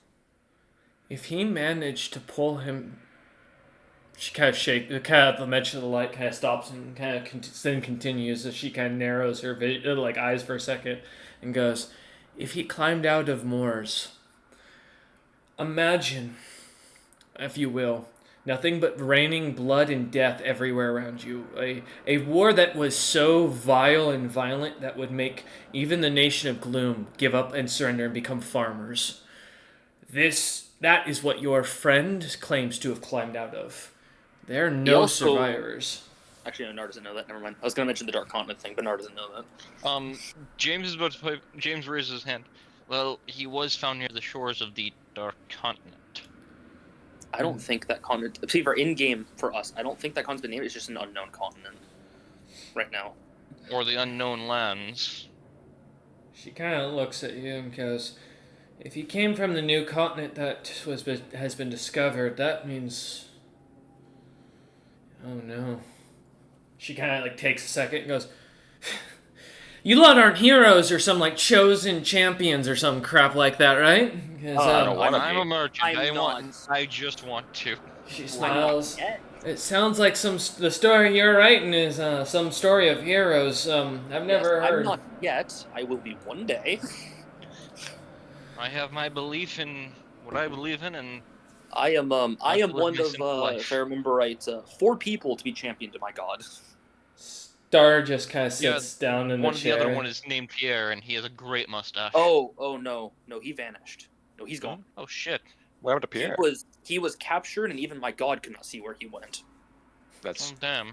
I'm gonna miss the guy. He was very fun. I thought you hated him. Are the new people on offer. You hear as she just starts laughing as she looks at you, James, and just doesn't stop as she just continues for a few moments.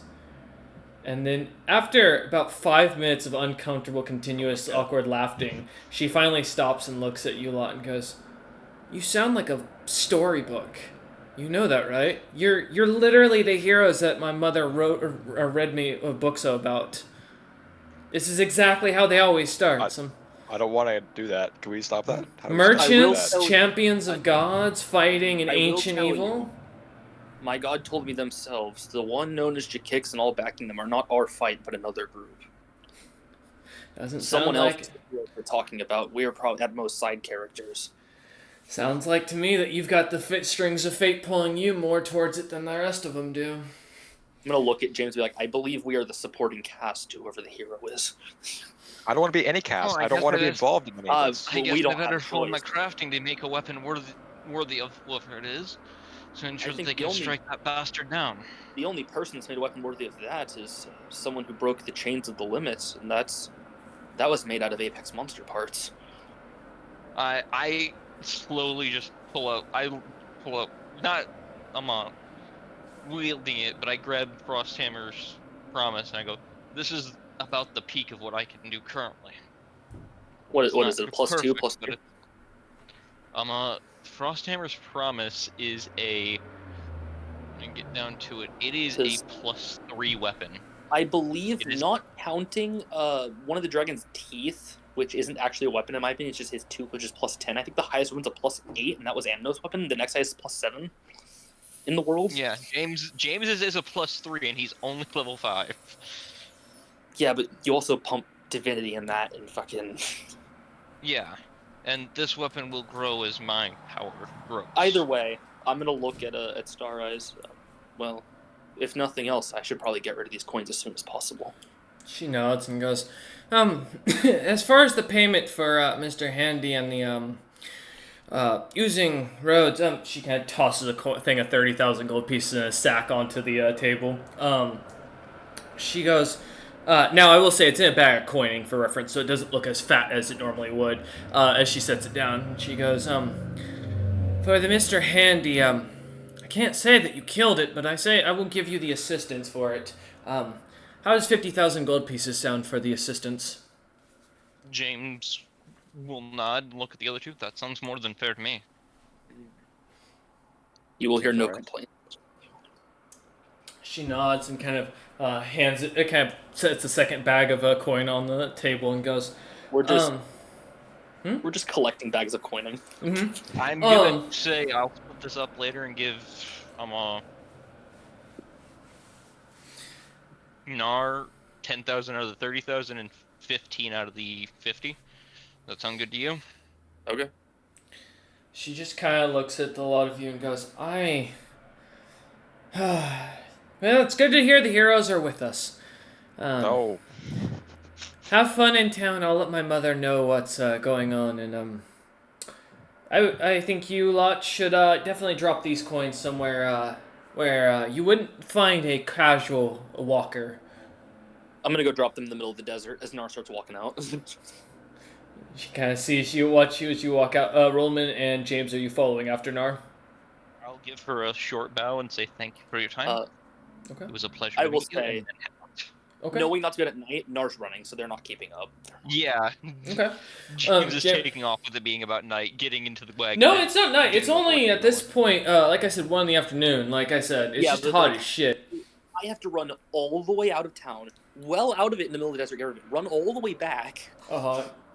It's a long journey. And I'm gonna run because with my region, I'm not gonna feel the exhaustion of my muscles at least. And get to the airship. I will ask, do you have fire resistance as, Nur? I don't have fire resistance, but I did buy the proper clothing to give the plus and fortitude saves against hot weather. Perfect. Because that was part of Because it's not just hot weather you are going to be dealing with on this case, because this does actually do fire damage if you fail. Alright, as you rush out, go ahead and give me, we'll call it a fortitude save, Okay, I have a plus 15 to this. and we'll add a +4 for the heat effect. That's Oh, is that that's with the? with- Okay, never mind. yeah, that's with the. I didn't know if that calculated, my bad. No, I have Guys, a base only- 11, so a 15 is with the Okay. is with it. We 34. almost broke our first 1 million. As Oh, really? James and Rollman head towards the cart, getting everything kind of set up, James resummoning. Are you, to clarify, James Rollman, are you heading back towards your ship? Are you heading towards an inn? What's the plan? We're heading to the ship. Okay. Alright, as Nar takes off at a dead sprint into the hot desert, Nar, you are running at top speed, watching as the heavy sand dunes kind of start to envelop all around you. You manage to get a good few miles outside of the city after about 2 to 3 hours of running. Let's say 3 hours to call it to make it easy here. As you end up almost about 40 miles outside of the city, nothing but heavy desert all around you. The sun now peaking high over you. The heat is heavy. You feel yourself sweating, but you don't take any damage as you manage to succeed the save. seeing that there's nothing around and feeling no vibrations in the sand, nothing but the hot, heat or the heat of the sun beating down on you. You drop the coins and turn and start running back, I assume. I will say something as I dropped all the coins. Okay. There. I've returned your belongings. I hope we can both leave it there. Because I'm just going to assume fuckers are listening to me at this point, and then I'm just going to leave. Focus with us. As you leave without even needing a search check, because he can't actually move silently enough to where you won't spot him, you hear the little footsteps and see the little marks in the sand divoting as he walks over towards the coins as you run off. Probably would have been really bad if I killed him. That would have been incredible if you just killed him. I mean, it's it would have been possible. fucking amazing. Because his fortitude save's so bad, he probably would have just died. Yeah, I don't think he could have succeeded. Because what did he have? He had over a negative 20. He had a negative 32. He didn't succeed. Yeah, as you lot head back as you head towards the ship, James and Rollman, you're left with roughly about 2.5 hours of downtime before Nar will make it. Are you just going to hang out on the ship until he gets back? I believe so. James? Think of anything else we're doing? Yeah. Okay.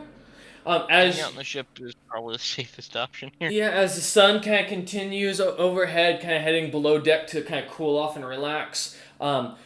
As you two kind of make it to the airship, you do see as Odger comes over from the other airship that is parked next door, and kind of comes to sit with you on the second deck below the top deck. As he sits down, much of your crew seems to be kind of sleeping with the heat being so hot at this point, being so rough. Much of the group seems to be sleeping during the day and kind of keeping awake at night. But as Odger kind of sits down, he looks at you and goes, "James, I've got good news and I've got bad news. What would you like to hear?" Let's have the bad news first. Bad news is we couldn't agree on a ship name. I have one for you. Mm-hmm. If you'd like to hear it, that you might enjoy. He nods and goes, "Sure." The Iron Warden. He nods and goes, "You want us to be a bulwark ship to protect your travels, or do you want us to go off and do business as mercenaries?" I'll leave that to you, but the name fits either way. He shrugs and goes, "I can make more money as a mercenary, and it'd be better if I can start heading out to gather resources. I will mention I got connected with by someone, an individual named Uldrin. Reach out to me. I didn't even know there was a crystal on Meadowbrand's ship until I found one. Weird shape of the head of a cat woman. I don't know why it seems to..." That's world news. Huh. I'll pull out the one that I'm guessing Nar would have left it with me to go put on the ship. Submitly. Nar? Yeah. I was never asked for it. Oh, okay. Oh, there you go. Well, Nar is the one that we're going to be installing in the captain's quarters on this ship. He nods and goes, "Interesting. Well, anyways, I was, He kind of takes a second, kind of thinks, and goes, "You know what, never mind. I don't think it's of importance. I think, the mercenary work wouldn't be a bad idea to gather, good resources for you. If you plan to stake your claim for the throne, we'll need troops. And, no offense, but the rest of us are kind of dying in this heat." I did want to hand you something. Something I found in the captain's quarters when I was digging about the books, looking for something to read or any sign of what Meadowbrand was up to. I found a note from an individual with a bunch of names on it. If you don't mind, and he kind of looks at you for a second and goes, "This is what it says." As he hands you a list, you're reading it down from top to bottom. You see the names Jakix, Rain, Gressa, Blackbone, Og. Don't worry, I am putting this in here. Boloff, Goose, Grandpa, Unk, and my favorite name of all of them, because no one caught this, except for the players who were listening, Stop, in long pronunciation. As he hands you this list of names, he goes, "It was in a book. There was no markings to the book, but it's just a group of names. I figured might be useful to you, but If not, Well, I recognize quite a few of these names. Grandpa was the chef on this ship. He's still gone, I believe. probably missing if his name's on this list. Jakix, well, was in this city recently.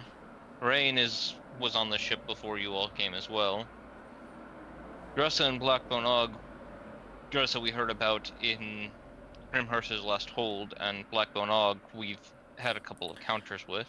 I'm just gonna correct Bolaf as something. well. James, Yes? Gressa, you've never heard the name of. Oh, okay. I thought we had back in Nope. Grimhurst's Last Hold because her name got out. No, that wasn't her name. That person had a different name altogether. Okay, wrong Yeah. name. Yeah, no worries, you're good. Bolaf, though, we did meet in Grimhurst's Last Hold. He was a guildmaster there, serving oat. Goose, never heard of. Don't believe I've ever heard of Ulk or Stop. Well, Ulk was the name of the guy that Ulk was. is recent, and Goose is the. Oh, Ulk. Ulk. Isn't Goose? We haven't met Goose. We've not met Goose. I don't believe we've met Goose. You wouldn't have met him personally. I think you've seen him in passing. I don't think you guys ever actually met him personally. Yeah. We haven't met him, but we've heard of him because remember, he was the next top adventuring merchant group owner. That's true. His name did come up when Goose is behind us in adventuring merchants, and Ulk we just met here in town. Strong fucking Udger goes. And that might be, maybe it's a list of Jakix's followers, or maybe Metalbrand was hunting Jakix. It'd be weird to hunt If he an was, individual. he's messing with a fish. He's messing with a fish that's too big for him. El Gressa, I know the name. I recognize the name. It's a common Elvish name. As he looks over at Rollman and goes, I don't know if your clan would probably use it, given your depiction, but the dark-skinned ones use it quite often. Does Gressa name ring a bell? Roll me. Let's call it. Do you have a knowledge history? It is a in-class skill, but I have no ranks in it. Then yeah, we'll just use that for whatever your modifier is, which I think is just in it.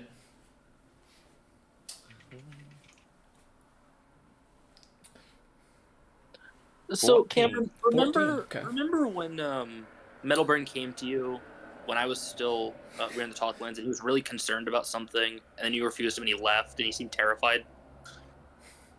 Yeah. I think I know what happened, at least in general, from this list. As you think about it, there was. Oh, you got a 14. With that, you recognize an old tale that you remember the name familiar of. Gresso is a common name only because it's a name for very proud and strong magic casting elven women. Specifically, more often of the darker skinned clan or tribes. But it was noted as those who were the most powerful with their magic and most capable would take on the name as honoring an ancient supposed witch that managed to push the dragons north of the hunting grounds to keep them out of the hunting grounds. By dragons, I do mean Greg's Maratom's horde when they landed. I mean, Gressa rings a bell. It's an honorary name that powerful drow women spellcasters take based off of an old witch that was very powerful. I doubt it's referring to some random Gressa, so it might be referring to that old thing, but do I know if they're dead? Oh, that it's an ancient story even by when you were young. It could be referring to the elf that we saw with him, though. Potentially, that's a good point. That might be it.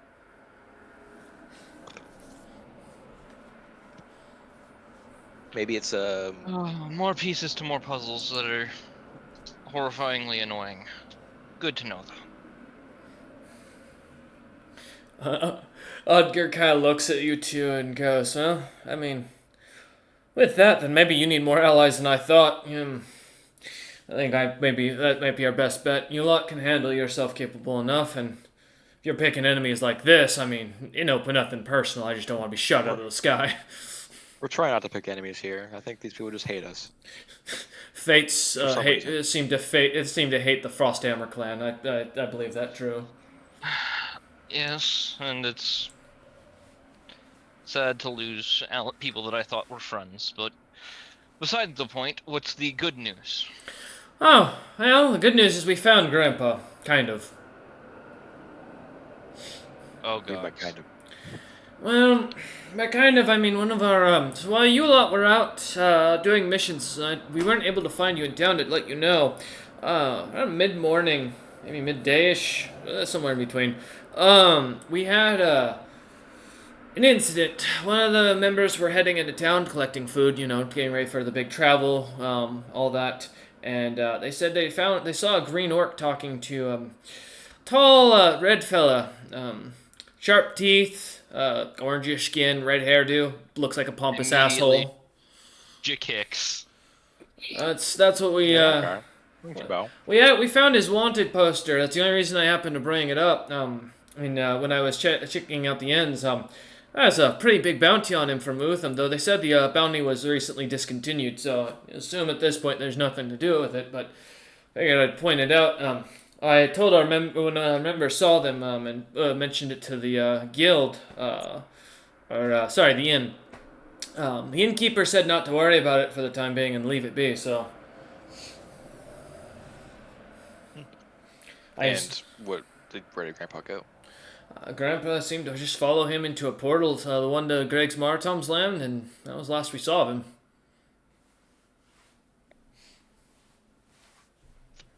Well, looks like we'll have to get a new cook. Generally, but and I'm sad to see him go, but half expected it. Very concerning. Yep. Now, Although there is a magic item for your travels that I will fund okay, for you to get sure. a couple of. What'd you find? I forget the name of it. It's the one that creates the rations infinitely. The field provision box. Yes, the field provision box. They're going to need like 5 for the Yeah, how many does that provide per day, right?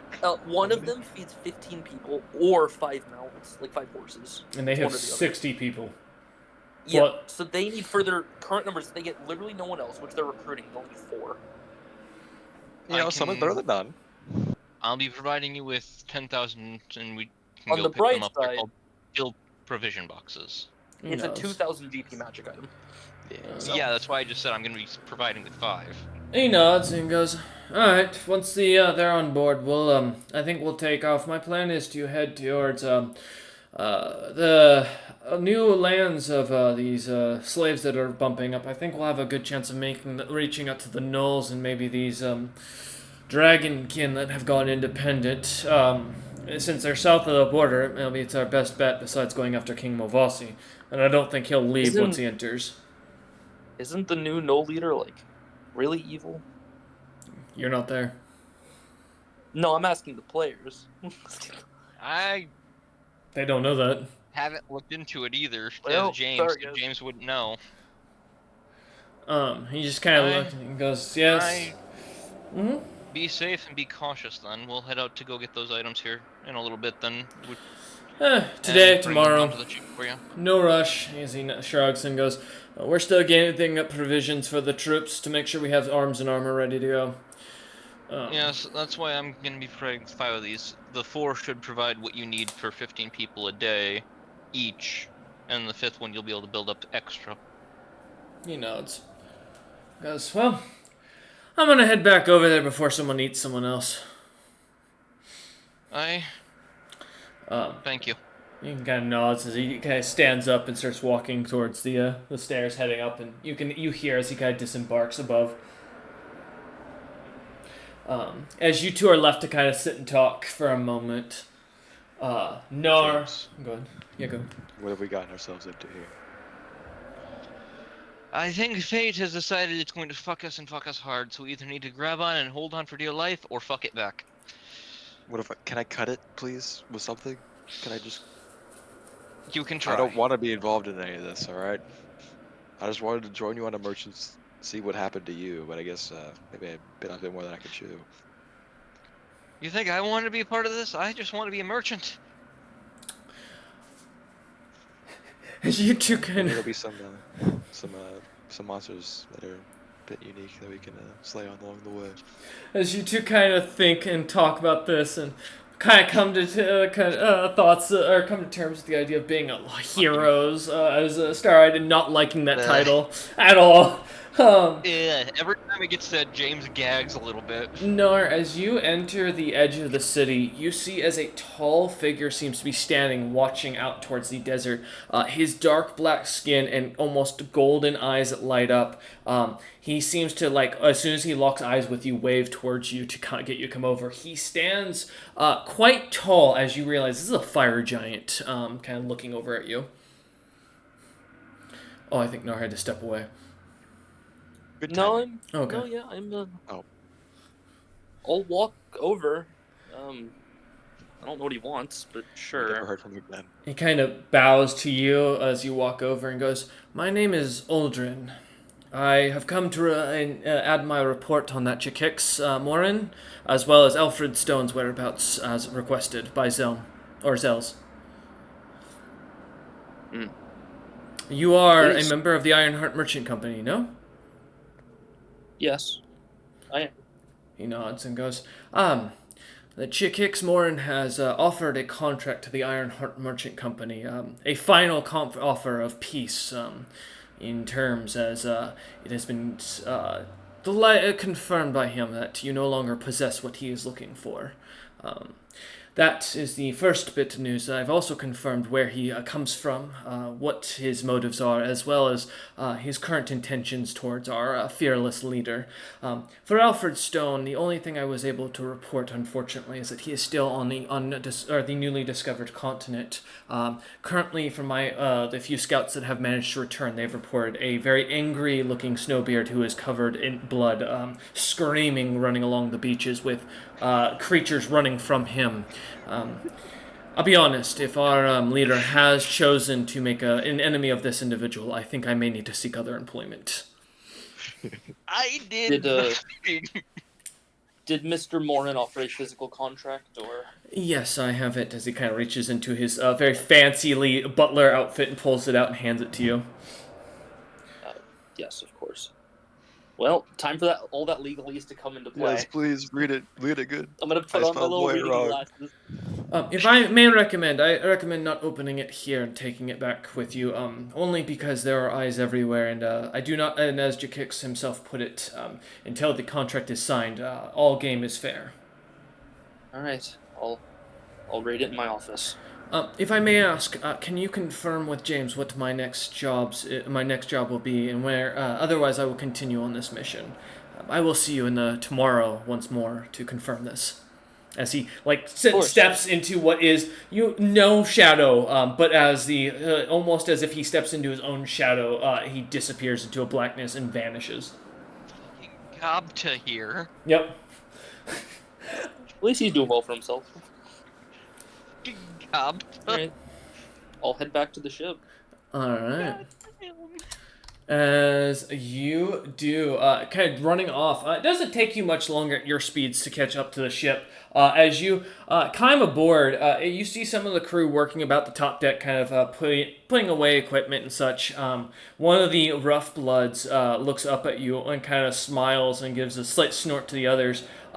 The largest of the group kind of looks up and as Krark looks over and goes, downstairs.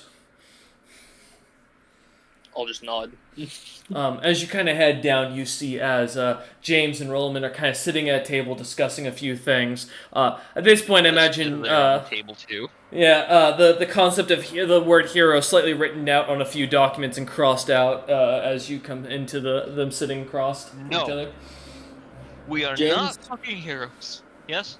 Rollman, I need you to come with me, please. This is a legal matter. Well, okay. we have some things to bring up to you, and there's something I said I'd explain to you later. As This takes extreme precedence. Okay. I think I believe him. All right. And I'll make sure we're in our office before I say anything else. Yeah, as you head into your office, the others that were in there kind of start to clear out, giving you the space as you are left alone.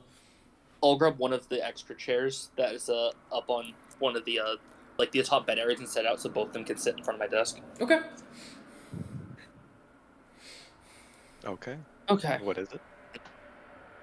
We've been offered, well, a nice young man named Aldrin met me when I was on my way here. Ah, the spy Uh, that was hired.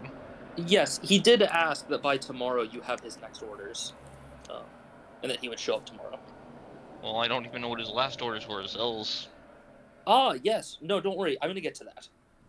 He was looking into where Mr. Stone was, for And one thing. He is Already still knew on where the he unknown was. continent, running up and down the that's beaches okay. with covered in blood, chasing monsters.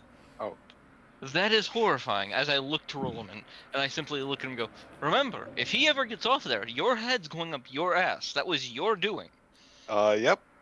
Better that is it's a problem we deal with. Future one's gonna have to deal with. Now, secondary, I haven't read it yet, but I figured I should get you in the loop before I do. Aldrin brought us a contract that would get Mr. Morin to leave us alone. It says it's his final Possibly offer, and says that we goes no by. longer have what he wants. I first make sure the it's not cursed to do something when you open. Well, if I get cursed, I get cursed. You'll figure it out afterwards. I Look, I if offer we're my if hammer hold up to on, dispel the hold magic. on. Before you do anything, let's think about this logically. Jakix wants us to sign this contract. If he makes a curse on it, it just makes us not want to sign it. Also, I I don't think really he's gonna don't. curse. It's a magical contract. I don't want to hit it with a dispel or remove curse, and then it breaks the Yes. contract. All right, Ignore fair. if you're comfortable with opening it, go ahead. I'm sure you'll find a way to uncurse me if it happens. I'll open the contract. As you open it, there's no magic that seems to immediately fuse into Nar or cause any issues. All that happens, Nar, as you open it, is it does seem to be blank at first, except for a single rune that begins to glow, and a almost light illusionary figure of a Jikix appears.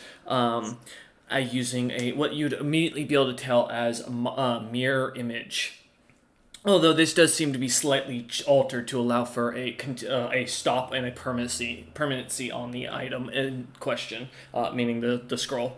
But as it opens up, Jakik suddenly kind of appears in his normal form, a big smile with his staff kind of glowing slightly as he goes, to the Ironheart Merchant Company.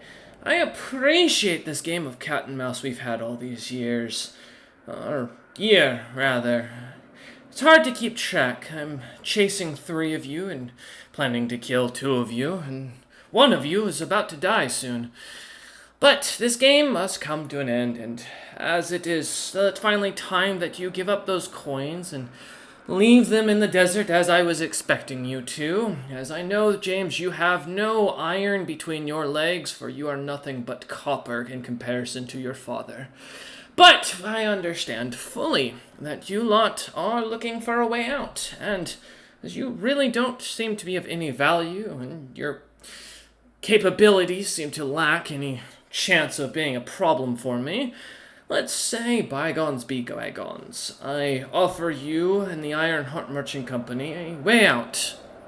I will stop trying to plan to take all your friends and kill all those who are trying to protect you, like that poor purple dragon that was a dear close relative of King Movasi. By the way, he does plan to get you for that. I can't wait to see how that turns out. But since you have much worse to deal with now, if you will sign this, all you need to do is put your name in your own blood at the bottom of the contract. I will give my word, a fiend's word, as he kind of bites his finger or his thumb, a little blood coming out of it, and it's starting to bleed and smoke up into the contract that he is now speaking. I will never again bother any member of the Ironheart Merchant Company as it is founded today and as it will last in 1,000 years. The Ironheart Merchant Company will be never again bothered by any individual associated with me. It will never be bothered by anyone that I have any influence over or anyone that I can appear as. I can have in no way any involvement with your group or guild. And James, to you yourself. James, I promise that as long as you are the one signing this, and you do sign your true name, that I will no longer bother you personally. I will leave you and your rights alone, as I've heard about your little scuffle in situation. Therefore, with this, please sign and accept it. And if you do not, do note that you can return this to your little spy, at which point the war will be on and I will no longer allow my punches to be held. You have 24 hours as the imagery disappears. The little spell script, rune starts to burn up. So Was anything- what I get from that is if James signs it, there's no other side. It's just if he signs it, this guy will go away. Mm-hmm. He didn't ask for anything. Yep. He didn't say that I couldn't mess with him either. It was just one-sided. not. He will not mess with me. I don't want to mess with him. It's just gonna bring issues. I think the idea is the fact that you might want to take into account the fear that you also gave off when you let him walk out, even though you guys had him clearly outgunned and outnumbered at that point. I'm pretty sure he thinks that we can't harm him, so it doesn't matter what we do. I'm not going to say yes or no, I just want to kind of give that as an account for something you want to look at from that Look, perspective. if he's underestimating us, that's fine. Mhm. That However- means that even in a even fight, he still can't attack me or anyone in the Ironheart Merchant Company. Yes, keep that language in mind. If any of us disband from the Ironheart Merchant Company, we're up for game. We Besides, can never Jake. change our name. We can never change our name. He did mention guild, which is thankful. 'Cause I'll that tell you also what. extends to everyone else. I'm going to give this as a fair thing to the party because I think as one player has pointed out before, one of the biggest disadvantages is you guys can't think like the DM without the roles for the DM to tell you. So why don't you all give me an intelligence check just to see if anything about this comes off as fishy. Can I do a lawyer Does, check? does lawyer get Yes. better? I'll let lawyer Yeah, get. lawyer- I'll get lawyer get a check at a lower DC, of course. Fucking Well, with a plus 12 to lawyer, 27. Oh man. Okay. 6. Rollman. No, Oh, nothing boy. kind of This clicks. is what I do. Yeah. All right, Rollman Fine. and James. I mean, at this point, the excitement of just having this guy leave you the fuck alone is kind of getting your mind kind of clouded. It's Although, almost it's not. honestly being pissed off at me is not good. Also slightly distracting, exactly. But as you take a second, Nar, the only thing that catches your attention is it means that there's still room for him to if he destroys the company. Which means, like I say, if he goes back and has the name removed from the Merchant Guild, which is the only right to notoriety it has in paper form, which would be removing it from Greg's Maratom's Merchant Guilds, technically your company's no longer a company and you're dissolved, which means he has every right to fuck with you then.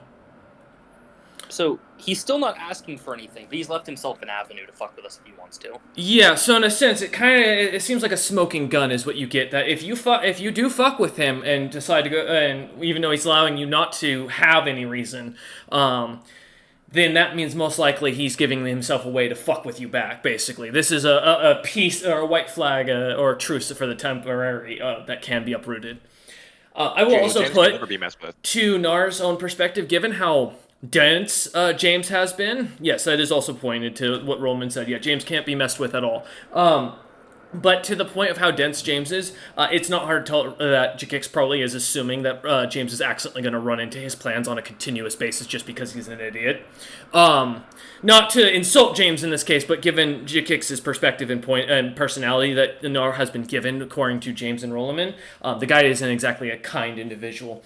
So it's not hard to tell. He's probably assuming that James is going to willingly fall into stuff he's not going to attack James for that. James. He's left himself a loophole.